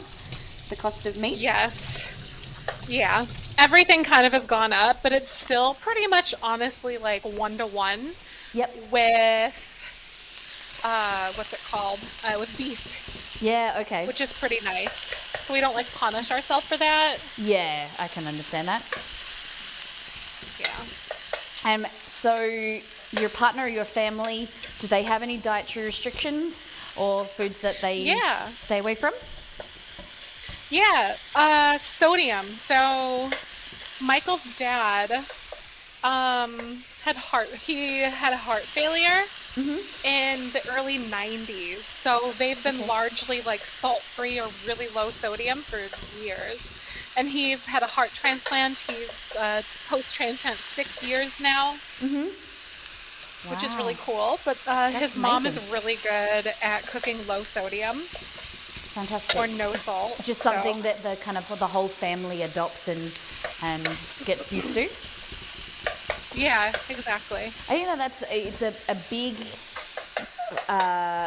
a big bonus when adopting a new habit, you know, if the whole house does it and you're not feeling like you're doing it alone, like if you're starting to eat healthier. Exactly. For myself and Exceed, you know, if it's easier if we both eat healthier or we both go vegetarian or whatnot, because you have that support, because the other, you know, everyone else is going through it and you're not cooking multiple meals. Yeah, exactly. And that was what it was about. Like, and honestly, Michael's mother was really, really good at cooking sodium or low sodium. So you can hardly tell because she really, she bakes with it. She does pie crust, and it's crazy. Yeah. So she everything. A lot of cooking on his side of the family as well. Yeah. Yep. Yep. Primarily by his mom and all that. Our lifestyles were very different, I've learned. Oh, really? Yeah. How so, if you don't mind me asking? Just like, like how blue collar my family is. And how vastly different his is in that way, because they're not necessarily as much. Well, his mom actually grew up on a farm. Yeah. And so did my dad, though. Yep. But that homesteader sort of lifestyle, the gardening, all that kind of stuff, is different there. Yeah, okay. My parents were bikers. With my dad being sick, they can't really ride the motorcycle anymore. Wow. But he still loves his motorcycles, so. Oh my goodness. So what type of motorcycle do they ride? They really like their Harley Davidsons and stuff. My dad has one, which they're selling it soon and everything, so they can get something like a four-wheeler, so my parents can both ride it. Oh, My dad can't drive those things anymore, but yeah. But your mum can take him on joyrides. Yep, on the four-wheeler and stuff. They can just kind of go and feel alive. You know, feel kind of the wind, the feeling that I bet he's missing. You know, with the wind in his hair. Exactly. And just getting out of fresh air again. That's amazing. Yeah. So what we're going to do is we're going to... for that. Oh, sorry. Yeah, no, I can good. imagine. Yeah, and that would be great for him. So that's something that's going to happen that, thinking about soon? Yeah. Yep, they're engaging to, sell the motorcycle and stuff really soon. Nice. We're going to add some chili flakes and some fennel, ground fennel, into... Okay. And... wrong button. There we go. Excellent. I love that pop noise. I actually just, we're talking about, before we were saying about Instagram kitchens and things like that, and Instagram getting organized. I think that there's a big drive with social media specifically about organized houses and pantries and whatever. Do you have that target for you as like our Kmart, we call a bit very organized house, housewares and things like that? Not necessarily, no. I just like things to have a place, but I'm not an organizational, I don't know, I have my spice rack over here. I don't know if you can kind of see it. Which, it's all glass and alphabetized, but that's the most I'll really do, I think. You know what I mean? It's not... I have a spice rack, but the jars were too small, so the stuff that I don't use I put in a drawer, and the stuff that I use more often I bought these containers, so a bigger size, and so make them pretty with a little label on top, and just because they're more functional for me, because I got to the stage where these were the jars that I was using and I was just refilling them all the time, and it was just getting cumbersome. Yeah, guys, everyone's commenting on your amazing spice rack. Show us again. Oh, thank you. They're from IKEA. I want to stain them or paint them. Oh, I love it. Can you show me the jar, close up? Yeah.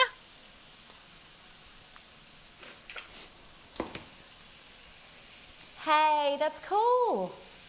And they come with love- like the little things on top It's got too. a shaker. That's good. That's really good. I have like the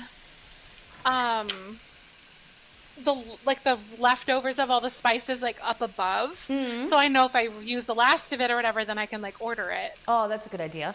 Okay, so we've added some fennel and also some chili flakes. Yep. And then what we're going to do is add some tomato paste in. So Tomato paste.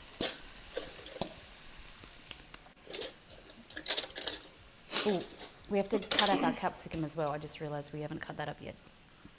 Ooh. So give that a mix. So how much it says about, Uh, or how much of the, oh, come on thing. where is it? 2 tablespoons. Okay. Cool. Oh, come on. This does not like me right now. I'm also going to turn my heat down to low because my sausage is all if not, cooked. turn it off. Yep. Fabulous. How is your oven looking? How is the bread looking? The bread, it's looking pretty good. It's rising a little bit. It hasn't started to brown yet, though. Okay, fantastic. So I'd say we're in a pretty good spot. Lovely. Ooh, jar stuff. Nice. Thank you, Jess. Let's see. Oh, that's right. Okay, I'm like thinking, where's my tablespoon? They've been given a workout tonight. All right. So just 2 tablespoons of that. Beautiful. And then we're going to take our capsicum. We're going to cut it in half, whichever way. If you want to go crossways or lengthways, just cut it, and you need half of it. Okay. Cool. Already washed this bad boy earlier today, look so at he's all you. good. I Okay, know, so right? I just cut the bottom off like this, because then I didn't have to deal with the seeds. Or cut the bottom off, not the top. Whatever, I suppose whatever, the bottom is all whatever weird. you want to do. Yeah, whatever you want to do. You just need about half of it. And then I just cut it into slices, just so I can take this white bit off in the middle. I usually cut it differently. That's okay. Whatever you want to do. That's okay. Do you go, do you cut downwards and then cut the, remove the inside? Yeah. Yep, okay. Yep. That's okay, though. No, everyone does it different. So a capsicum is a bell pepper, for those that are wondering what weird thing I'm saying. We call this a capsicum. Yeah. You guys call it a bell pepper. Okay. Yep, to us it's a bell pepper. We're like, I wonder why it's called a capsicum. Yeah. Why? It has no capsaicin in it. So it's like from the family of chilies, I think. Right. I would talk to Google, but I don't think you can hear him. My assistant. Like why it's called that. Yeah.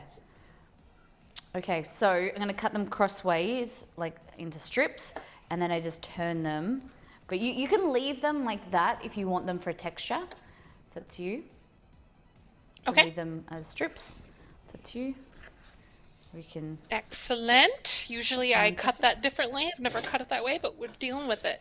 Yeah? It's the pepper seeds. All right. That's okay.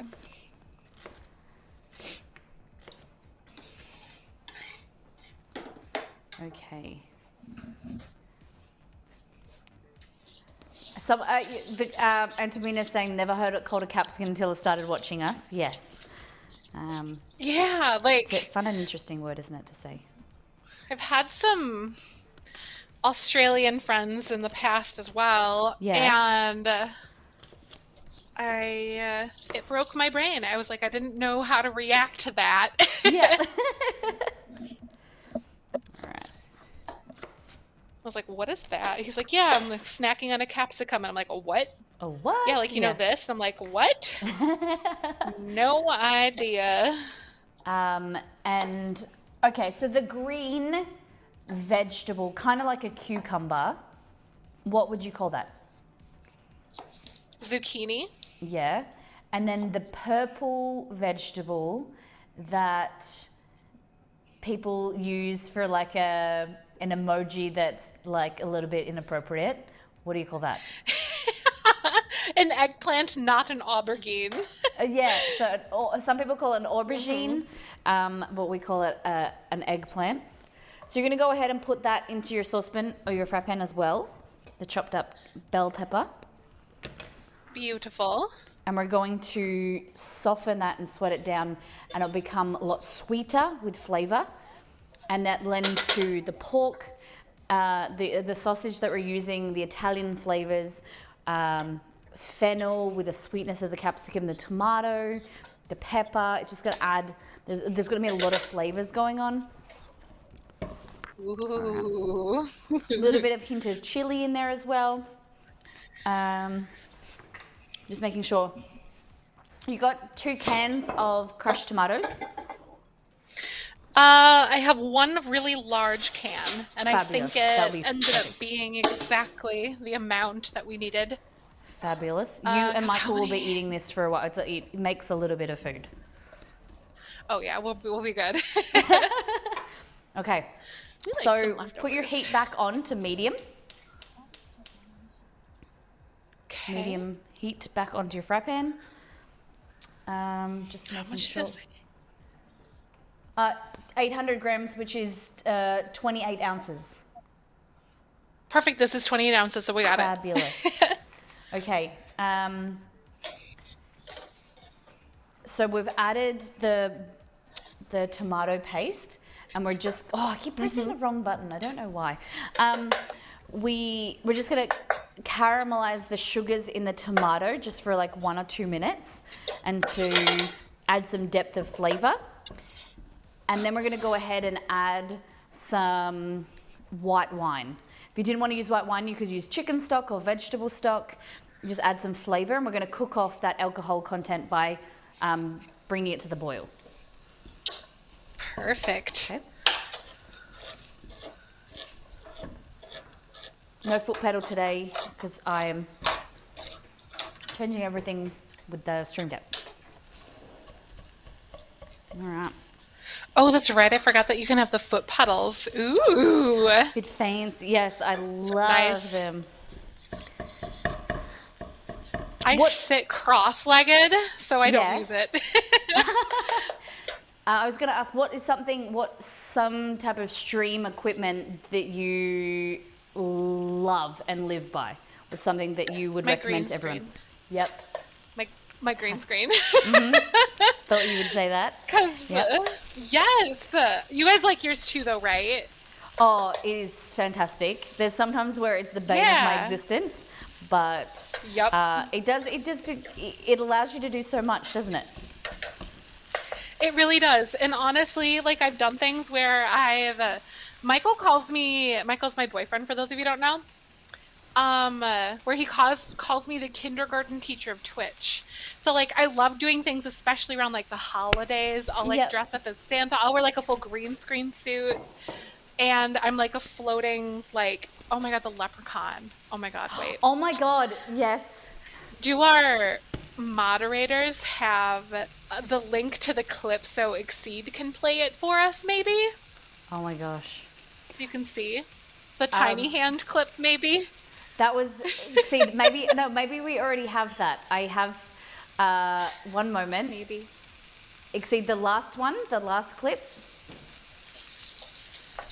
We just want you to explain to us this last one. Wave back with that tiny hand. Oh no. Hi. Wait. I didn't know it really.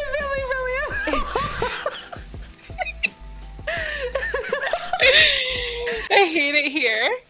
The things we do for charity, my friends. Oh, it's Do so it for good. the kids. So like I had this little tiny hand and it looked like, I don't know. Obviously I did that and then I was trying to like move it down lower to like wave. And then it was at his part. Yeah, I love at it. not so nice area. things that we do on my channel too. I love it. I love my green screen. Mm-hmm. We did that for a St. Jude charity stream. Nice. We're going to add some wine. So you're going to add about 1/3 of a cup of white wine. Okay. I've never cooked with wine before. Ooh, okay. So it adds a really beautiful flavor, and the alcohol content is, if you bring it to the boil and let it bubble for a few minutes, the alcohol content is going to burn off, and then we're going to be left with that beautiful flavor. So we're using a dry white wine today, but you could use like a little bit of a sweeter wine, and it just adds some really nice flavor, and you don't have to worry about the alcohol content staying in there. Oh, we got nice and sizzly going. We actually, we've got Antamina talking about some boozy pasta. We actually have a recipe for pasta alla vodka, where instead of wine, you use vodka. Ooh. And it adds a really nice flavor. And then you, again, you cook the alcohol off, and you're just left with this really nice flavor. And it does something to the sauce. I don't know how to explain it. It just makes it so much better. Yeah, Okay. I've heard of, I gotta add a little more. I've heard of the vodka sauce before for sure. Yeah. So Yeah. ABT, Zeph, ABT is always be tasting. You want to have a little, get a spoon, or you want to like have a little piece and just taste to see if it needs any more seasoning. It's going to be quite rich at the moment because we're going to add our tomatoes and our, a little bit more ingredients, but just always be tasting if you need to add more salt or add more pepper. If you want to add more wine, you can go ahead and do that. Yeah, I'll do a little bit. I'll give myself a little spoon here. Yeah, so if you don't want to drink with wine, if you don't want to cook with the wine, you can definitely add stock, or you can just add some water. Yum. Oh, very good. It's good on the salt level. Yeah, that's good. All right, so give you a can, your big can of shake, and we're going to add the tomatoes. Beautiful.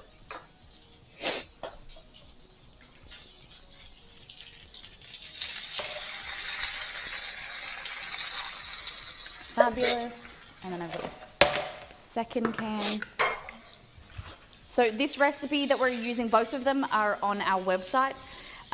If you want to make them for yourself. If you do, we want to see a tag, or feel free to put them in Discord and let us know. Okay. So, Yeah, and like in our chat, if you do !Molly, you can also do that as well. fabulous. So you can find those are also in our Discord channel. So for you right now, you'll notice that the sauce is quite pink, like a pinky red, Zeph. Like it's a raw tomato. What we want to do is we want to simmer that. You know, you could simmer it for a few hours if you had the time and you weren't very hungry, which I bet you are now. But as the natural sugars in the tomatoes start to caramelize, you'll get a depth of flavor and a richness that will occur, and the tomatoes will go on a deeper red, and it will make your dish taste even better. Right now, it's a bit more acidic, and it's like that raw tomato, but give it some time and some cooking, and it will get even better. Yeah, good to know. So cooking down those sugars, basically, right? Yeah, for sure. Yep. Okay, so that is the basis of your sauce. So we're gonna let that do its thing. And we're gonna stir through some ricotta. Do you have some ricotta there? Yep. Gotta grab it from the fridge. It's so late for Zeph, she's a trooper. Perfect. Yes. I did say to Aw, Zeph that's good. it would be about 3 hours. I didn't realize that we would be talking and taking a little bit more of your time. I'm sorry. I planned for 6, so you are fine. Fabulous. Even longer than that. Okay, Yep, good. so nope, not even worried. How is your bread going in the oven? How's it looking? Mine's nearly done. Or is done. This one is, it hasn't caught brown yet. Okay. Maybe you want to turn your oven up just a slight amount. Okay. What temperature is like- it sitting on? 350 Fahrenheit. Yeah, so maybe just go up to a little bit more, like 360, 370. Is it started to puff 370? nicely? Yeah, it started to do that at least a little bit. All right, well, maybe leave it where it is for the moment. Do you use a fan force or a convection oven or just a regular oven? It's gas. I don't know. Okay, no, that's, I came that's with no the problem. house. No, I don't that's know all what it good. is. No worries. Okay, so we're going to add about half a cup of ricotta into... Okay. Oh, keep Excellent. pressing the wrong button. It's like, All right. where are my thingies? Oh, here they are. Hello. Okay, so about a half a cup of ricotta. Doesn't matter too much, maybe. Yeah. Fabulous. Just, there you go. Cool. Close enough for me. Nice. And just give that a mix in. And we're just going to let this simmer while we start to cook our pasta. Okay. So you want to grab a large saucepan. Alrighty. I'll grab that in just a moment. No worries. We gonna put some water on?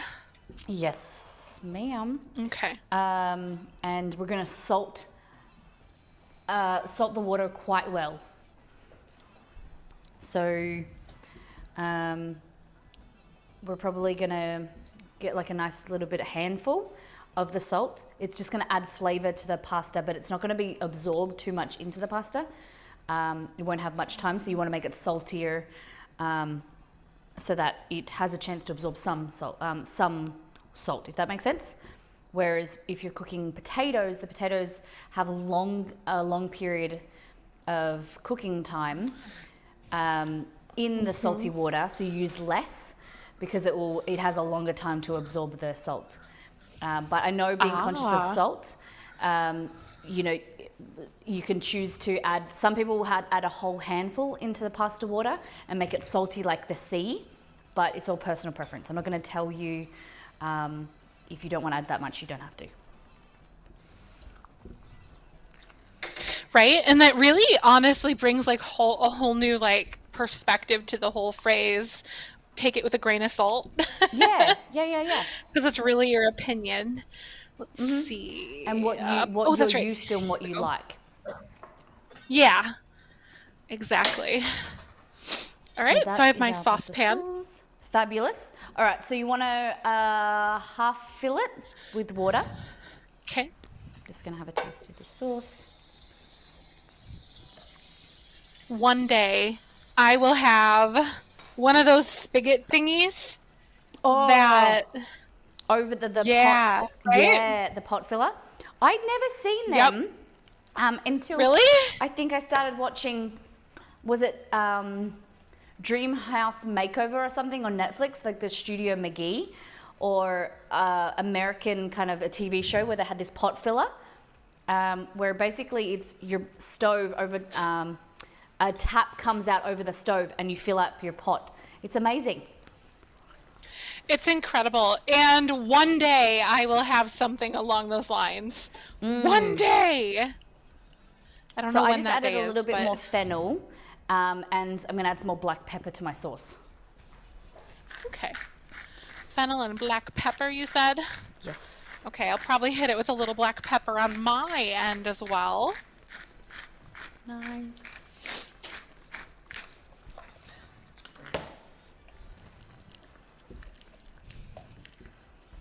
I just realized, do you know what we've forgotten?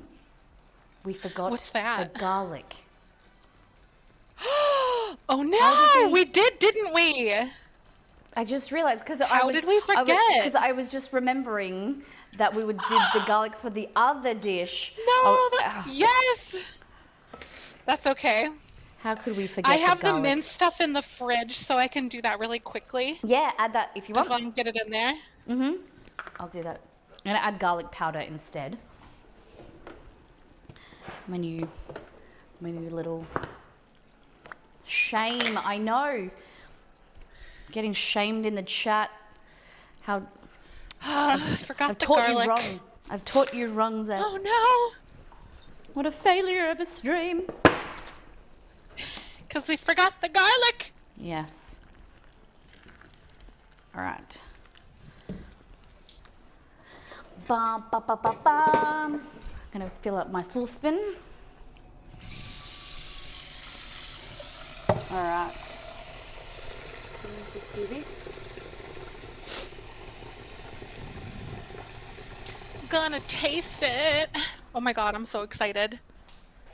Here's my tasting spoon. All right.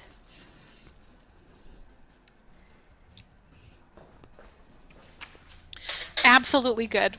Is it good? Good to your tastes? Uh-huh. Yep, I love it. Very, very good. All right, so just making sure we've added everything now in my list. Now salting the pasta water. Salt fiends look. I think the garlic is going to be the perfect addition to this, I think. Yes, yep, sounds good. And then later on we'll top it with more ricotta if you want and some fresh herbs, some fresh parsley, and that will just kind of like brighten it up a little bit and add some nice freshness. And we're going to serve that atop our beautiful pasta we've spent all this time making. Ooh. So in all these years Excited. of streaming, do you have any memories, like anything that really like jumps out at you of like some of the best times? Are they funny times? Are they memorable times of streaming that you look back and like you want to tell people that's like the best part of Twitch, the best part of your community? What would it be?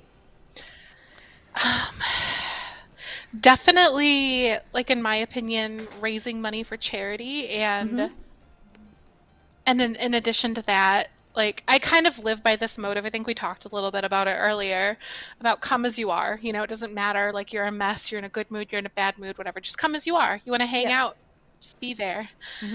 And the way that the community we've built like lifts each other up on their worst days, their best days. Yep.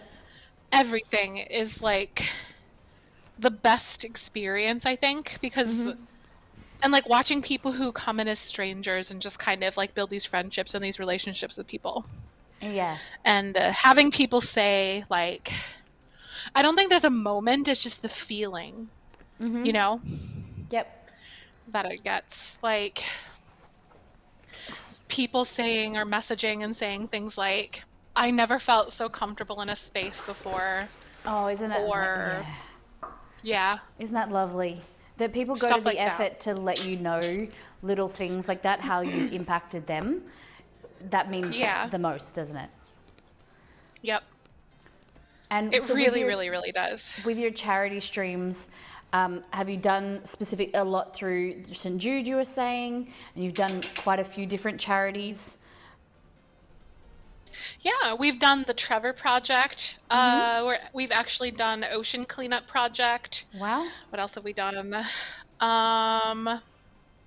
We're going to be raising money next month for the Trans Empowerment Fabulous. project as well. And then we're also going to raise money for, right now we're raising money for like Planned Parenthood in the United States as well. Yep. So, yeah, just there's been so many different, like, I think there's been at least 10 different charities or more that we've raised money for over the years. That's incredible. It's just like, yeah, I try to do like at least 5 to 6 a year.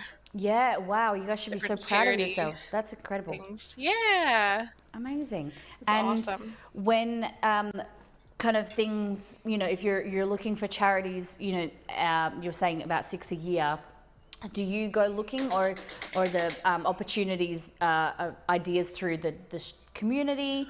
How do they come about? Yeah, sometimes they could be people that reach out, like in emails for inquiries and stuff, looking for fundraising. A lot of times it's like just the time of year, like May is St. Jude month. Yep. So we try to do that in May. Okay. June, we try to do something pride related. So with the LGBTQ community. So it really depends, like either the time of the year. I think one year we did Toys for Tots, which in the United States, that was a Christmas time thing. Yeah. So we donated money, and then so like the presents and gifts for younger people who aren't able to offer things for their families around the holidays. So we try to do stuff like that. just depending on the time of year, whatever fits, and then whatever kind of is presented and aligns. Because the thing is, like sponsorships and charity, they have to, like, I'm so stubborn on it, they need to align with our values and what we're interested in as a community. Yep. Because I want to believe in it and I want to be passionate about it Of course. Yeah, and get definitely. others excited. So Because then it becomes, if it's something that you believe in, something that you, like a product that you use, or it's so easy to talk about it. It's like sharing it with friends, right? If it's something that makes you feel uncomfortable, or you're second guessing it, you're less likely to shout it from the rooftops. I completely understand that. Yeah. yep, exactly. Oh, nice. That sauce is looking Yeah. good. How's the pasta water? Is it Yeah. boiling yet or bubbling?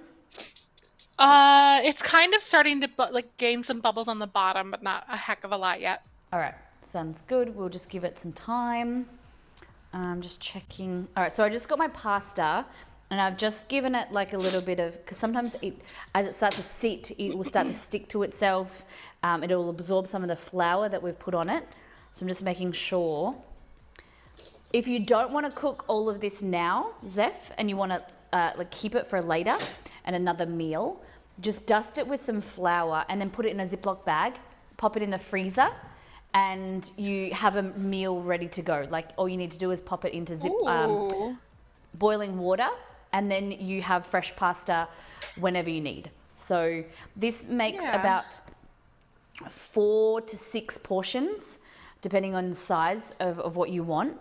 And all I do is I grab a portion like this, and I dust it with some flour, and then I just pop that in a Ziploc bag and then into the freezer. Then you open it up, literally drop it into boiling water, and within like 1 to 2 minutes, the pasta's cooked. Oh, that's awesome. Yeah. So like you put in all that effort in one day, and then you can reap the benefits later. Yes, that's what it's about. And that's what I like. Yep. Yeah. So how are you feeling about your pasta skills and your bread skills? Feeling a little bit more confident? Yeah, absolutely. I'm curious to see how the bread's gonna turn out, because like I wonder if it'll be really like, well, you said this is gonna be a closer textured bread, right? So like a little bit more dense. A little bit, slightly, yeah. It should still be a little bit more airy, but it won't be, like if we gave it a little bit longer time, then it would be a lot fluffier. But it's all personal preference. Some people like it a little bit chewier. Some people like it really airy and fluffy. And it also dictates what dish you're making with it as well. Yeah. Yeah. Like this. My pasta, it's a little like dry. Like, So I wonder if I used too much flour. maybe, possibly. It will, the dryness will lend to some chewiness. And if you kind of pull it apart slightly, is it brittle? Does it break? Showing you my water. Yeah. It like, if I show you. Yeah, that that's one's good. stretched No, a that's little good. bit better. There's like parts of it that are drier than others. That was a bad description. But there's like some that's parts that'll okay. stretch, and then others that'll like kind of. It'll probably come out in the wash, like it will come out in, if you get what I mean, like that saying where it'll come out fine when we cook it. Maybe like a little bit too dry, but it could be just because it's sitting there and it's dried out a little bit. But we can tweak that next time you make pasta, just making it a little bit more wet. But I don't think it will be a big issue. Okay. Right. Again, it could have come down to the whole like olive oil thing too, Yeah, but you added a So little it could bit have more just been like olive maybe oil. just a touch, even just a touch more. Yeah, Could definitely. have like loaned it to like be a little better. Yeah. Yeah, But other 100%. than that, I feel like there's parts, like I said, that are stretchy, and then others that are more brittle. Yeah. Yeah. There's the same with mine. Like there's some bits where it just broke, and then there's bits where it's like a lot more moist. Like this. Yeah. Yep. And then with the bread, it's different types of bread will lend to different techniques of kneading or stretching and folding and things. The biggest thing, which I didn't show you, which was the window pane test, to know if your dough is kneaded enough, is you'll grab your... Just showing you that it's boiling. Okay, so what you'll do is like you'll pull it apart. Imagine this is your dough. You should be able to stretch it and you can see the window pane without it ripping. Like it's one of those things that you'll learn when you're making bread dough, and it'll become shinier and smoother. That's when you know you're at the stage where you've kneaded it for long enough. But the more you do it, the better very you get. good to know. Yeah. Yeah. We just have to do another cook along, a quicker cook along, not so long. Oh, that's fine. It was honestly, it was a really nice first, like, because you said this is the first one, right? Yeah. So this is kind of like that nice first, like you get into the flow of things and you kind of feel how it should be, Yeah, you know? Definitely. Sometimes it can be hard. All right, so We love learning new things. We do. Okay, so what I'm doing is I have my water boiling here and I have a slotted spoon. If you've got something like this or a metal spoon, something you can scoop up, even like a colander or something to scoop up your pasta. And we're going to grab like another large bowl if you want. The important question is, Zeph, do you like your nudes naked or do you like them saucy? I love them saucy. Okay. I love them saucy. More sauce, more better. Okay, so we're going to grab another large bowl, and what we'll do is once we've cooked the pasta, put them into the bowl. We're going to put the sauce on top and give it a stir. Or you can put them directly into your pot of sauce. It's up to you. Okay. Okay? Yeah. Usually what I do is I put them straight in the sauce pot. Yeah, but... that's fine. Let's go with that. Let's go with that. No, Yeah. Let's do that. Let's less dishes. Okay. Less dishes. Okay, so Fair. with this, what I'm going to just do is drop. It's going to reduce the temperature because I'm putting a room temperature or a cool pasta in there into really hot water, so it will stop it boiling for a few minutes. And we're just kind of stirring it around so nothing sticks to the bottom. And these are going to take about a minute all to of two. them? No, this is about sorry. this is about a third to half of the amount of pasta. Okay. Yep. All right. So we want to do them in batches, otherwise they probably won't cook through and they'll get all mushy. Yep. Okay. Fabulous. Mine's not quite boiling yet. I've got this puppy cranked up. Come on, let's go! You could also put a lid onto it on the pot and help it go quicker. That's right.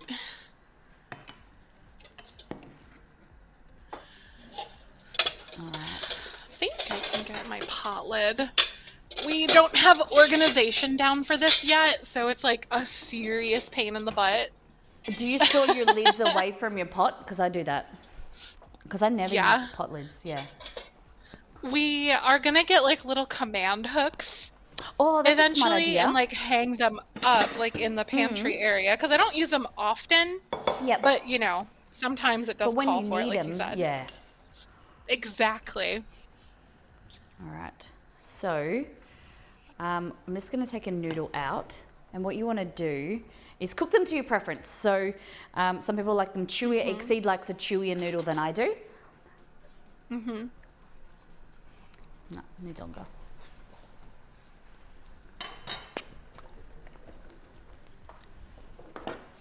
Hello everyone coming in, welcome in. If you guys, we hope you're enjoying the stream today. Just a reminder that go and follow Zefrine and give her some love. This is our first time ever doing a Make with Molly, which is our part interview, part cooking class, part hangout. And today Zefrine is our first guest. She's killing it with the homemade bread, the homemade pasta. Yes! Molly's killing it. Beans, make sure you go give Molly a follow. We raid her often, so if you're unfamiliar, go do that now, or I'll be sad. I'm just kidding. All right.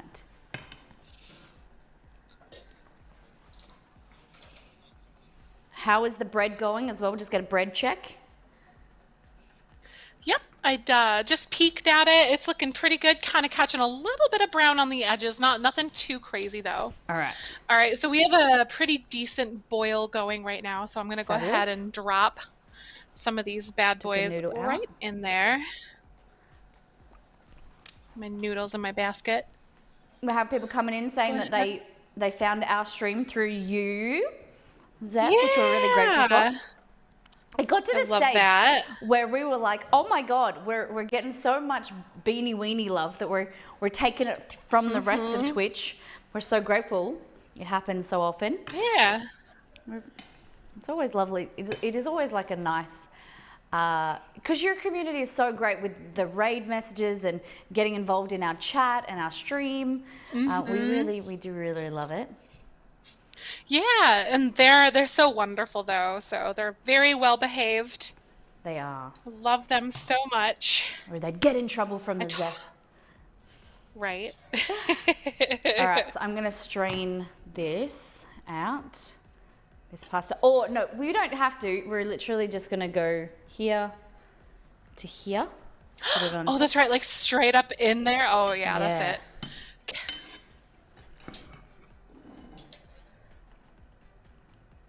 There we go. And it's okay to bring a little bit of pasta water over. That's what we want, because the pasta water is all the starch water, and it's gonna. At the start, when you're adding pasta water, I never got it. I was like, it makes my pasta sauce too thin. But then as you stir and mix it, the starch then starts to thicken, and it adds this glossy silkiness to your sauce, and I recommend it. I didn't get it at the start, but then now I do.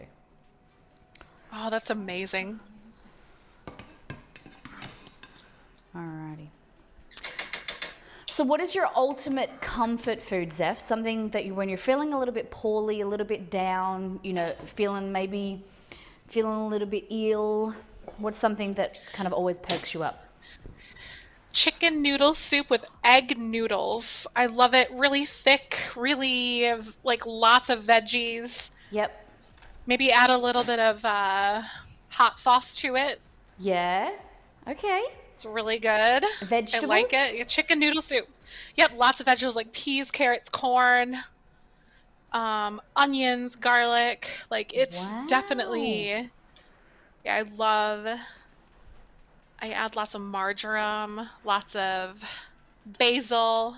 I thought you were going to say no oregano to that one. Instead of butter, you were saying like margarine. And I was like, oh no. I was like, Zeph, nope. I thought you liked dairy. Right, I do like dairy. Yeah, like lots of herbs and spices is actually a herb that I've never really used before. It's not very common here. Margarine? Yeah. Oh, really? Oh, marjoram.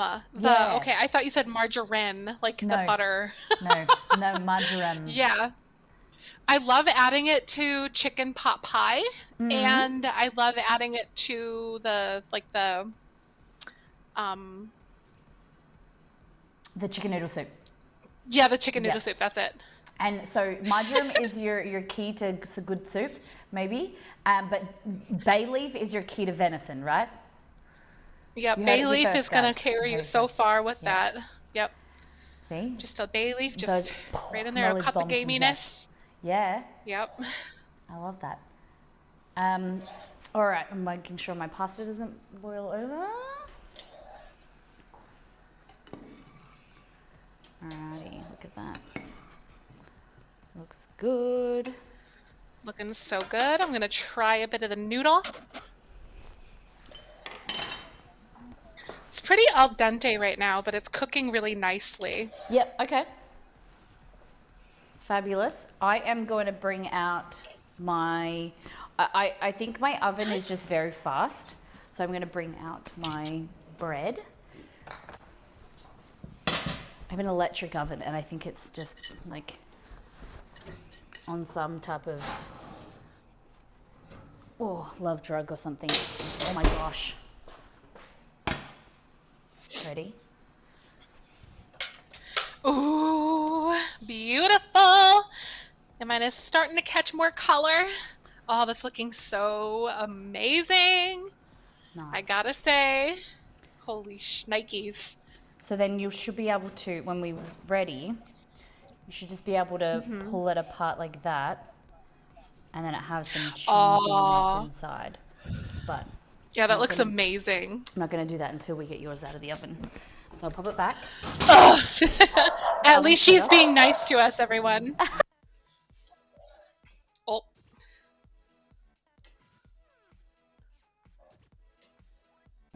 All right, sorry, I thought I... oh, Romeo, that's okay. you make a You have noise. the door alarms. You make a noise, like bang something or drop something, and he thinks that someone's at the door, and he just turns He's like, into they're here a... for me. Yeah, he just thinks that he's like a Doberman, like, or like a Rottweiler that thinks he's a big guard dog, and he's like this big. Yep. I swear, like, the bigger the dog, the bigger the lap dog, and the smaller the dog, the bigger the guardian they are. Because that's it. Chester, you guys see Chester on stream, he's probably like just over like knee height, and he is the most gentle, beautiful dog. And then it's the smaller one that thinks he's an aggressor. All right. Yep. So have you ever had dogs growing up, or is it just always cats? Yeah, we had some dogs growing up. We had a golden retriever, and then we had a husky boxer mix. Wow. And then we also have Cooper right now, who's a cockapoo. Oh, He's a really okay. small little guy. Yeah. Yeah. So he's with you now, or is with your parents? He's here. He Oh, lives I've with never seen Michael him. and I. It's Michael's dog that he brought to the relationship. Oh, But I he think I remember you is, saying. He's a bit older? yeah. Yeah. Yeah, he's about 9 years old. So he's definitely a very calm, quiet, like, yeah, just a really good companion and a really good cuddler lapdog kind of guy. Yeah, Like, I he's get so you. sweet. Oh, lovely. Yeah. He's wonderful. So low energy, just sweet. He's just over that puppy stage. He's ready to move into retirement. He's always been like that, though. He's always been just like chill. Yeah, okay. Such a quiet little guy. I love him. So Romeo, the dog that's been barking, he just turned 11.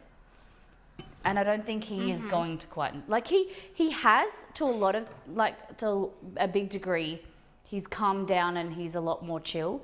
But he's still somewhat like a puppy as well. So I think it's definitely the temperament that they have throughout their whole life. I don't think they... Yeah. Yeah, too much slow down or whatever. Yeah. Like once a crazy dog, always a crazy dog kind of thing. Yeah, that's Yeah, I it. get it. All right. How are you going with the pasta? Are you mixing it Good. in? I've got my... Yep. I've got my first batch in there, and then the second batch is in the water, so we're doing pretty good I over love here it. right now. Gonna check on my bread. Yep, that's bread. It's looking really nice in the pan though, so. Fabulous. Look at that. Are you so proud of yourself that you made this pasta from scratch? Yes. Now I can say I've done it. Yes. My dad's made like egg noodles before. I think he's done like a beef stroganoff thing, but he hadn't done it in years. Yeah. And I think he'd made all the noodles by hand, like he rolled it out, cut them all. Mm-hmm. But they were like really thick. Okay. Like really not thick, but like wide, I should say. Yeah, makes sense. Yeah. So he cut them. These look Yeah. Okay. amazing. So I always think I get, because different terms and different, different ways of, I don't know, like expressing what a dish is. Is noodles, for me, I always thought were pasta. Is that right? Is there any difference between like what your dad made, the egg noodles, compared to pasta? I don't remember what he did because it was Yeah. like really, we were pretty little when he did it, or he'd Yep. make it around like the holidays and stuff, but I don't remember Okay. exactly what he did for that though. Anyone in chat know the difference between pasta and noodles? And egg noodles or pasta and noodles? Yeah, I don't know. Yeah. So we're gonna grab just a little bit of parsley, more parsley, and chop that, or if you have any leftover from before. Okay. I have some leftover, so just throw Okay. it right in. Yep. Go ahead and give that a Okay. stir through. And we're gonna add a little bit on top as well, if you want, when you're kind of plating up or serving it up. Ooh. I'll save some. There we go. Good idea. A little bit of greenery goes a long way. It doesn't it? It just makes it look It does. so much profesh. So if you see the photo of this recipe on the website, the photo that I took to test this recipe was actually with store-bought pasta. So you can definitely do like a penne or a ziti or whatever, like farfalle, whatever you want to use. You don't have to make homemade pasta. It's the beauty of the world that we live in. Yeah. I love Yeah, that. Though yeah. this is turning out so nice. I'm so excited. It's tasting so good. I love that. I think egg noodles just And my have noodles more are egg staying yolk. together. They're definitely related. However, I think the difference might be the fashion they are made. Okay. All right. Thank you, guys. Ah, okay. So, if for yourself and Michael, if you want to put it on a plate or a bowl, or depending how you want to serve it up. Yeah. How should we feed Exceed today? How should you feed him? I think I'll just get a nice plate.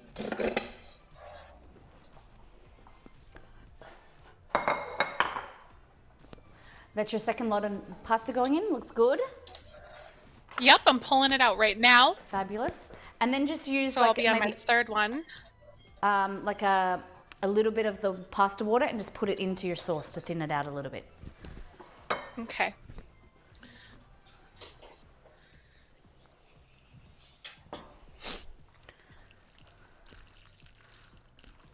That's How much would squelchy you noise. recommend?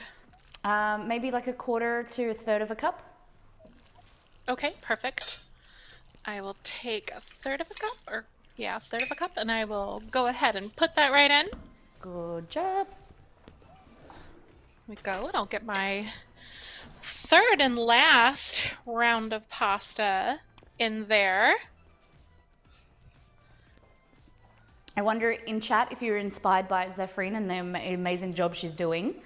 If you're gonna make some homemade pasta or some bread. Intrigued to try it for yourself? And I highly recommend it because it is honestly not all that bad. It's actually very easy. Once we learn how to use the pasta maker properly, and Yep. I'm so sorry that I didn't know about No. the thickness or thinness. I just assumed that one was the thicker, and rather than 7. Yeah. The things No, we that's learn. fine. We need to call the pasta police. Need to report this. No, I'm just kidding. Yeah. Yeah. It's Oh, that's all looking good really though because good. we figured it out. Yeah, this is looking really awesome. I wish I had like a fancy camera like you did. One day Oh, I will. Like yes. an over the stove one. That was one of the things that when we decided with the kitchen, I wanted the stove at the front because of the camera angle. We had for so long, I would just use like a plug-in induction cooktop on the kitchen bench so that we could do a better angle. Mm-hmm. What were you saying? Sorry, I interrupted. Oh no, you're fine. I can't remember. It wasn't important though. It wasn't. You're good. It was. I think it was something about. I don't remember. That's okay though. Cameras, maybe? No. Maybe about cameras. I know that eventually we're gonna get like a little peninsula put in here, but I think our stove is pretty much gonna live right here. Mm-hmm. So right now I have like a workbench style table where I stream This is the from one at that the you moment came here. home and Michael surprised you? Yep. Yep. Such a good... Yep. No, what a good guy. He is. So Zefrine had mentioned this to me, that I'd never heard of a peninsula. in a kitchen. Do y'all know what a peninsula is versus an island? All the different names I didn't know. It's kind of like geographically, an island versus a peninsula. Yeah, Peninsula is something where it's that branches connected. off, and Yeah. the island is floating. Yeah. So the peninsula is attached to like a wall, Yep. or Completely like makes a sense. leg, like a little area that's off of another set of counters. Yeah, so it makes Kind sense, of like thing. our old house connected to a wall, so it wouldn't be an island. But we just called it an island, whereas it Yeah, would probably be a peninsula. Just never heard of it. yeah. Never thought A of lot of people do. That might just be like a weird thing that we like. I don't know. You know what I mean? Yeah, It might yeah, be. yeah. It might just be like an us thing. No, I don't know if there's think like a. I think that it's probably more well known. It's just me. I didn't know it. We are going to grab some, as you call it, Parmesan, and we're going to grate some Parmesan cheese in here. I just picked up the wrong cheese. Parmesan. So we say Parmesan. Parmesan? Oh, really? We Parmesan. say Parmesan. Yeah. Is Joey, our resident Italian, still here? Joey. Joey, is it Tell Joey's us. Chivs? Is that her? Yeah, Joey Chivs. Yep. He said he's going to go and make some homemade Jeez, lasagna coming up noodles tomorrow. slowly. I love that. Right? Ah! You're always here. Joey, is it Parmesan? O Parmigiano Reggiano. Or is it Wait, how do you pronounce it, Molly? We say Parmesan, but like in Italian it's Parmigiano. So I suppose it's closer to your saying. Parmigiano Reggiano, right? Am I right, Joey? Am I completely butchering it with my Australian accent? I don't know. It sounds pretty good to me, honestly. Like, I couldn't. That's right, Molly. Yeah, he says that your accent or that your little flair, if Thanks, you will. Joey. Appreciate Joey's it. got you. Like Thanks for his jumping into my family transfer. owned. Yeah, his family owned an Italian restaurant. Actually. Okay. Yeah. So everybody in chat right now, I want to hear what's your favorite Italian food? What you guys love? Is it pizza? Is it pasta? What is it? All right, so it's like Noodles? a small handful, Zeph. Like a small handful of Parmesan, Parmesan. Okay. Like that. And we're going to add that in there now, and then we're going to add a little bit later at the end. On top when we plate it up. Excellent. I love Parmesan. So I'm like, give it to me now. Do you guys love this Like- noise? Ready? Oh, like, it sounds like.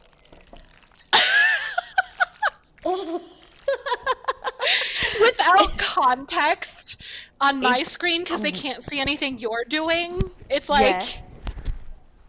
It's gross, right? Like squilch, squilch, squilch. All right. The squelching noise, so you added just a little bit to it. All right. Go. Fabulous.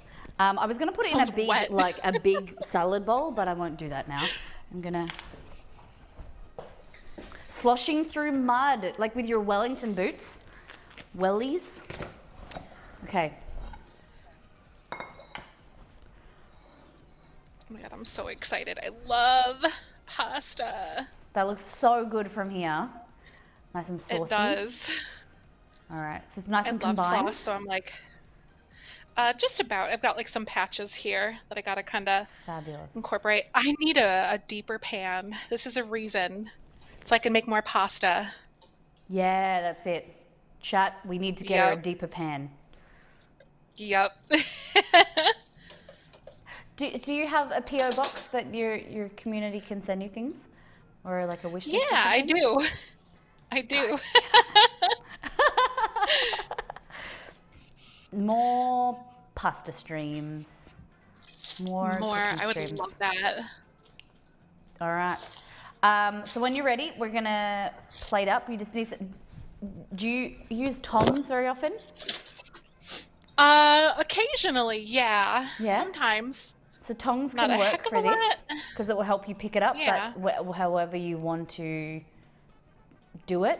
it works. I just find that I can tongs definitely helps. do tongs. Absolutely. And I'm gonna plate this, but then I'm gonna check my bread in just a moment here. Or I'm gonna put this here. Oh, I like that color bowl. My That's bread. pretty. Oh yeah, it's like it's more Like a golden. mustardy? Oh wow! Oh my Yeah. gosh, it's like a Yeah, mustardy my gold. cameras are Oh, I very love different. it. Yep. I love that. this color. I'm just using All right. this one. I also realized that I left this open earlier. Hello, Zeph. All right. So I'm just gonna place it in there, and then I'm gonna twist like that. Ooh.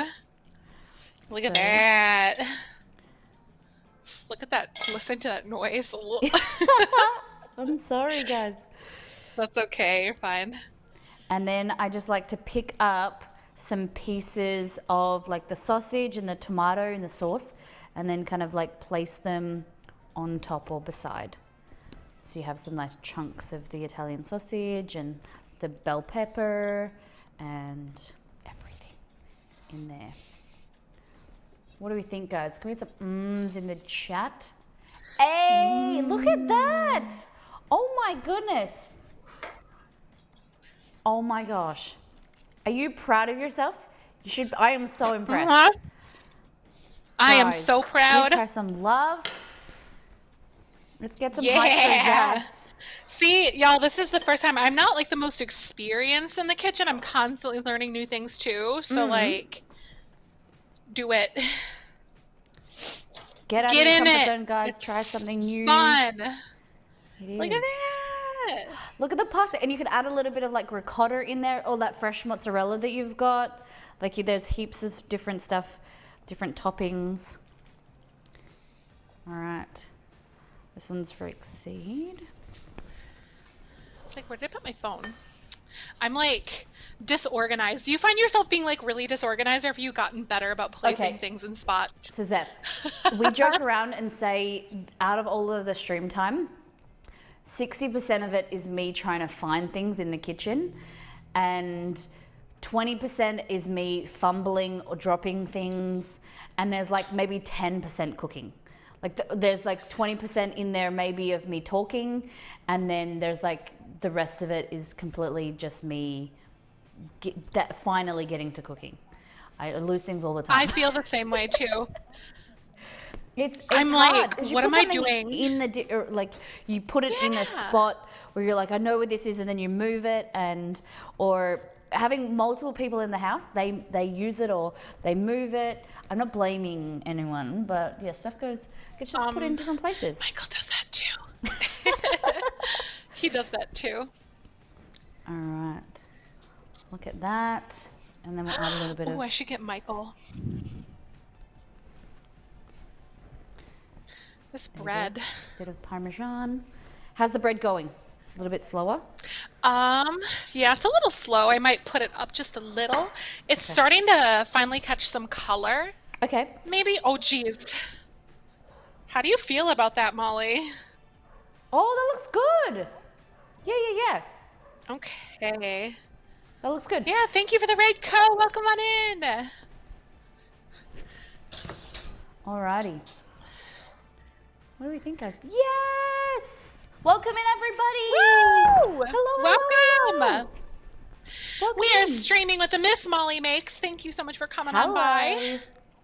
Welcome We just in. made homemade pasta. Yeah. Fresh for she Molly made it for showed the me. first time. Slade. And we made some bread. So to make this go a little bit more brown, Zeph, we could have done an egg wash. But we did drizzle a little bit of oil, but definitely some egg wash would have made it look a little bit nicer. Okay.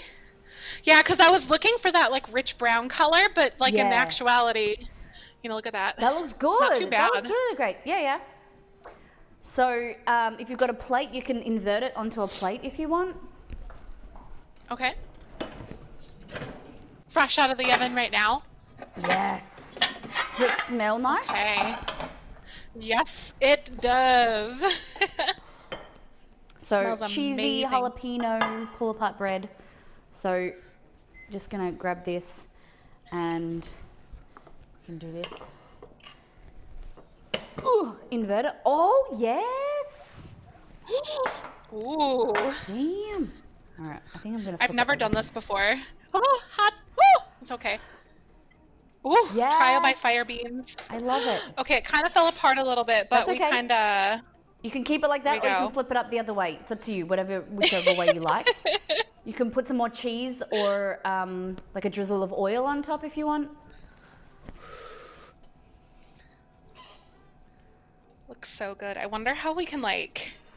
Oh no, it's like falling apart, That's so good. It but looks like in a fantastic. good way. Yeah. Yeah, Ooh, there we go. There we go. That looks amazing. Great work. Not Mms in bad. the chat, everybody. Mms in the chat. Mms in the chat. Mm. Okay. So, have you tasted some pasta yet? I have not. I kind of like nibbled on it when it was cooking, but I haven't All right. tasted the final dish yet. Let's dig in Go to your ahead. pasta. Let me grab a fork. Ooh. Thank Hasn't she you, done so Lilac. well, Thank guys? you, Molly. Give her some hype in the chat. All right. Look at this. Fresh pasta, noodles, fettuccine with her her maiden voyage with the pasta maker. What do we think? Gonna try a bite right now.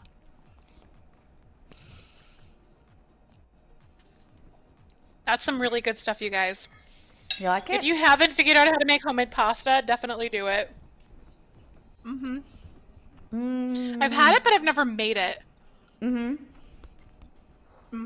it's super easy. And just the better it will be and the faster you'll get, the more you do it. It's we need a sound effect going whoop Whoop, whoop. Yeah, thank you, Molly and Exceed, for having me, though. whoop. Pleasure. And then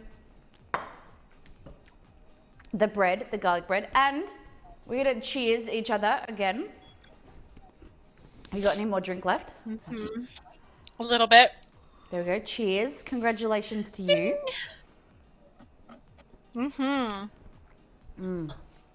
Amazing. Amazing. Now, pull apart bread. Is it too hot to touch? Is it molten? No, it's actually still it's pretty hot, but like I can touch it. All right. Pull a piece out.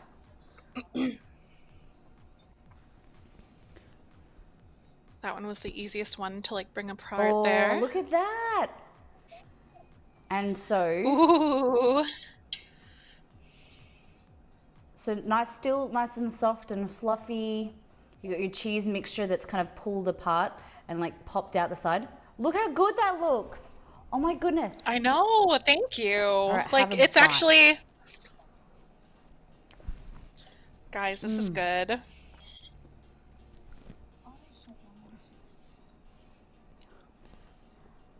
Ooh, and like the bottom of it's really nice and golden Oh, from the butter. it's hot. It's good. You guys got the recipe. Ooh.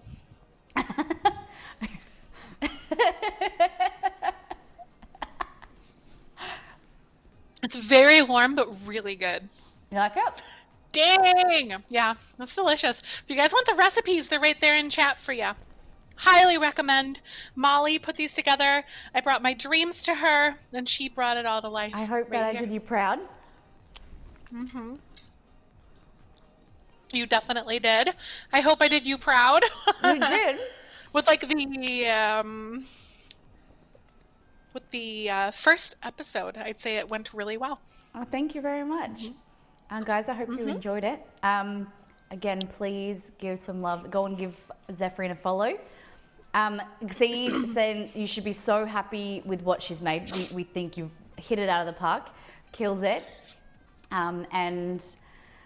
Which do you think you think you enjoy most, the pasta or the garlic bread? Both? Yeah, I don't have a favorite. They're just both really good. I would say like I don't know. I can't even pick like a favorite part of making it. I just Yep. like the whole thing. Oh, good. It was just Oh, all super fun. that makes me really happy. But yeah. And it's a little bit longer than we were expecting, but we had a lot of fun and a lot of chats, and I hope you guys enjoyed it. So Zeph, with your stream wonderful. schedule, from my community and people that might be new to the stream right now, tell us a little bit about you and your stream schedule, what's coming up on the next stream, and this week with the charity stuff you were saying. Yep. Again, my name's Zefrine. I'm from the Midwestern United States. I live in Illinois. Born and raised in Wisconsin. I'm live Monday through Thursday at 5 p.m. Central, which is what in your time? Like 6 a.m. for you, I 6 think? a.m. Yeah, Yep. 6 a.m. for you. Sundays at noon Central, which is 1 a.m. for you, I think. Mm-hmm. Yeah, because you're like 13 hours ahead. I just add whatever Tomorrow we're time it doing is for you, and then I just add water. one. And then Right, make it- exactly. And then it's PM. It's the opposite. Exactly. I'm streaming watercolor painting tomorrow, and we're gonna watch the new trailer, or not the trailer, but the gameplay stream that the Sims developers are coming out with for the new game pack. I'm excited. The new game pack Yep. being highs. The high school years. Yes. Yep. Very cool. Well, very exciting. So guys, Yeah. go and give her a follow. If you're here and you're in my stream, hit the follow button for us. But Zeph, thank you so much for really being who you are to Exceed and myself. We're so grateful for your friendship and your inspiration for your community and who you are as a person. I call you sunshine because that's what you are for me and you are for so many people. And yeah, I'm really grateful to have you in my life. And I'm gonna cry. No, but yeah, thank you for being I cry here. because the wind is nice. But I hope you have a lovely night, and thank you for being here. And you too, Molly. See ya. Thank you. See ya. Bye. Whoa! What the heck? How amazing is she? We hope you've had a really fun stream today, Exceed. I hope you guys have thought that it went well and you'd like to see more of this. Exceed, I hope that you're excited to eat. We have a lot of food, so if you didn't see, oh, hold on. There we go. This is what we made, the pull-apart bread. So the recipe is on the website, like this, and this. Look at that. Look how good that is. Great stream, leftovers at Molly's house. Hell yes.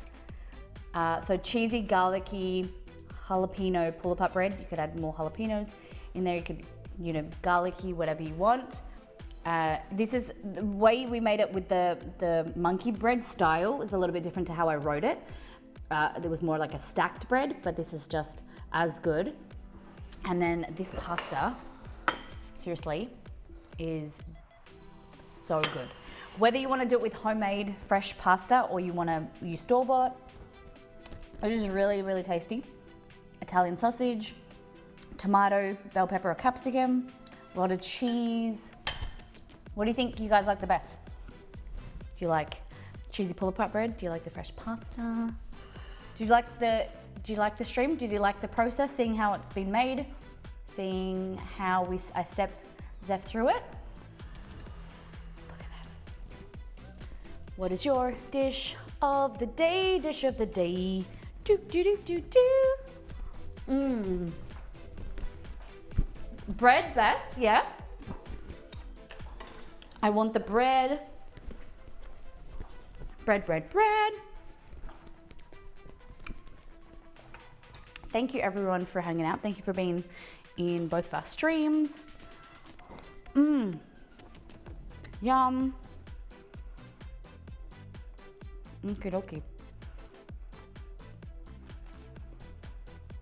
No bell pepper for me. I can understand that. Mmm.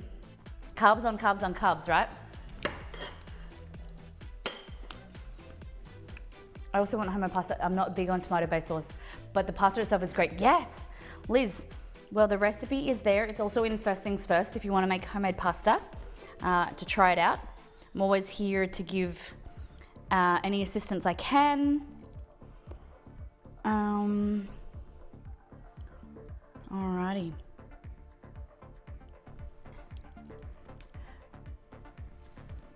Let's find someone to send you off over to.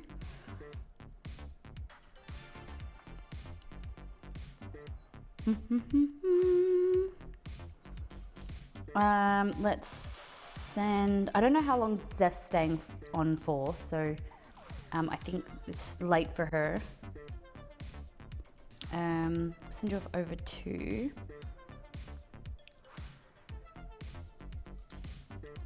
It's the Greek. Let's go there.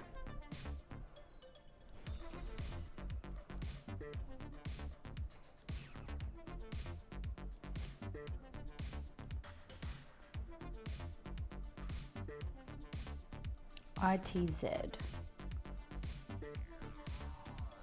Do you want to come and try? No? Nope, there was a problem. Okay. You won't let me read that person.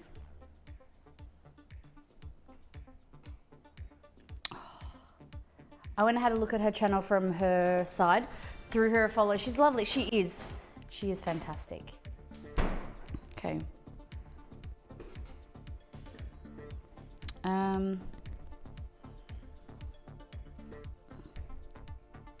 Guys, copy and paste the raid call message. Thank you for all of the subs today, and I didn't know how to thank you guys enough for being here and all of the support.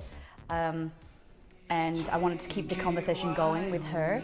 But Peace One for 34 months, Kate Tot for 8 months, Angsty Peach Moon for 8 months, Yultiv gifted 5, Lynn's gifted 5, and Kerry for 32 months as well. So thank you so much for the support. Thank you for being here for our first Make With Molly, and we're hoping that you guys are around for the next one. The next stream is on Monday. So it's 2 days and 19 hours. We're going to be doing Empotzler's All In Together Cheesecake Redemption. So that's from our new cookbook. And then we also have mushroom risotto as well. It's going to be a fun one. Gents, if I had to switch out the bell pepper in this dish with something else, I would just substitute, don't substitute for anything. I would just leave it out completely. You don't need it. And it will be delicious. But thank you, everyone. Let's go and raid Chef Squid. Looks like they are making mac and cheese for National Mac and Cheese Day. So let's go over there. They've got 3 viewers. Let's make an impression. Take care, brush your hair, be good to yourself and those around you. See you next time. See ya.